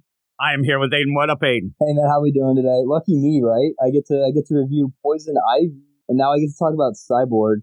And so you get all the top-notch books. It's funny too because a lot of people had already requested things. There's some other things going, and you did actually want a couple more important books, but this is what we got. And I had already kind of figured that me and you would talk Vigil, which we're going to start with, because we'd actually talk to each other about liking Vigil. And I don't know anybody else who's reading it. So I was like, all right, we both like it. we'll talk about that. So I'm going through the list. And I'm like, oh, God, Cyborg? I'm like, the only person who's probably reading that is Aiden. I'm like, hey, you reading Cyborg? Yeah. I'm like, you're in. You are in, and we can end up, it's like commiserating. It's like we're two war buddies that we're talking about, being in the shit, because it's the shit. I'll tell you that, and not in a good way. But we're starting with the Vigil. So at least we can start with something that is a little more positive, though. I don't get the lay of the land here. It's another one of these Ram V books that he tends to like. He did this with the Swamp Thing where it was 10 issues. He didn't quite finish the story, so they push it to 16. I swear to God, he's trying to do that here, but it doesn't look like, at least for now, that he is going to continue. But you actually brought something up that I'll let you talk in a second after I get the credits of what may happen, very similar to another book that me and you were frustrated with at the beginning, but this is The Vigil, number 5, penultimate issue, written by Ram V. Sid Kotian and Dev Apramonik on art, Rain Barreto on colors. And then is there the letter even? Oh, it's in this weird black Dave Sharp letter. They're trying to, why are you even throwing Checkmate in? And that always gives me flashbacks too. But you also end up having editor is Ben Abernathy, but assistant editor Jessica Chen and Ben Mears, a lot of people. Oh, the group editor. This one, yeah. So you end up with all this going down, but is there enough space to tell a story? Penultimate issue, we're still introducing the team and the concept of what it is with one issue left to kind of reveal the villain that we knew was there but didn't really know what he was about, that we now find out, oh, that's what you have all this Festus Hep doing. It's a real odd play to give you this reveal stuff, the penultimate issue. I mean, really, right? Yeah, man. So let's just run through the concepts that the Vigil has played with up to this point. You have a mysterious task force created by what I felt like in the first issue was implied the Indian government. Then we learned that it was a former division of LexCorp. It's a rich guy. And then we're taking down dangerous technologies that people don't have an explanation for. And then part of the members get captured. And then now here it's revealed a question that none of us were asking because we thought we had already had the answer to this, but it's why the team is here. And it's a pretty cool backstory. Sucked through time and dimensions. They're in this dimension where they could just create what they want and it affects the real world. Yeah, whatever. And it goes from the Philadelphia experiment from back, World War II era and beyond. And they were part of that and they got lost. And that explains that weird dimension that you ended up having Dr. Sankaran go back and forth in. Remember when he'd go naked? He'd go to get in, and you even have at one point they went to go talk to him. His clothes were on the floor. He went into that dimension and realized that Hep had left. And that was just weird. Like, what's going on? This does explain it, though, right? I mean, it is this dimension that was explain it, which is something that DC books seem to not want to do recently or do in one panel. This book actually takes the time to waste an entire issue to explain. Oh, yeah. It takes an issue, but it looks all right. like they threw another team member onto the Vigil at the last second, Dynamo, and I just glanced through the other books, and he's not really in any of them. So here's the thing, though. He's the guy that they fought in the facility last issue that they ended up that looked like he was dead. That's who that is. That's the guy. Remember last issue, they ended up going into the facility and they got attacked by that guy that ended up slamming. I do remember, and now that I'm putting my hand up on some of these Vigil issues, and it's like what they told Ram V in the office was that this Vigil lineup doesn't have somebody big enough to take up good cover space. So they add him in here, but that works fine enough. The series, it's like frustrating, like the Blue Beetle graduation day for me was. Yep, that's what I was talking about. It's circling and it's not really going anywhere, and it feels like it's just throwing out excessive amounts of setup. And they do reveal the villain at the end of the story, but it's a villain that's introduced at the beginning of the story, so it's not really a real reveal. Yeah, we just see more of him, but you said it. You said the whole thing that at this point, you're explaining things by using an entire issue that you might not have needed to go into that much detail. But what I think that what Ram V does, and you said some of this stuff's pretty cool, right? I mean, there's some concepts. I think this story is super cool, man. I think that he gets too many cool ideas in his head and then thinks a lot of them to the point where we're going to get this whole series where we're not really getting a story. We're just getting concepts that are introduced, hoping that people will latch on. And then you go. And if this does continue, like you said, like Blue Beetle and then Blue Beetle graduation day into this Blue Beetle deal, then this work and our, time and money spent will be worth it. We'll end up knowing. If we get this next, deal, we'll be like, okay, we know Castle, we know Dodge, Arclight, Seiya, all these, let's get a story now. But if nothing comes from this, that's not good. You end up having 6 issues of pretty much nothing. Now, I hope that people would like this. But again, what you see here, and like you said, it was the Philadelphia experiment. They were lost in the dimension. They didn't come back. And it ended up being Sankaran, also a Dr. Madison Cypress, because you have to have the lady that's flip-flopping between to have that deal. Even though that never really comes to be a point of contention, it seems, from. It doesn't have room to become a point of contention. But it should be. You should have Dr. Festus Hep, who is our villain, who has even taken over some corporations because he has finally escaped the dimension. But you never got, there's no room. But the big play here is this Festus Hep decides that he's going to use this dimension where they can create anything they want. They can end up, it's almost like a Franklin Richards over at Marvel, where he just creates multiverses and things and everything comes to be. But in this, they're doing it. It kind of seeps into the real world, which ends up, doing some weird things like the moon landing, like stuff like that. It does affect it. But in the meantime, it ends up having so much space, but it's kind of vague. And then you get, while he's in this dimension, Dr. Sankaran, he knows that eventually he's going to want to escape this dimension. But if he does, he's afraid that Hep is going to come. So he envisions a team, and that's our characters. It gets wacky. It gets all over the place. It's neat. But does it play out well? Because all of our characters, at least all of them but one, it seems, Arclight, Castle, Dodge, Seiya. Castle is the one who is a little anomaly that we do center on this. But all the rest are made up in his head and became reality because of what you ended up having Sankaran 1. And most people are pissed. They're like, I don't like that, whatever. But it's such a weird concept to throw in the penultimate issue, in my mind. How about you? I think it's an aggressive concept to throw it in so late, but I mean, it's a concept that on paper, like a lot of this series does work so well. I mean, there's so much about this series that works. The problem is that it doesn't lead to a story, which I think I just came up with the term for what we can call these miniseries, which I think DC is going to publish a lot more of before they put on going. This is just a status quo establishing series. Here, you want to go with, other multimedia and stuff like that. This 6 issues is a pilot episode for a series. Yeah, like this is a pilot, said, yeah. It almost feels like also like even if you went with, you're almost like you're creating the Bible for this story, but you're publishing it so people can read it and maybe learn, and then you'll get the story, because it does feel like you'll get the story later. And that's a weird play, but I said we're getting a lot more minis. We're getting a lot of these minis coming out, and some people are doing it like they're all doing it different ways. You have different writers, different editors. There is a bunch of, like you said, the Blue Beetle Graduation Day, that felt like it was okay. I just want to throw out these characters here, and then we'll deal with that later. And the other thing, like I said, though, the fear is that it doesn't sell, and then you don't get the episode. You just spent 6 issues on the pilot episode that is not going to be picked up for series. And the way there's not a lot of concrete numbers now, sales-wise, things like that, but I'm not seeing a lot of people but me and you talking about the Vigil.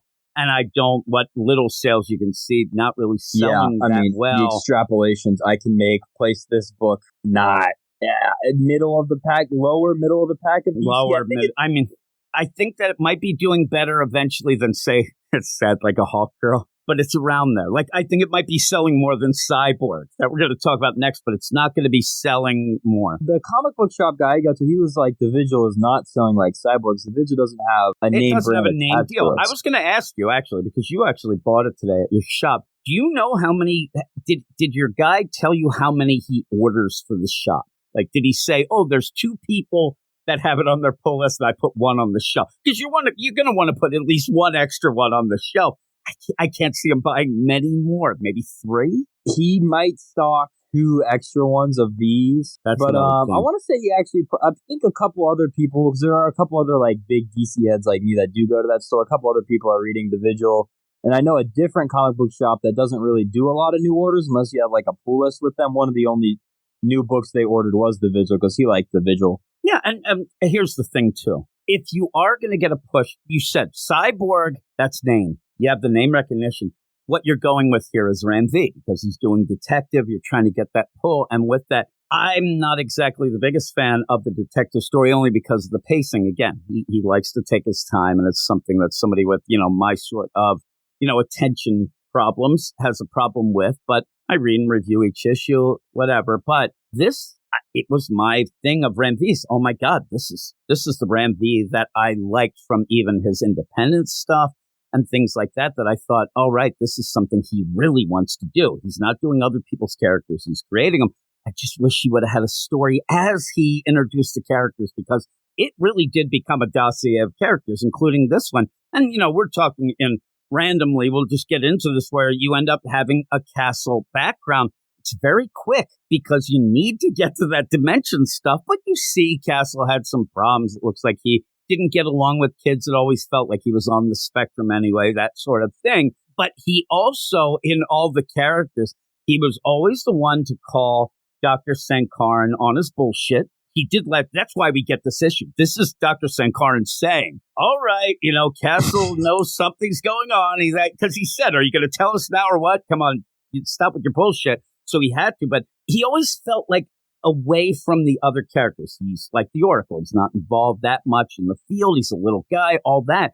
And so when they go through this play and connect him to Festus Hep, that is, like you said, that's really cool. That's something I didn't see, where he was actually created as like the evil part with Festus Hep, and it looks like you ended up having Sankaran go and grab him. The big play that I'd like to see, but I don't know we have enough time, is Sankaran is never really going to the part of like, well, I am kind of your father, and I really like you guys. Like, I'm glad I created you. In like if you ended up, remember, he has this woman. We said there's not a lot of time to do this Dr. Madison Cypress, right? This lady in the dimension caught between Sankaran and Hep. But if we would have seen, if say Dodge looked just like her, that was like he loved this woman, and then in his mind he made Dodge to kind of look like, you get a connection, and you get. I actually want to see if there is any kind of feelings or how Sankaran feels towards this team. It's not just, hey, I wanted you as this team that can defeat something. I actually created because I couldn't have kids. I didn't get married. All the some sort of connection like that would be really cool to really connect. Then, because by the end you do mention it, where you end up, because Castle's this. I know everybody. I know what you're going to do. You're going to quit. You're going to go. But he ends up saying to Dodge, "You're going to stay because you look at us as family." And I wish that was where Sankaran says, well, that's why I made you guys. You are a family. You have that play. Not yet, maybe. But again, you're playing this whole play of just, I don't know how you really do defeat Festus Hep. There's a lot of questions I have about the future of the Vigil. Like, where do they go? Like, I think I know what's going to happen in 6. I think we all might know what's going to happen in 6. I'm not going to say it out loud because I think I have it like not like speculation on the money. I think I have it like you can say it on the money. Give it, and then people will say, "Man, Aiden's smarter than hold Jim." Me to this. This is an Aiden Gingell guarantee. I'm like a politician right now. I guarantee. I do it all the time. So do it. Just do it. I guarantee that the next issue of the Vigil, nothing substantial will happen. We'll see a little bit more action, and then the villain's gonna confront the doctor from India. And they're going to talk, and then the team is going to be mildly defeated, and they're going to retreat. This is going to turn out he thought of scarier guys, and this guy's imaginations suck. Yeah, that might be. I have a feeling that they're just going to end up sending Hep back to the dimension. He's going to end up at the end going, I'll get you, and start thinking up scare. It's like, but here's the thing. Both of us just thought of something that really doesn't end up being much of a story. No. We haven't got much of a story. Because really, again, what is set up in this with the Philadelphia experiment, this other dimension, these thoughts that become reality, and oh my God, it's intersecting in things. And it also is an aside. That's why I don't age anymore. I'm like, you're just throwing shit out there to just throw it out there, but fine. But with all of that, it would have been better if they continuously were going and stopping and grabbing these weapons, these things. That just kind of got lost in the shuffle up to this point to now become dossier deal. But like you said, again, one of the weird things about it, this Taiga that they fought and killed supposedly last issue suddenly is then being named Dynamo and is being healed to be a part of the, and it doesn't, like, what happened? Like, some of these things just aren't connecting. It feels weird. So let's just jump back to like other thoughts I have like about the series as a whole. I feel like this series, if DC is like really a continuation of the companies that have like combined to form DC, this feels like a real Wildstorm series. It does feel Wildstorm. And I would like them to fight the Wildcats. And I would like them to interact with some of the other Wildstorm characters. You say that, Eric, who, you're doing this in place of, all he wanted out of this was he wanted to have Vigil go against Stormwatch. That's all he wanted the whole time. He thought that this was the idea that you have a sus team in India. That's what he thought at that point was gathering these weapons. Like, we'll find out. He thought that this Sankaran, while they're going and grabbing this tech, he's pulling, while you also have Stormwatch almost doing the same kind of thing, and they might butt heads, and then throw in Wildcats. I even think I said at one point, throw Wildcats in and have this whole thing converge with it, because 100%, if you look at this book and team, if it doesn't remind you of an Indian Doom Patrol, which I think it does, but an Indian Doom Patrol, and that can easily then transfer into a Wildstorm universe deal, because it does feel Wildstorm, and I think that you could have Wildcats / the deal. You could even have, if this was a hit and kept going, you could even tie in things where the Birds of Prey come after them. You end up having a bunch of things that go on that would be pretty cool. I don't know if we're ever going to get it. And so, you do get this castle little, beginning. There's a dog being killed. It's a shame and things like that. But that was a tough way to start this issue, was he killed a dog. I was like, damn, okay. And then Sankaran comes to talk to him, recruiting him like he's recruited the others, and says, hey, you see this? I could end up bringing back that. It's like Pet Cemetery out of nowhere. I can bring him back. Well, are you gonna? Well, sometimes you can do things, but you don't. He actually goes with the dead is better from the Pet Cemetery, so he leaves it. But in the meantime, he says to Castle, but I can tell that you can tell things. You see connections, you see patterns, you can see things in the future, you can tell what's going on. And so that's why he relies on them. But by the end, the big play, after all of this, which is a lot of flashbacks, a lot of dimension to show what this Sankaran is, created the team in his head. He didn't create Castle. Like we said earlier, Castle figures it out. And Castle actually is cool. He doesn't say it to the team. The team ends up, and they claim that the team might be disbanded, I've seen, but it seems like they're kind of going to say, well, I don't have anything else to do now, because you do have, Arclight's like, this is bullshit. I love the idea that Arclight, because he's created in the mind, but he ends up having to deal with his daughter. And in my mind right away, I'd think, did you also create my daughter so she died to set this? Like, I'd be pissed. And he just ends up like, I'm out. This is bullshit.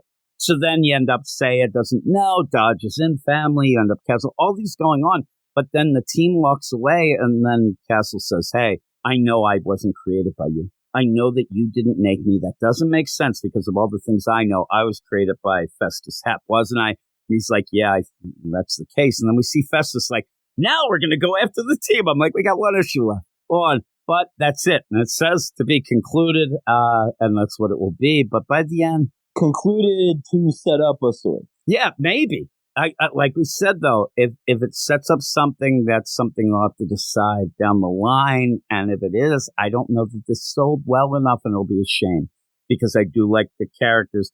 I do think there could be a cool story. We just didn't get it yet. But what would be your score? I'm giving this one a 6 out of 10. I mean, if it came out last week, I would probably have given it an 8. But because this week is so stacked, and at least part of like how I'm thinking about scoring is what else could you have bought with the money this week? It's getting a 6. Yeah, I'm going to go a 6 as well because of all the things that we talked about. But we'll continue on with the book that is not a 6. This book is not a 6. It's a 9. It is. Well, it's a 3. It's a number 3. Cyborg number 3. 3 for 3? Yeah, this is not. All right, let me just catch everybody up to speed on the brief of what happens in this issue. So Cyborg breaks in. They get rid of the only moderately interesting thing they've done in the entire series, which is have Cyborg's dad in his head. They get rid of that in about 2 seconds. Cyborg has the most unengaging fight of the week, which is supposed to be one of his only real villains. Like, that's a Cyborg villain. That might be one of the only, if not the only, Cyborg villain. It's dispatched in 2 pages, at best. And then the villain comes up, he explains himself, they talk, Cyborg, frees the other people whose data, right? Their data has been taken by not the AI, which I need to add in. They spend about 3 to 4 pages, 3.5 pages at the beginning of the issue, explaining how this is not AI, but it's AI. It's like basically they almost play the idea that they're saving spreadsheets that have you. It basically is all of a sudden me and you break into Amazon, who has been gathering people's information every time you order something, because this isn't. They never set up the idea that these people who get their data taken, they're not dead. Their data is just stored. And I thought this was going so many other ways. Like, all they end up doing is actually work like a virus protection program that just out of nowhere saves the day by erasing the data that a company has collected. That's it. That's not a superhero story. It's a bullshit story. I don't understand how this is, again, it's like NordVPN, NordPass saying, hey, everybody, we just got your data. There might have been a data leak because of Google, or we stopped it. That's it. There's nothing in that. Me and Eric, before he ended up leaving, we got into so many arguments about, is AI a person, and can you just disconnect AI? I say you can, because I don't want a robot apocalypse. But you end up like that it never gets to the next step to make it actually mean anything. Like, that was a lot deeper of a question than Cyborg was even able to frame. And that's what we thought was going to come up. All you get in this, you set up, right? You set up that it's this Marcus Wilcox. Even that, you knew this guy was the villain. It never changed. There was no twist. You end up having him where he developed this AI. It's not AI even, says it's data retrieval program through a earbud. That's sus, but you're getting people you're not allowed. And again, I wanted to play out that whole South Park deal. I wish that they really spelled it out, that they made the agreement that nobody ever reads. Oh, yeah, like Human Centipede, that episode, yeah. That's it. Like, we can't get in trouble because here's that one line that says we may collect data. They just don't realize what data we're collecting. You can even rip off Kingsman and then use the data to, like, make the people then go crazy to achieve your idea. And even then, like, you're getting, like, if you had an earbud, they're going to collect your data, which then is stored in their virtual servers, but you're not really affected. They never really said, unfortunately, Silas died and then his AI is, they even have a play where these, I keep saying AI, but the data in the computer banks, it starts to climb on top of each other. It gets sent, but it never makes sense. None of this ever feels like, oh man, that's clever. Or that's it really. I mean, I hate to say it because it's such a base thing to say. It is dumb. It is dumb as hell. I'm reading this. I'm like, I feel dumber reading this because I thought it was something else. And so when you have this play of, oh my God, they even have Marcus Wilcox, the bad guy's data. But then at the point where it seems like that uploads into a robot shell, but then you get Atlas, you don't get Silas, you get rid of everything that meant something. And then all you get in this is a lame-ass, shit-looking battle between Atlas and Cyborg. That is one of the basic bitch battles I've ever seen. I don't want to be too mean about this. Yeah, I mean, I'm going to be meaner about it. And then you get Cyborg, who then goes, because we have a character out there that's never set up, the lady podcast, on the AI fucking nonsense, YouTuber who's yelling about Detroit. Detroit has to be better. Look at this, Detroit. And then at the end, the Cyborg's like, I need you. You're the only one I can trust. I'm like, this book sucks. I don't know, because that's the thing. Why isn't that all of a sudden people are acting weird? It's because, you could go with the play of AI, but also the idea of data might be your spirit.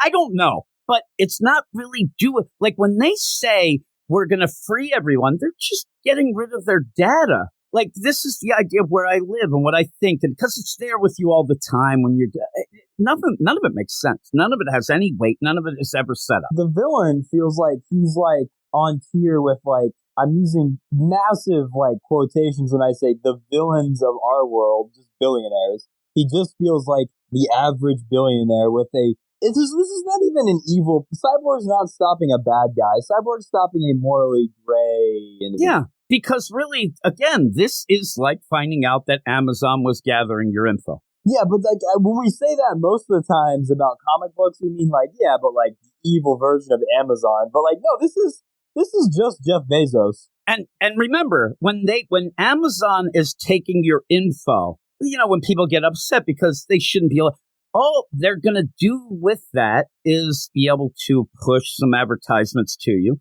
sell your info to companies so that they can, send you things. It's a thing that is intrusive. But again, it is just a bunch of bullcrap and they shouldn't be able to do it. In a comic book world, when you have this should be able to then have me as myself like fall over. I'm in a coma now because they have my data. They're going to make things. I don't even know what really they're doing by the end with this. They end up where, you have a shell that you're going to go and it's the idea of living forever. I'm guaranteeing you right now, just you think for yourself here of this. If they ended up announcing, listen, we'll be able to collect your data digitally, and then when you die, we'll be able to put you in and you could live for, I think a lot of people might be for that, but yet they're doing it, but not doing it. There's nothing here. There's no story. It's such a lame-ass nothing.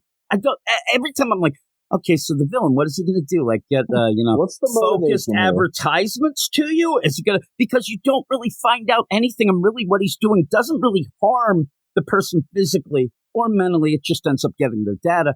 And so, he may be able to, it's so ridiculous. The idea that he might be able to set up an army of robots, right?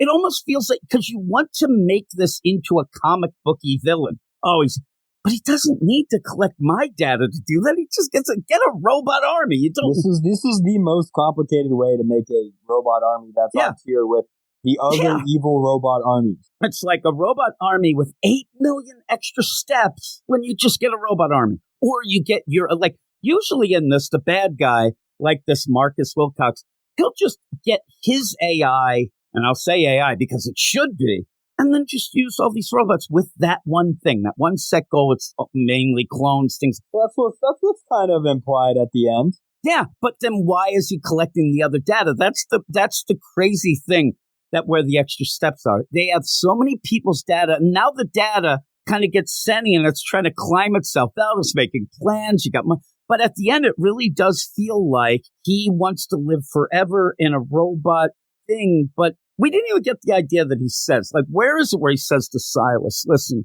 I have this idea. This one guy actually, his big idea ends up being pretty much a bathtub. They make fun of funny. That was a rare part of this comic that was good because that was funny. Yeah, where is it where this Marcus Wilcox comes up and says, I have an idea and I need to present it now, and I hope that you like it because I have to tell you right now, I have a disease and I will die in a year. So we find out, okay, that's why he's doing it. He wants to live forever. He's sick. He's doing this, but this is the way. And he needs Silas's money to get this plan and whatnot. But by the end, like I said, it's just data.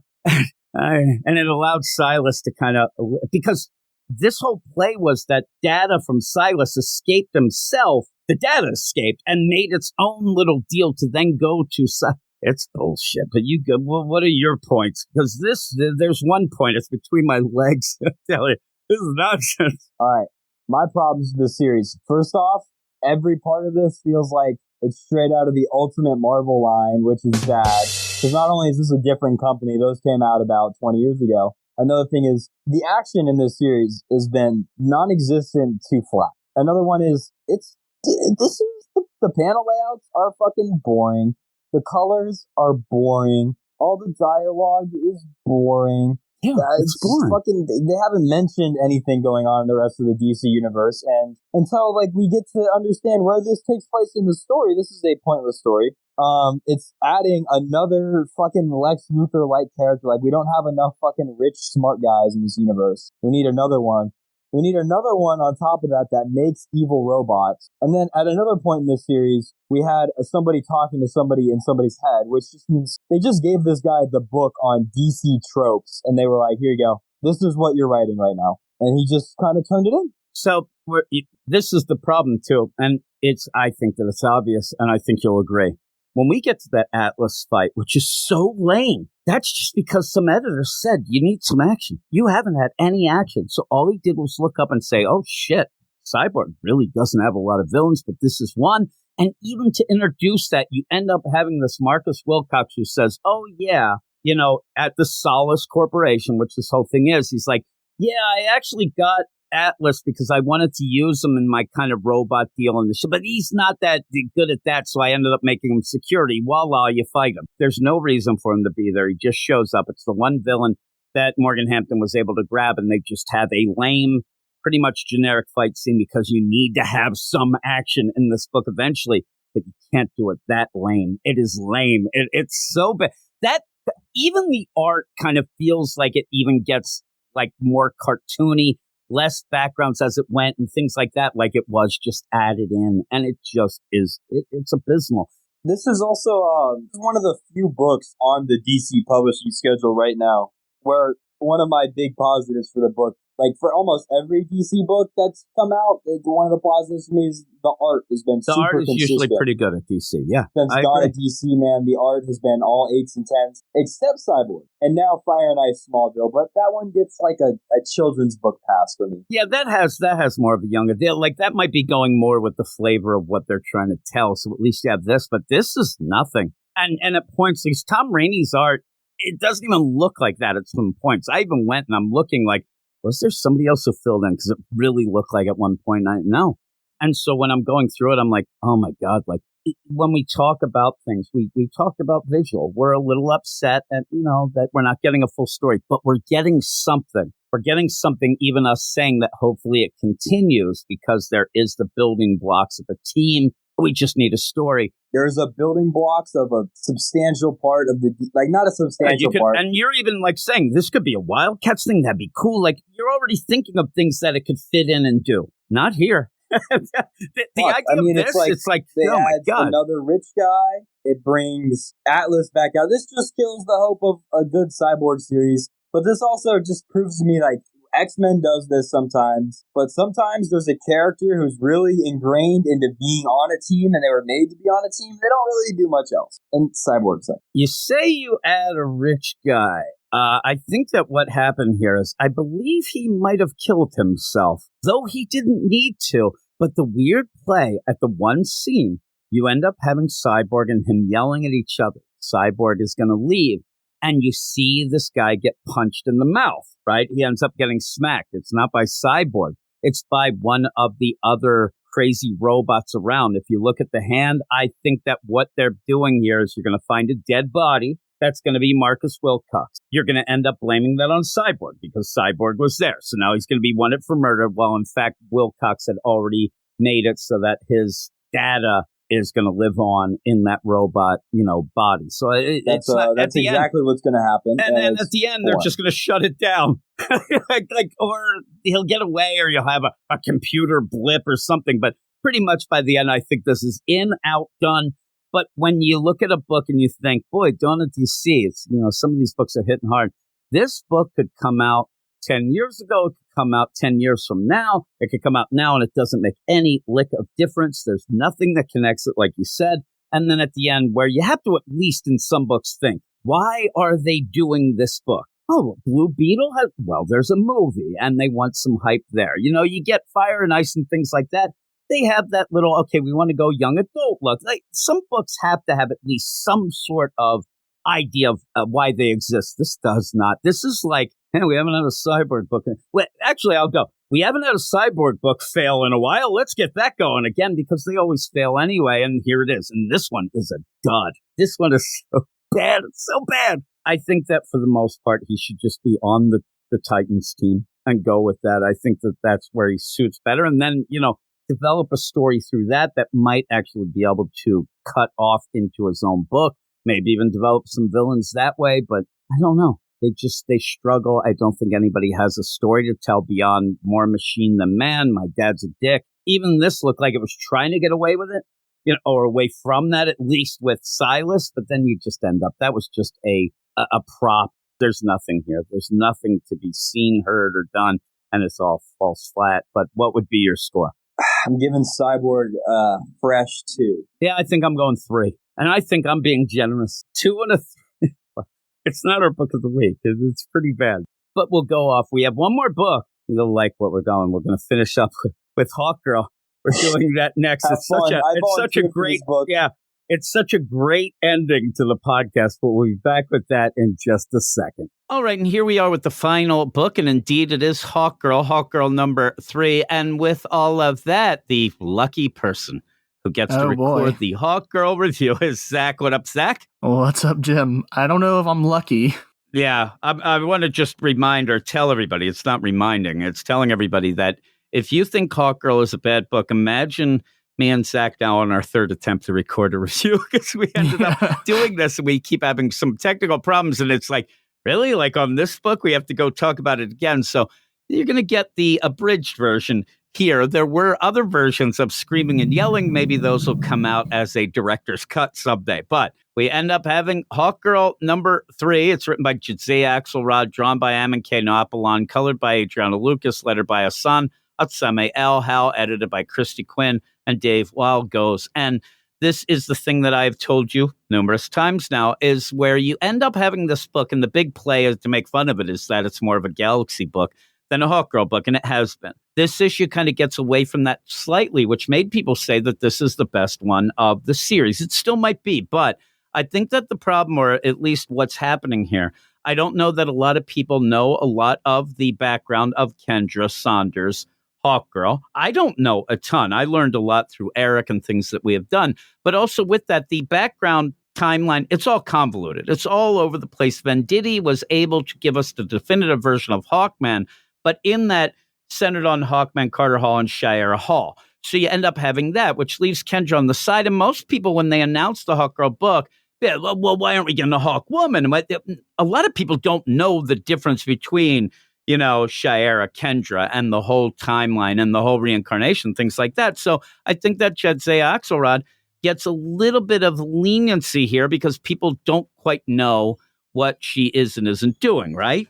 Yeah, there's even a point in this issue where Kendra, she freaks out, you know, yelling at this guy, and she's having this moment where she's like treating him like he's Carter, or being like, "Oh, you replaced me with a white version," you know, all that stuff. And when I was reading that, it felt very much like she was also talking to the fans. You know, like one of those moments where it's met. It was like, "Oh, people confuse Hawkgirl with Hawkwoman and their history and everything like that." It felt like she was calling us out over it. What do you think? Now, here's the problem. And again, at one point, and that's some of the things that Josiah is going to go and say that Kendra's going to get mad, saying all the men in her life have been awful. You've always told me what I'm not, whatnot, which that's not the case. If you've read any sort of things, this is all completely made up. And Josiah, in my mind, with Galaxy inserting herself into the book and trying to make something out of Kendra that isn't. But the idea that Kendra goes off and says in a way that thinks she's yelling at Carter, saying, "You left me for a white woman," that is completely and just it borders on disgusting of what she's doing. And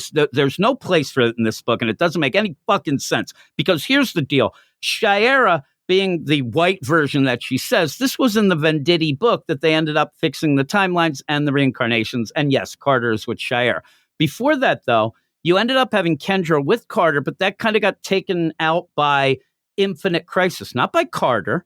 And just as you said, because we were talking about this idea, the Venditti book with Shira, right? The problem with this is at that moment, and even before that book came out, Kendra was with Martian Manhunter and even had a 6-dimensional kid with him. This is not the idea of what Josiah seems to think in her mind, that, oh, when Venditti made that book, it threw Kendra to the side. I'm going to kick you to the curb, and I'm going to take the white guy. That's nothing to do with that. There's even reincarnations involved in this that make it even less of a thing, and yet that's what we get from this. We get Kendra actually saying, "You left me behind for a white woman," version of it. Fuck you. Fuck you for even suggesting that and even trying to cause this ruckus that wasn't there. And there's where I really, really got upset about this, because again, you have a character. Don't sit there and use this character to rail on whoever the fuck you want to rail on. Do the character properly and elevate the character so people will like her going forward. Don't sit there and do your bullshit and your nonsense. There you go. And now again, for the third time, I'm coming to punch you in the face, Zach. I'm going to come down to the Carolinas because I can't hit it. It's just ridiculous. And here's the other thing. This is just a little hint for Jedzay Axelrod. Learn to write a fucking story before you start doing that nonsense. This story is convoluted as fuck, and it's terrible. There you go. We haven't even mentioned the time travel. My score is this, but yeah.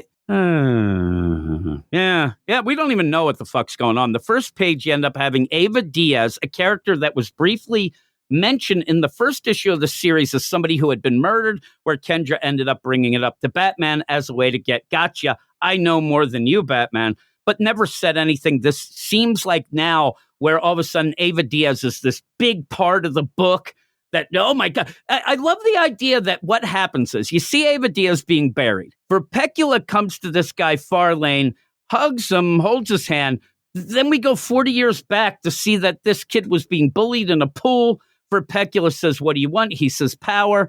And then in the present, Ava Diaz is alive. What is her nickname? Power? Because this is, again, we don't know what's happening, and they're playing with a change of timelines. Now, when we get to that part, and we could just throw this all out here, because this issue's bullshit. The idea that Batman doesn't remember Ava Diaz, and that causes it causes Kendra to lose her mind. What are you saying? I'm crazy? You think I'm who would remember Ava Diaz anyway? I know that Batman remembers things, so that's what you're playing with, but it's Ava Diaz. We don't even know who this person is, and you're like, I can't believe somebody forgot Ava Diaz died? Really? Like, nobody's reading this book. Probably nobody even remembers who Ava Diaz was mentioned before, so I guess that's the timeline shift and not awful writing. Spoiler, it's awful writing. But yeah, so all this hinges on this guy, Farlane, who made a deal with Verpecula.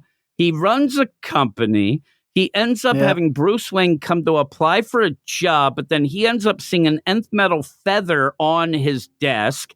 He ends up scanning that while Ava Diaz is mentioned, but this guy also has a way that he talks to people, and one of his big things is to say, I know who you are. It's fucking annoying. It's so annoying. And it's only there just so he could say that to Hawkgirl, so she can have her whole, like, I know who I am, even though the past 2 issues she's been curled in a ball on the floor not knowing who she is. Like, it comes out of nowhere, like, oh, I suddenly know who I am. And it's just like, how? What have you done? I love the fact, too. Yeah. And in that, you end up having her get mad and see Carter, and you have to do that because legitimately at that point, it's a villain who doesn't know Kendra. Kendra doesn't know him. He's turned into a living owl beast. And then just uses this thing, I know who you are. If it's me, I'm like, who the fuck are you? Like, you're an owl guy. Yeah. Like, what do I care? But it triggers her. And then it makes her think of Carter. Yeah, and such a convoluted deal to then just, everything's forced. Now, forced is, we go to Gotham. We go to Gotham because this book sells like shit. Nobody cares about it. And you have to get Batman in. You had Jedzay Axelrod being very proud of herself. Hey, I'm not going to have any of those lame Hawkman villains in here. I'm going to make my own villains. We're not going to have Hawkman. We're not going to have Shire. They're not going to be in this book because it's all about Hawkgirl. And then she grabs Galaxy and makes it a lot. But in this, you go to Gotham, we get the Court of the Owls. Why can't we get classic Hawkgirl and Hawkman villains? You didn't want to do that, but yet we get Court of the Owls, and they are just thugs. They're mooks. They end up just there for fodder. They get beaten up, and the Court of the Owls should be bigger than that, though a lot of people do play that.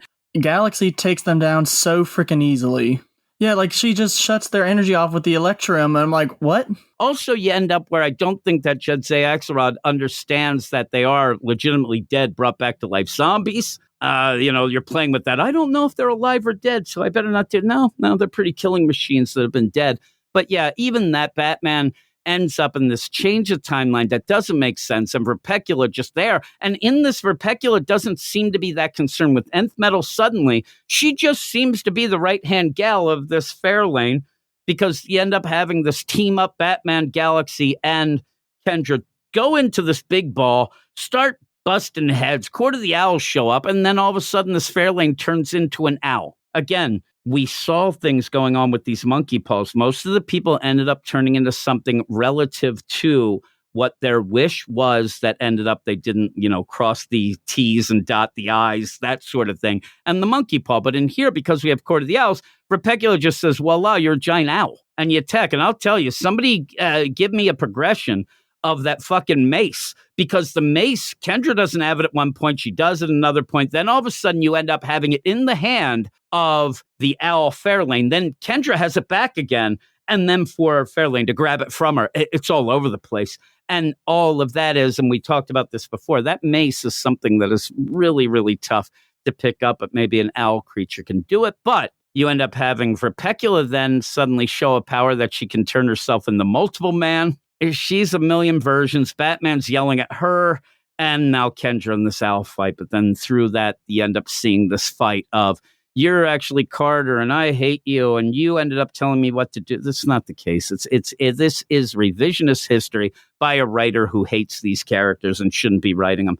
That's all it is. You can find better things. This is where I talk about all these things going, where you have a character here. Why are you trying to make me hate her? Why are you trying to make me I'm not getting an idea where I really love this Kendra Saunders Hawkgirl because, yeah, she gets miserable, curls up in the fetal position and yells at everybody and says that they're all bullshit. I mean, this is fun. This is the funnest comic I've ever had in my life. And all of that going on, there's no reason for them to be in Gotham. There is nothing. There's nothing they get from it. By the end of this, they just leave because somehow this owl guy, Fairlane, he just dissolves and crumbles. It's terrible. And then afterwards, you end up having Verpecula's like, yep, I'm glad to be back in Metropolis because that Gotham was bullshit. That's all you get. And then just icing on the shit cake, right? And I'm sorry, I'm just yelling now because I'm trying to get through so we don't end up being disconnected again. Yeah, no, I have to record again. But in that, you end up where Batman is here for no reason whatsoever, except where Galaxy then starts talking his fucking ear off. With she's as annoying as Farlane. I don't think I belong. Batman wants her to get the fuck away from him. Goes, you belong, now leave me alone. And then she goes off, did you hear that? Batman said I belong. Oh my God. And then they go off, and what did we get from this? What did we learn? What did we find out? Nothing. I mean, in that you see, like, what happens now with Ava Diaz? She's now not a murder victim, but she's now working for somebody who's dead. That company's going to but that's just left behind. There's no promotion. Deal. There's nothing going on. And this Ava Diaz was bullshit. Yeah, I guess she's the CEO now. She gets the power. And then just out of nowhere, Alicia's like, hey, I offered you guys some food, but I'm closed now. But I'll open up and we'll have this picadillo with a lot of olives. All right. And then Kendra's like, all right, look, I'm smiling. I am better now, and I'm going to text my friend that I ended up treating kind of badly and say that I'm glad that you know I'm me. Voila, bada bing. Let's go back to Metropolis and maybe get a story, but this is bullshit. Nothing. The art's good. The story is... There's things about a bad story where we talked about the Cyborg story just before this, where it was just a nothing story. Now, this jumps through hoops to confuse people. This ends up having twists that the twist is, hey, I'm just going to throw shit in here and you'll just have to go with it. And a lot of people are reading this series who have never read anything with Kendra, anything with Hawkgirl. Same. This will end up being their definitive version of a character.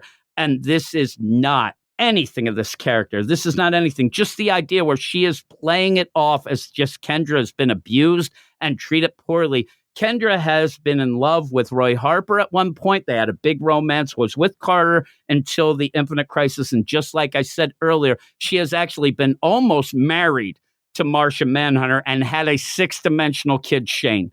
And so all that is nothing of what is being portrayed here in a bullshit book that is, it's just a story that Jadzia Axelrod is coming up in her fan fiction mind to throw on the page and just annoying me. That's what it is all about, annoying me. And I don't even care that much about that. Like, this is a character Eric loves. I'm getting mad because I think he would get mad.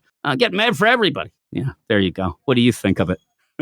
After I yelled for 14 minutes. It's bad. No, you're right. No, it's bad. I had a few things that I wanted to like about it, but no, just like I wanted to like. There's a couple lines there, okay? I wanted to like the scene where she's like, come on, Batman, trust me. We've worked together before. Surely you can see the timeline shift, but also she does overreact to it too, but like, no, you don't believe me. Why don't you fucking believe me? And it's like, calm down. Like, he don't have the same advantage you do. Yeah, she's like going to yell, stop bat-splaining to me. It's like, why in a word? Like, here's the thing as well. Like, me coming up to anybody, I could go to my most trusted friend or family and say to them, hey, I think that you guys are crazy and the timeline shift. And I know this is a comic book universe, but Batman's going to, like, he's got to look into it a bit. Hey, maybe you're not feeling well. Maybe that's not the case. And she just like, the idea that she gets mad at Batman for not trusting her about a timeline change is more bullshit than her not calming down and letting Batman think about it and maybe investigate. That's not something that you can just say, oh, well, that must be. And what they end up doing here, Axelrod ends up making it that Galaxy is the one that solves it by saying, oh, it must be the nth metal that does this, that changes timelines and things like that, that she's able to see it. But that doesn't really make any damn sense. You're making up rules to fight off your fucking bullshit writing that you pay. It's just bad. This is way over the top, awfully written issue with no setup, no ending, like character work. It's just the same old, and it's made up shit that doesn't make sense. And even what we've seen in the series at points, and it's bad. It is bullshit. I hate to have a thing where I'm yelling because I'm really yelling at you, Zach. Really? I'm not yelling about anything, but I'm yelling right at you. And now you're taking the brunt of it. It's your fault. Okay. This. But yeah, well, we got through it. I'm telling you, the first two times that we talked about this, we actually had like more of a discussion of the page-to-page stuff. But like I said, so I just wanted everybody to know that I'm angry about this. And you're just as angry. You just don't yell like me. No, I'm trying to keep calm. My family's upstairs, and my family's right in the next room, and they're used to this shit. So yeah, you just get nothing. And then at the end, Repecula's there with Maureen, and says, "Oh man, we're back in Metropolis." I love that she ends up being like her big plan just got completely obliterated. She doesn't care because why would she? Because it was bullshit. Nothing. It's like the fight with the Croc gang earlier. You had that where they're quipping and joking because it does not matter. It's not even a real fight. You're just there to tell jokes. So at the end, Repecula doesn't even say, boy, that was a shame. I thought that would work. Or man, that took a lot of time wasted. Nope. She's there and says, Gotham was fun, but it's nice to be back in Metropolis, wouldn't you say? So many glittering buildings. So she just says, that was a fun time that I got defeated, but didn't. And even then, Batman is chasing her. She just gets away. Bullshit. What would you give this? I will probably give it a 3. I was originally going to give it a 4, but yeah, just, after 3 times trying to record this and talk about it with you and just you getting angrier and angrier at me, I'm just going to go with a 3 because, the art's good. The art is amazing. Like, Amanke Nahopan, great. I love, what's the colorist's name? What's his name? Yeah, this is a beautiful book in terms of art, but in terms of writing, it's bullshit. It's Adriana Lucas. Hey, thank you. Yes, Adriana Lucas. I love him as a colorist. I love him on Action Comics. I love him on all the other books. He does really good colors. It's a shame they're wasted on bullshit like this. Mm-hmm. Yeah. Fuck your chicken strips. I'm a 2. I'm a 2, and in that I'm a 2, and I give the art a 4. So there you go. Yeah. That just shows you. Yep. Shut the fuck up. This is so bad. It's not my book of the week. So there you go. No. We got through it. We still got the rant and rave for a while, but that is it. Thank you for joining me once again, Zach. No problem. We will end up picking some better books later and maybe get through the deal. But I'm going to go off and say what my book of the week is and give you a little heads up of what's coming up next week right about now. All right, my book of the week is Superman #6 by Joshua Williamson. I got to talk about that with Jon Wayne, and me and John ended up making that pact that if Joshua Williamson ends up breaking our heart once again, we're going to dock him 2 points on every score of every book he ever does again. And also maybe we'll, cry in our Cheerios or something. But that is my book of the week. I thought it was really good. A little special shout out to my favorite book every time it comes out, Superman versus Meshi. Me and Luke Hollywood love that. But here are the books that we're going to talk about next week, and there are tons of books. So unless Eric decides this is the week he comes back, we will have tons of co-hosts, and that's something that is exciting and fun.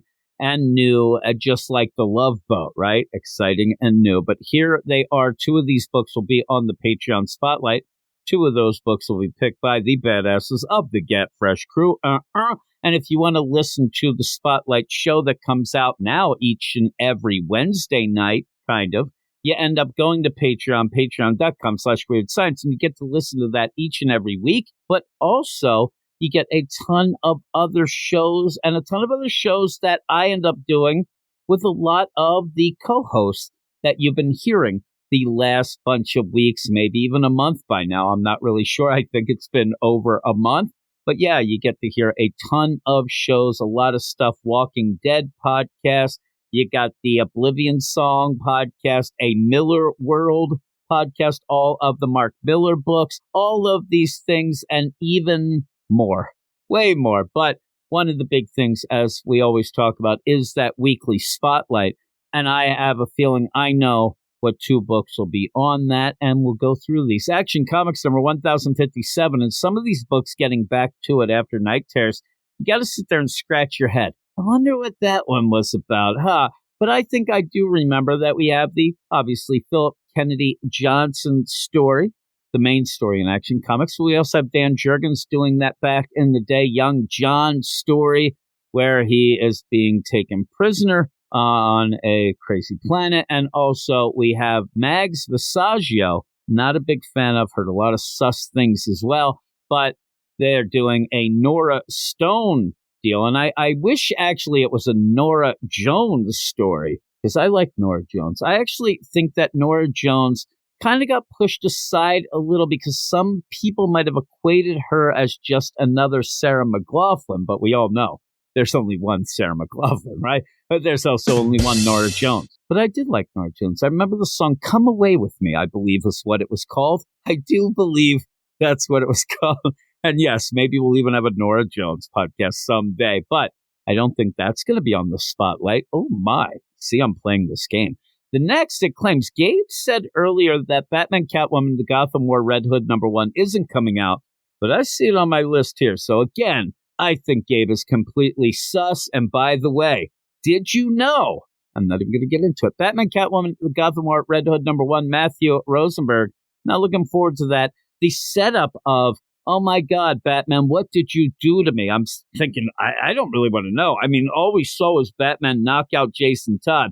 I looked, his pants were still on, so I don't think it got that crazy, but who knows?